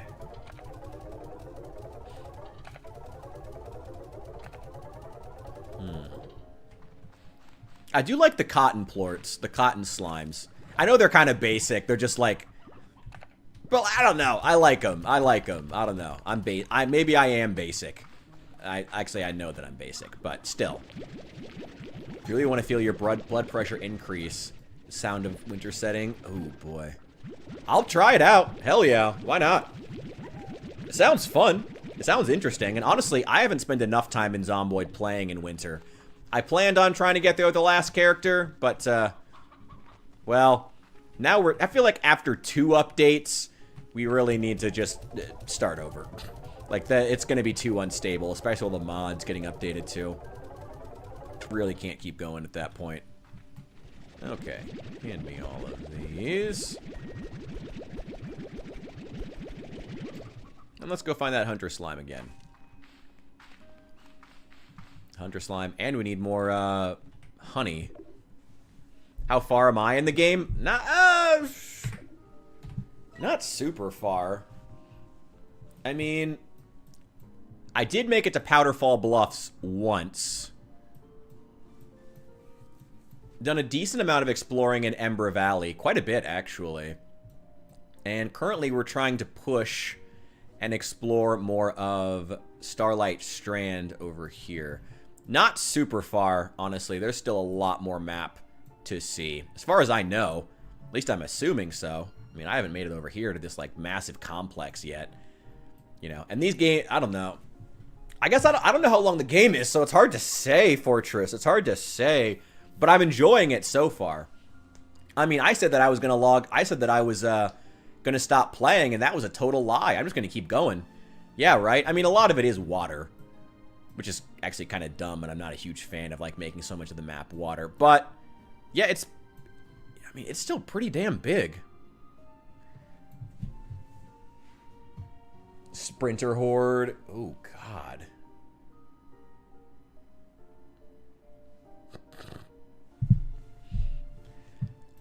I'm going back and forth on whether or not I actually want to play with bandits. I like bandits in theory, but I never really... I don't know. I never have... It's a whole nother... Jesus Christ. Fortress. First of all, no spoilers, but...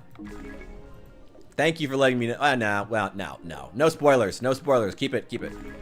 I know I still have a lot more to figure out on here. And I figured they'd have a few more. I mean, I remember the first game just kept sprawling and sprawling. Even after I thought I was done. And that's not even including all, like, the secondary areas, like the character-specific areas that each of the characters giving you missions gave you, you know?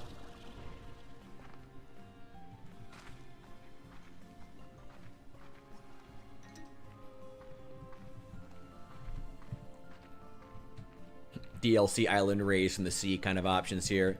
Yeah. It's funny you say that because honestly, the map, both the map and the story really feel like a DLC game. And like literally the story is a mysterious boat shows up on your shore. You abandon the farm from the first game entirely. Hop on for adventure. It's like, okay, I could see our character kind of doing that, but it's also kind of lame. Like, you just... Oh, I just abandoned my farm from the first game. It's like I didn't, like, pass it on, or... You know, did the company seize it or whatever? Did I reach the max level of the buyer's club or whatever it was in the first game, and... You know, the farm was just so automated, I just not necessary. I don't know, something more than just, like, you just run off and abandon the first farm. Don't even look back. Who cares? So, I don't know. A story like that makes the game feel like it's DLC. It's not bad. It's functional. And I mean, the first game story was functional, but the first game story also was paced a bit better, you know? I think there was an opening cutscene. I'd have to replay it. There was an opening cutscene, I think, but it was super slight, and then the story was slowly unraveled to you, which it technically is in this game too, but the pacing is just not as good in a lot of areas. Like, you saw me going to the comm station and scrolling through all of those individual people who keep calling me. So in the first game, each of those guys, those of you who haven't played the first Slime Rancher, which you should, by the way, each of those, the way you're introduced to those characters in the first game is through basically I should open up that. There, I just saw a hunter slime spawn. There you are. Get over here. Eat that. The way you were introduced to those characters in the first game was that they would give you missions. They were pretty simple, like, especially to start. They'd be like, collect this many of this type of chicken, collect this many plorts, and you would put them into the machine, and you would finish it, and it would give you, like, a pretty piddly reward. But usually they were like things that you might actually need, like specific plorts you might need for crafting or craft recipes. Now all they do is each of those characters just calls you on occasion after a certain number of days or nights have gone by. Maybe, I think. I don't know. They just call you after a certain amount of time and just give you stuff. And it's all cosmetic stuff. None of it's even very good.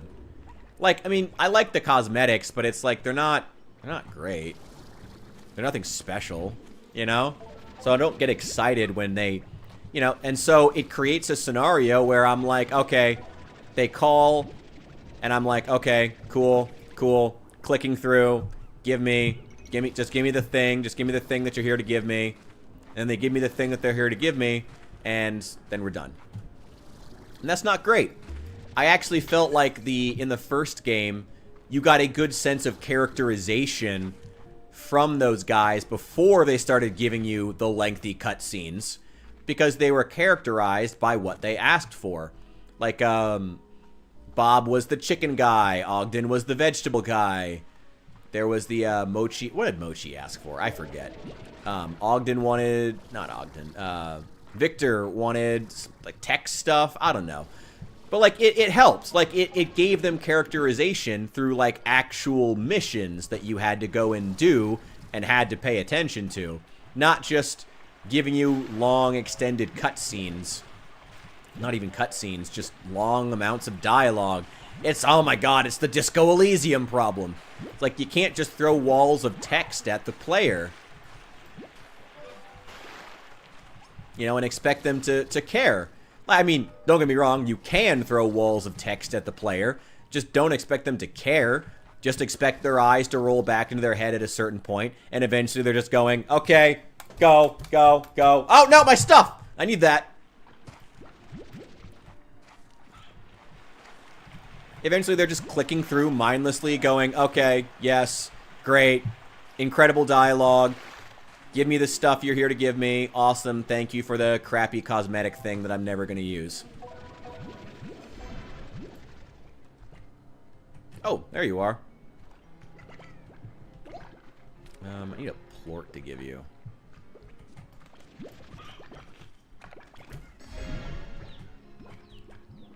There we go. Here. Eat this chicken. I need that. Thank you. All right. Don't like lengthy lectures on... What do I mean, don't like lengthy lectures on how you're wrong, but on repeat? What? Sorry, that went over my head. I just don't like... I mean, it's... You know how I play games. I try to play games in such a way, like, I don't... Oh, okay. I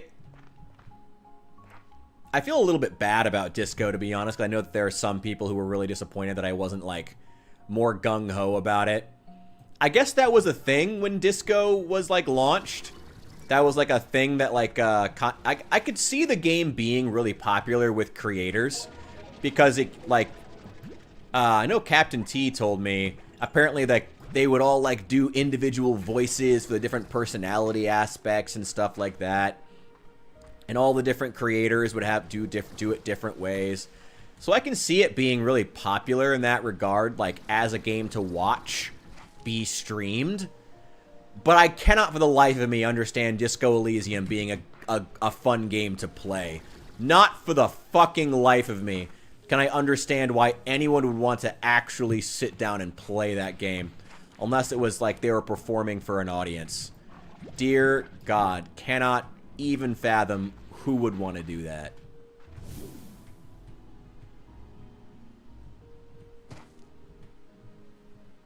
I mean, even Al, I think he... No, oh no, he didn't buy me the game because I already owned it on GOG, just randomly. Even he said that he only played the game after watching creators play it. He could only play the game by just cheating and going in with max stats and everything. Like D&D and dice rolls and being punished for succeeding randomly is really shitty design. Yeah. It's unique, sure, and conceptually it's interesting, but it's a shit slog. Yeah, absolutely. I know a bunch of people on TikTok and on Reddit were not happy with some of the things I had to say about the game. And it's like, I don't know. It's... There's a lot that can be said about that little blip in the gaming history in like 2019 to like 2022 when every game was trying to ape D&D. You know, it's like, ooh, dice rolls. They add randomization, so no playthrough is different. It's like, that's great, but it also makes you you're actively taking control away from a player. You're taking choice away from them. You know, one thing I was thinking about recently was how in Fallout New Vegas, none of the bosses are particularly hard. Just what makes them, but it's interesting to kill General Oliver, Mr. House. It's interesting to kill Caesar or Legate Lanius. It's interesting when they die because it has story effects. It's interesting when they die because it's a choice. It's not the difficulty of the boss fight that should define a story-based game. You know? It should be like the choice to kill them should be the significant part. And I feel like way too many of these games just didn't understand that. Or, well, ah! Get out of here. Get out of here. Get out of here. You know. Oh, you enjoyed playing Disco Elysium. Okay.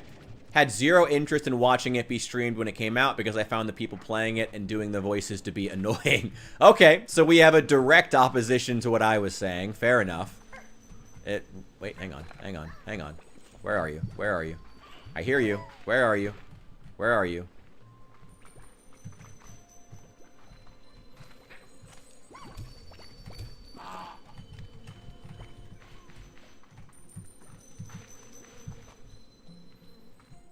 Where is it? Where is it? And it's gone. Fair enough. Good to get a different perspective. I don't know. I just really did not enjoy the game. Like, again, going back to that particular blip in gaming where everyone wanted to take notes from D&D. I don't know. I would rather have interesting choices to make in a game, you know? Fallout New Vegas has less options in theory for one playthrough than Baldur's Gate 3 in theory, because you have to in the end choose one of 4 endings, whereas Baldur's Gate 3 has like 16 and all the individual choices and all that whatnot. But Baldur's Gate 3 also lacks structure. And also, it doesn't feel in the moment like you're making so much of an impact by killing this character, by defeating this boss. You know? It doesn't feel like you're making that impact like you are in a game like New Vegas. Which I guess is like, I don't know, isn't like the holy grail of RPGs, but, you know. Absolutely, it's what I love about D&D. If I can engage and have choices and choices and agency, 100%. Then it's exciting. If I don't, I'll ask why you're reading a fanfic book to me.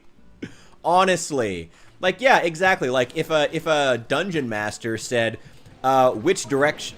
If you said I want to go right down this hallway, I want to take. If you have 2 tunnels in front of you, and you say I want to go down the left tunnel.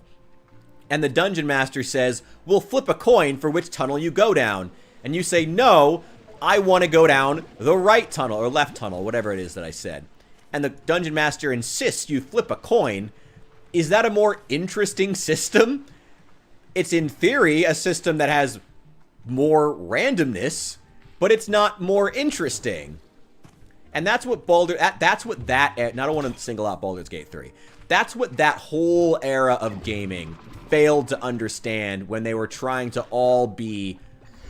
when all of them were trying to be D&D light, you know?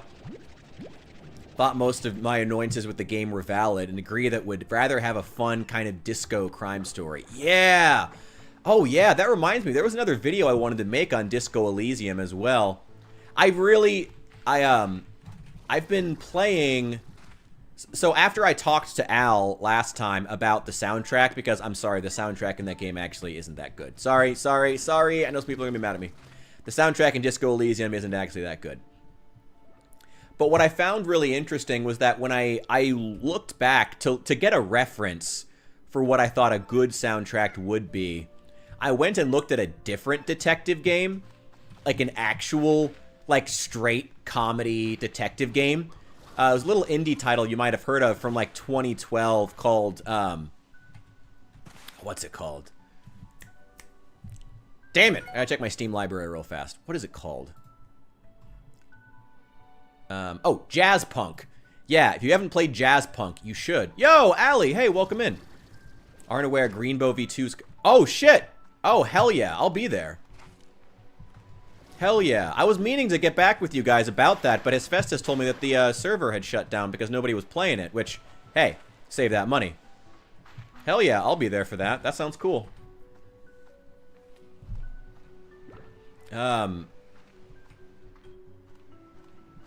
What the hell was I saying? I don't know. I lost my train of thought. Anyway, Baldur's Gate 3 and Disco Elysium need more choice. Oh, that was it. Yeah. I was listening to the soundtrack of Jazz Punk. Jazz Punk is amazing. I love that game. Also a comedy game where you play as a detective, but like a straight comedy game, not like trying to convince you to be a communist and also throw in a comedy sometimes kind of game. Straight up comedy. And it's so good.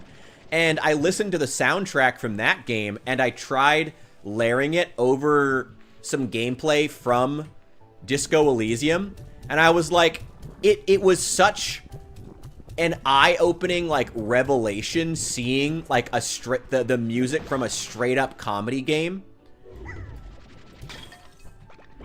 that I was just like, oh my god, this is so much better. It's so much better if it's just a game where it just leans into being disco, baby. You know? It's great. Oh, it was so good. I really want to make that parallel because it's so interesting. You know, those little details.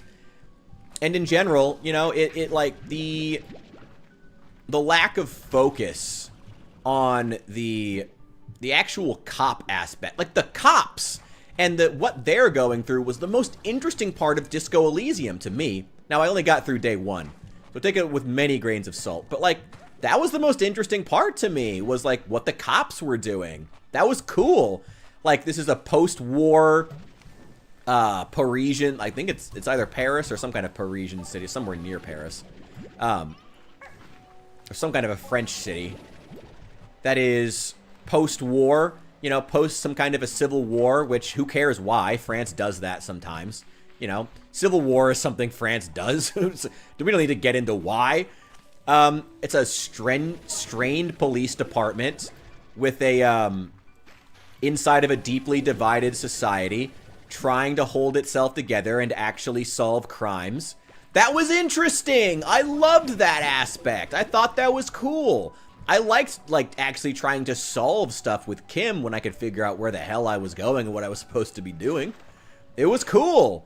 It was just when I could actually figure out where I was going and what I was supposed to be doing. I just never really knew. You know? I don't know. It was, what is this? What is this? Oh, shoot. Oh, we're finally here. Oh. Oh, maybe not. Okay. Oh, I'll take that. Need silky sand to make something. I forget what, though. I think I can also take these. Nah, leave it. No, I don't... Oh.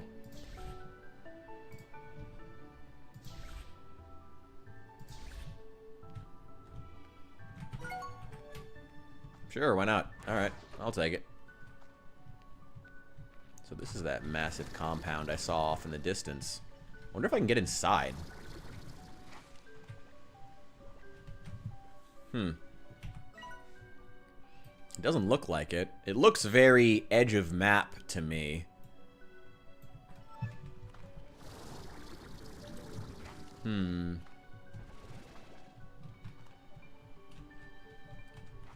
Looks very edge of map. Oh, Allie, also, by the way, if you and Jarrence do want to get in on this, tomorrow we're getting into Enderall finally, and I'm going to put up a poll in the Discord tonight, over in the New Memphis Discord. just asking people what kind of build we should do, because Enderall has some really interesting builds.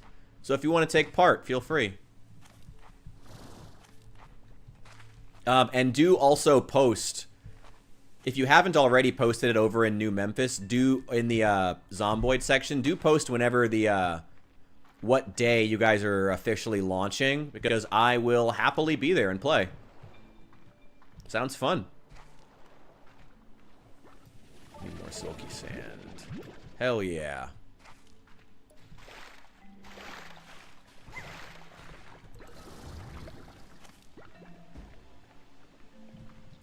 Which game is worse, Baldur's Gate 3 or Disco? Disco.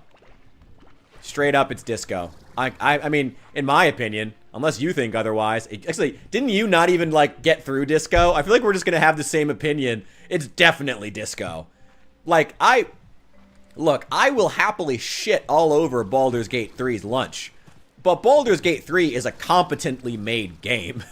Like, there's not, like, Baldur's Gate 3, I think, just had bad ideas. But it executed them in the best way possible, you know? Like, there's nothing, like, I never had a moment in Baldur's Gate 3 where I straight up got the same literal outcome from a failed and a succeeded skill check, which happened at least twice that I remember off the top of my head in Disco Elysium. I can't remember that happening in Baldur's Gate 3. Baldur's Gate 3 is like the game that Disco wishes it could be. Honestly. And again, I'll shit all over Baldur's Gate 3, but I will give it those props. It just had bad ideas, but it executed them well. Like, it did. I wouldn't say that Baldur's Gate 3 was like a poorly made game. It just had really wrong-headed ass ideas that didn't make any goddamn sense, and it shouldn't have done him. But yeah, Baldur's Gate 3 is definitely a better game. Oh my god, it's not even close. Not even close. I was actually able to beat Baldur's Gate 3 5 times. Couldn't beat Disco once. It was painful. You didn't like being lectured to about race by Mandingo? You didn't appreciate that? Well, you must be racist. You must not have copped to his ideas of racial superiority, clearly. That's clearly on you. That's clearly a you problem. God, fuck that game. Fuck Disco Elysium. God, just fuck that game. Anyone who likes the game can like it. Don't let me take it from you, but fuck that game. God, fuck that game. In my opinion, God, fuck that game. It was an awful piece of shit. Ooh. Dew is spawned. Nectar. Get back here. Ooh, I need that too. Give me that honey.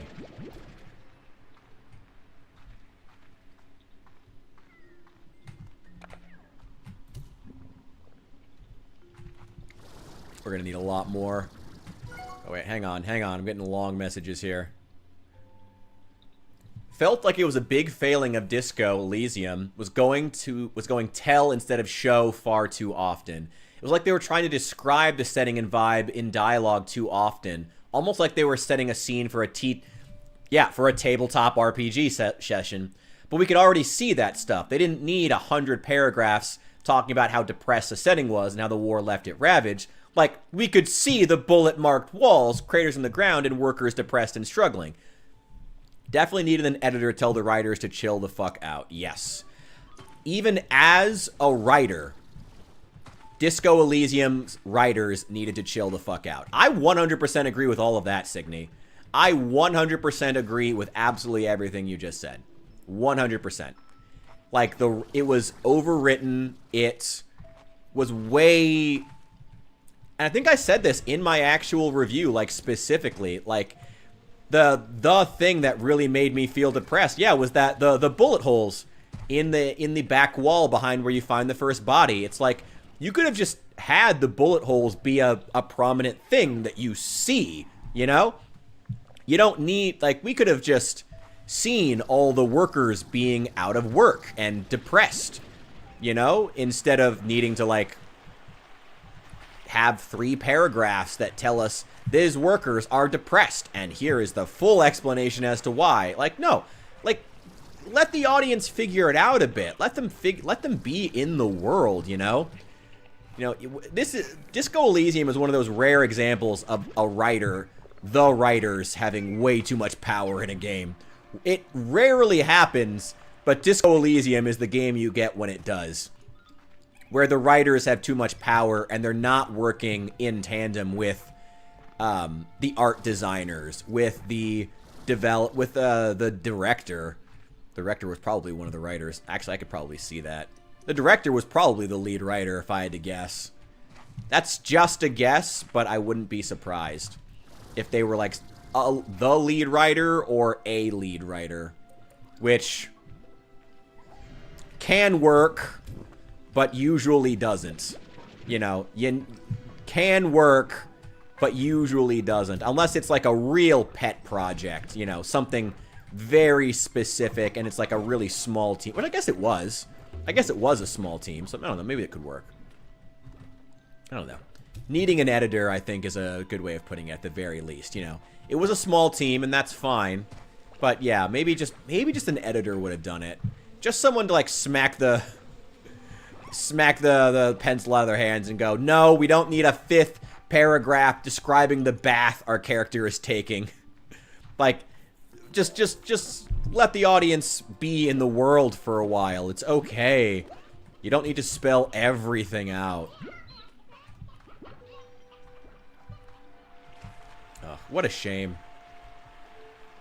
And for a game that had a lot of potential, I hate shitting all over a game like that because it's true that there aren't enough narrative games. There aren't. There just aren't. And it's a shame when one of them just isn't good. Really sucks, which is why I think the fan base clings to it so much and why there's so much defensiveness over Disco Elysium, because unquestionably the game, it was one of those interesting cases where a game comes out, gets massive praise, and then drops entirely off the radar. Like, is almost completely forgotten. Like, comes out, gets massive accolades, is called the next big thing, and then just drops off the radar. You know, like Frogan. Like, it's just, it doesn't actually accomplish anything. It's just, it's a shame. You know, it's a shame. And it's usually you know, in my experience, cult classics become cult classics as opposed to just classics for a reason. There's usually something about it that alienated casual audiences, or whether it be a mechanic that casual audiences couldn't vibe with that may have been genuinely profound, but more often than not, it's something that's deeply flawed about the game. More often than not. It's a deep flaw in the game that's not resolved because the developers didn't see it as a flaw, or just were lazy sometimes. In the case of Disco Elysium, I think it was definitely that it was just the writers had too much power, or the director was one of the writers, you know. And, you know, other things happen too. You know, it can go the other way too. You know, certainly there are plenty of games where the writers don't have enough power. Just smack the, to grab the pencil and go, "No, we're not doing this. This is a stupid idea," you know, to tell the director that, no, we can't do that. No, that's dumb. But Disco Elysium makes it kind of a rare game in that case. Certainly unique. Damn it. The nectar rots away? That sucks. I mean, I guess it has to.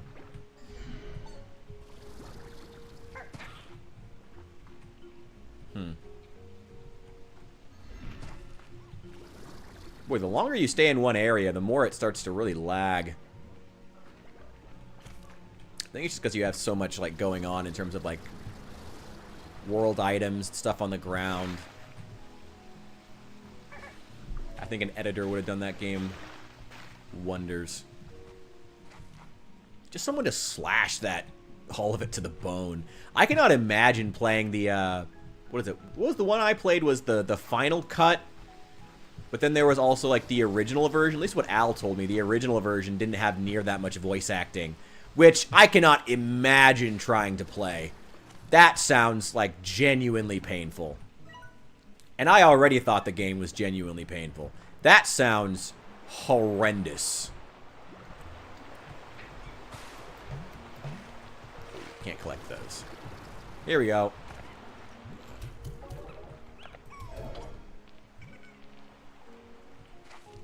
Really was the James Cameron's Avatar of gaming. Oh my god.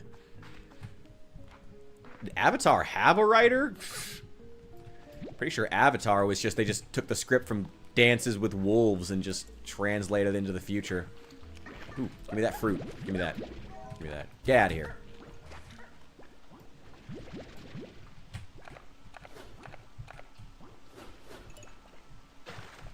Go. Yeah, I'll take that.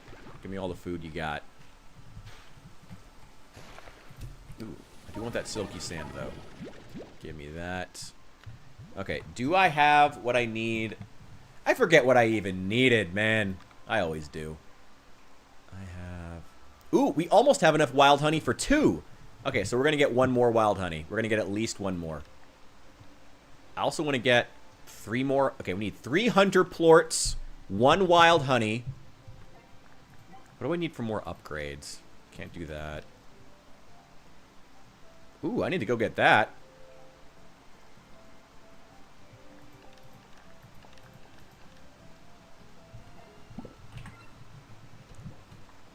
Okay, hunter plorts, wild honey.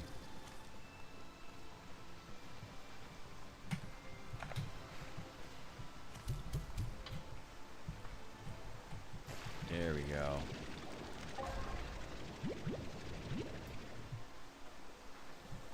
Oh my god. Oh my god. I do love what a meme Diddy has become. I do love that. Did you at least get him with a good butt stab? I mean, maybe be careful of that though. He'd probably enjoy it.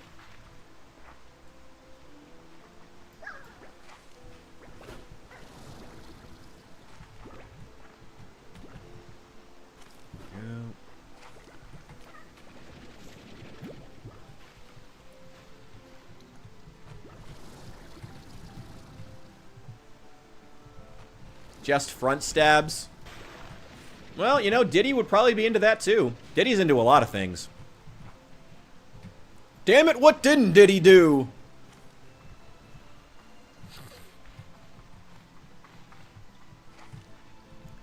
Ooh. Oh, what is this? What's this cave? Oh, I've been here before. And also, yeah, there we go. Dump all that. Dump the silky sand. Dump one of those.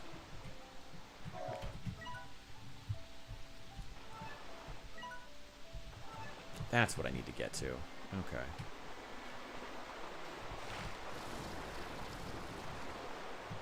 I'm still looking for that one door that needs a flutter plort. I want to try to get all of those taken care of. It's back this way. I don't know if this is the right one. Let's see. Gilf Hunter? Hell yeah. I think we saw him earlier. He was one of those two roosters hanging out with a single elderly female.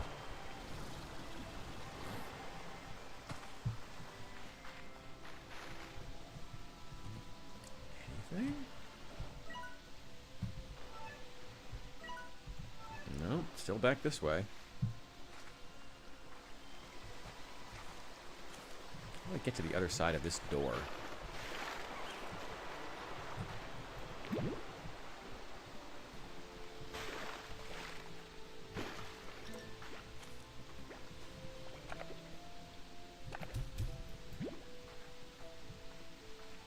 Just gonna carry all of these, just in case.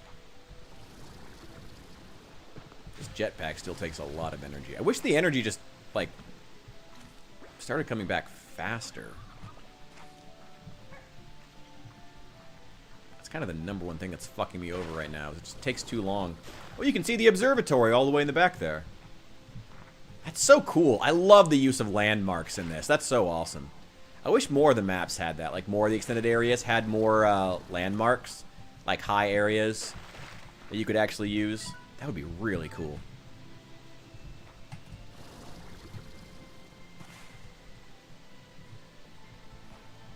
Okay. Now, how do I get around the back? Much like Diddy, I'm struggling to reach the back door. There it is. That's it. That's the one that needed the flutter plort. Can I get this? Kobe! Yeah!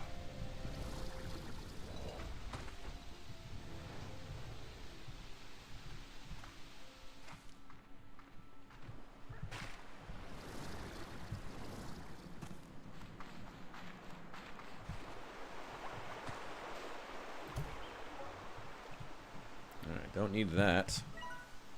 Okay, where are the others? Took care of that one that needed the meat. I got this one over here that still wants nectar. And this one will eat anything. But he only comes out at night. Let's go ahead and get out of here.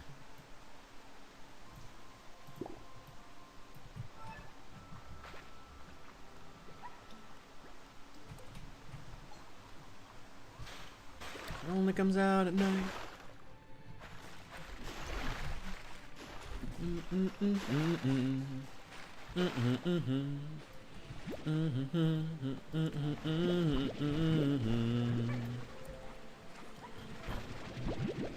Oh, here she comes.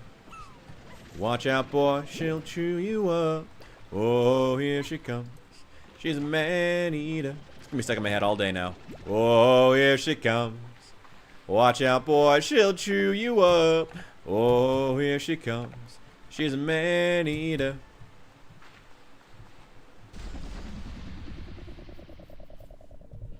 That's that gilf that that teammate's hunting.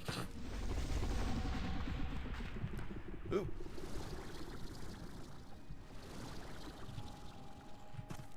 There you go. Give me these.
Eat your fill, boys and girls.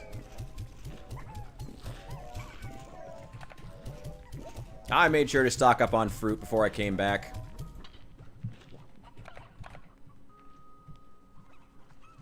And you guys are still full of chickens. There's still just chickens everywhere. So they're still well fed. They're doing fine. Yeah.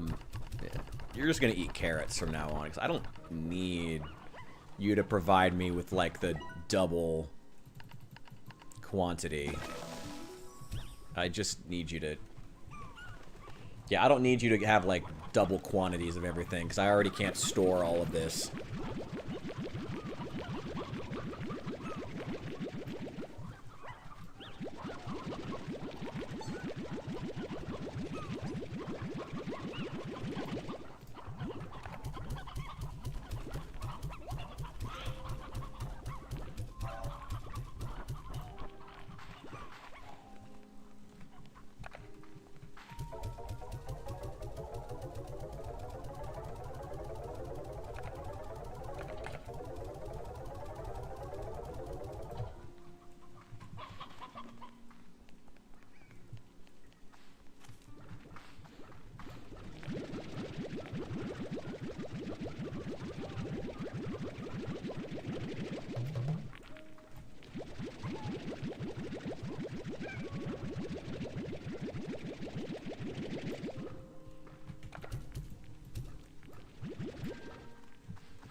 go.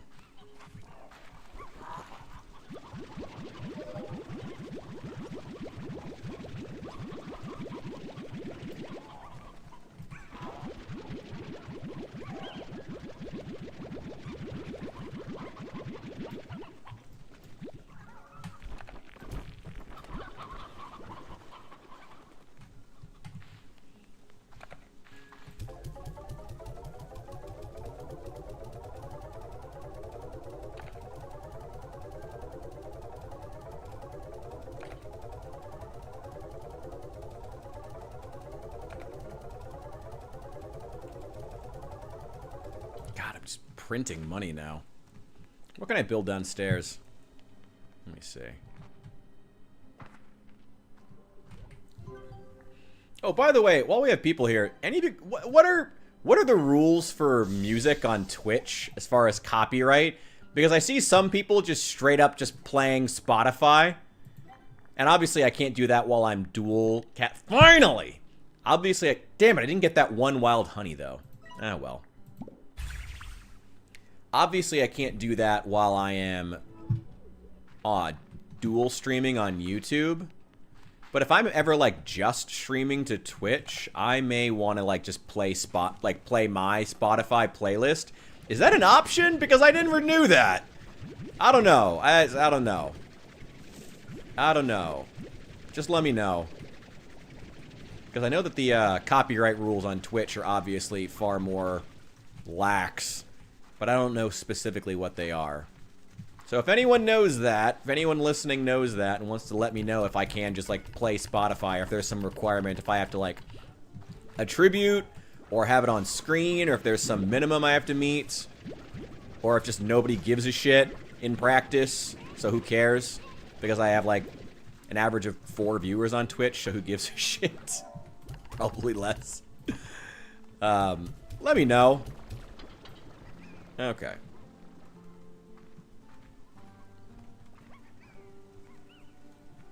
Now, what do we do with this drone?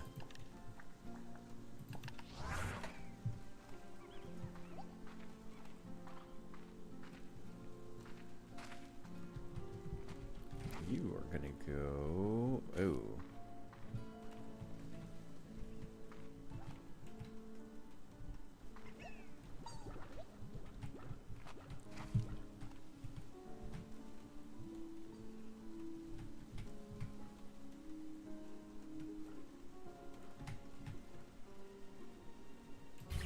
There we go.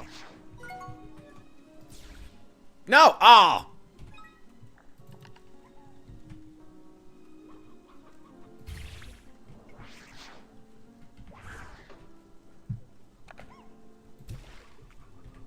Oh! Activate. Okay. Quantum Cloud.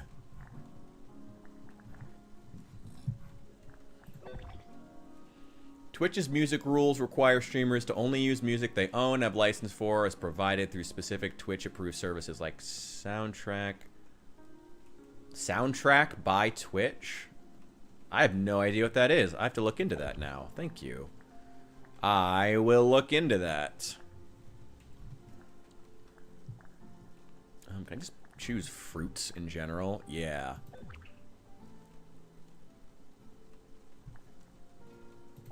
Take fruit from gardens, put in auto feeders.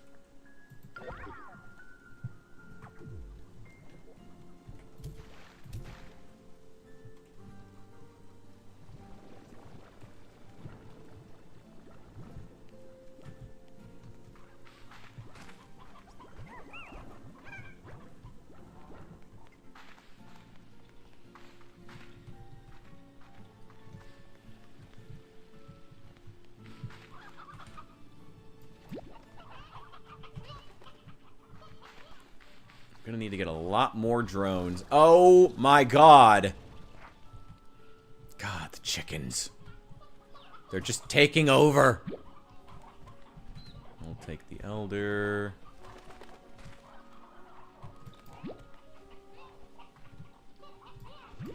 Thank you.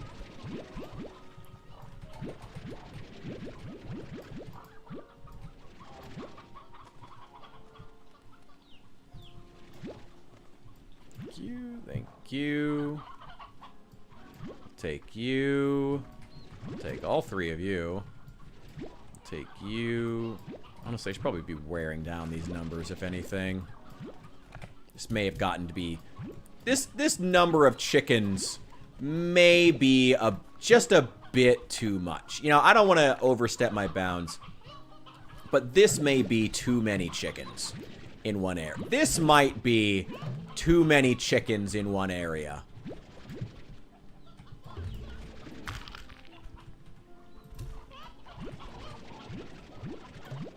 Yeah.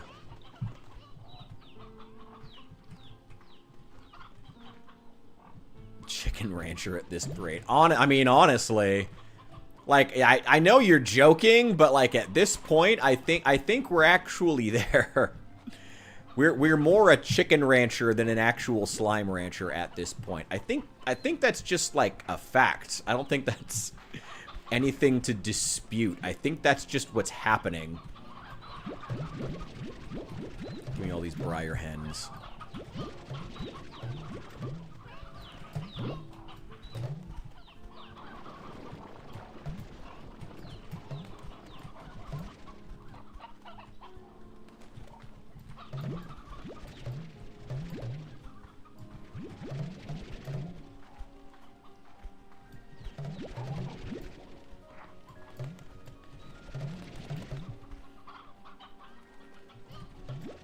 There's a briar. There's a briar. That's regular. There's one.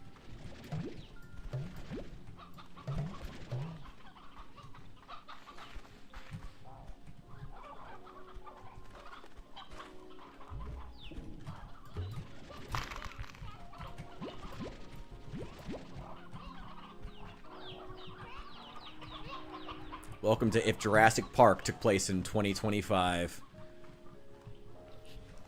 Instagram homesteading channels have gotten too powerful. The chickens have overrun the earth.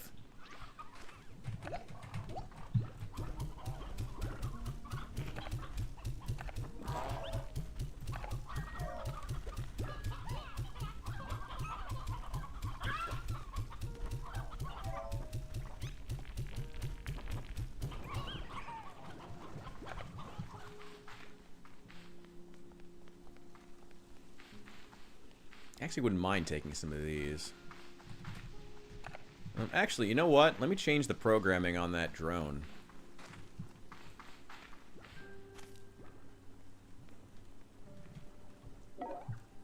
Actually, I think it would be better for you to take plorts from plort collectors and put them into the market. Just start doing that. That way, I am making the all-important passive income.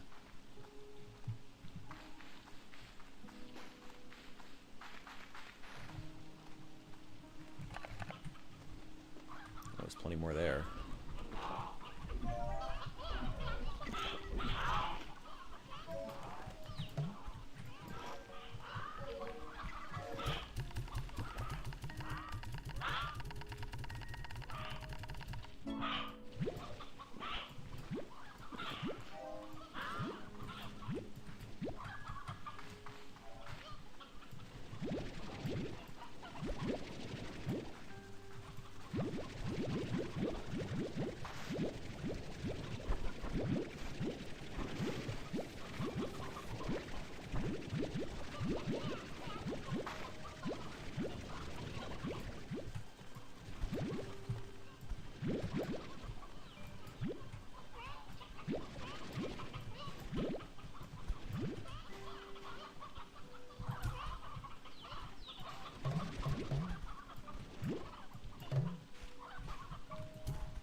Get over here. What are you doing? Get back in your cage. I'm gonna keep you fed, don't worry.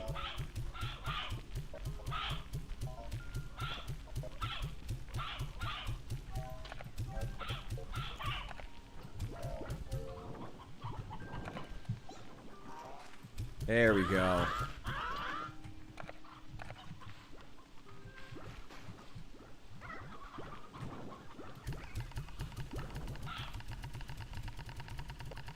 Got first place out of 8. Nice. Yeah, oh yeah. I need to hop off here too, and honestly. Yeah, everybody check up. I will put up the poll in the Discord about what kind of build we should do in Enderall. We'll start that tomorrow. Content's gonna change a bit. Like I said, I am radically throwing out, like, the quality of my videos in favor of just being able to make something every day. But I don't know, that could be fun. People could enjoy that. People could enjoy seeing more of me. Whatever. Hope you guys enjoy it. Check it out. I've been saying I'm going to log off for a long time now, and I swear to God, I will eventually. I swear, I can stop playing this game anytime. I can stop anytime. I can stop anytime. I can stop anytime. I can stop anytime. Anytime. I can stop anytime. Anytime. Have a good night, Hephaestus. Everybody hit him with a GN.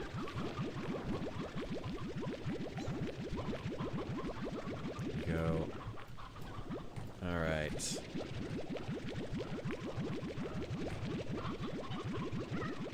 There we go. Signy's the guy. He knows what's up.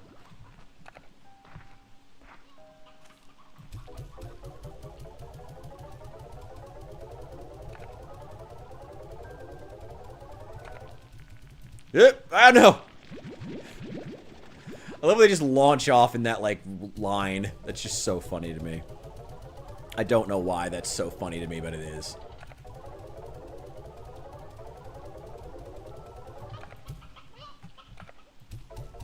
Put those in there. Those Yoki plorts are hard to come by.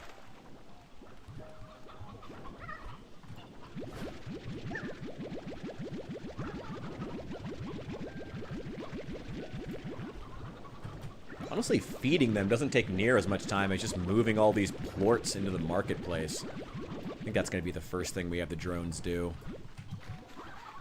Once we install Starlink.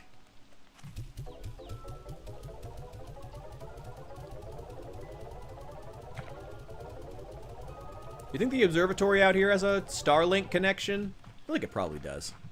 I don't know where else their internet could be coming from.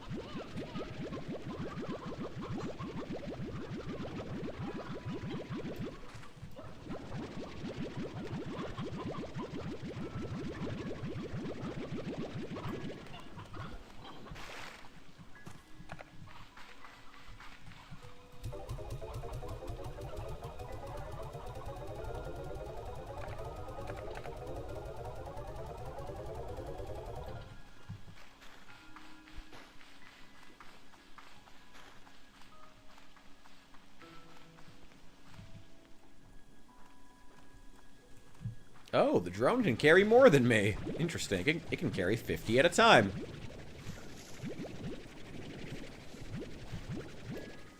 That's fascinating.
I'm so close. Oh, another strange diamond. I thought I had enough strange diamonds. Oh, shoot. And hunter plorts. Okay.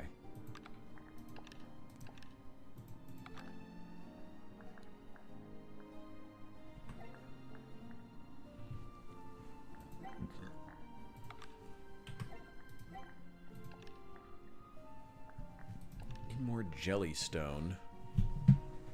Market link. That's pretty nice to have, actually.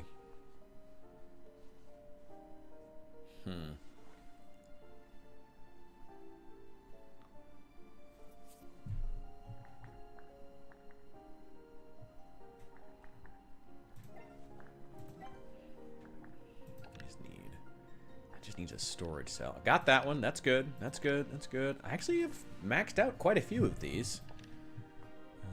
Jellystone. Jellystone and a power chip. A storage cell.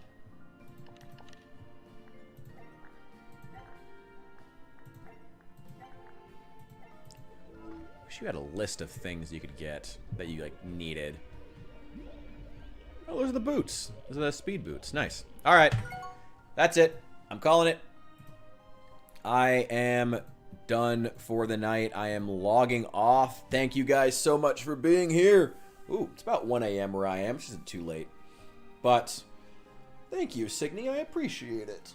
You have a good night as well. Everyone's still watching. Thank you guys so much. I appreciate each and every one of you. I will see you tomorrow. We'll be back with Enderall.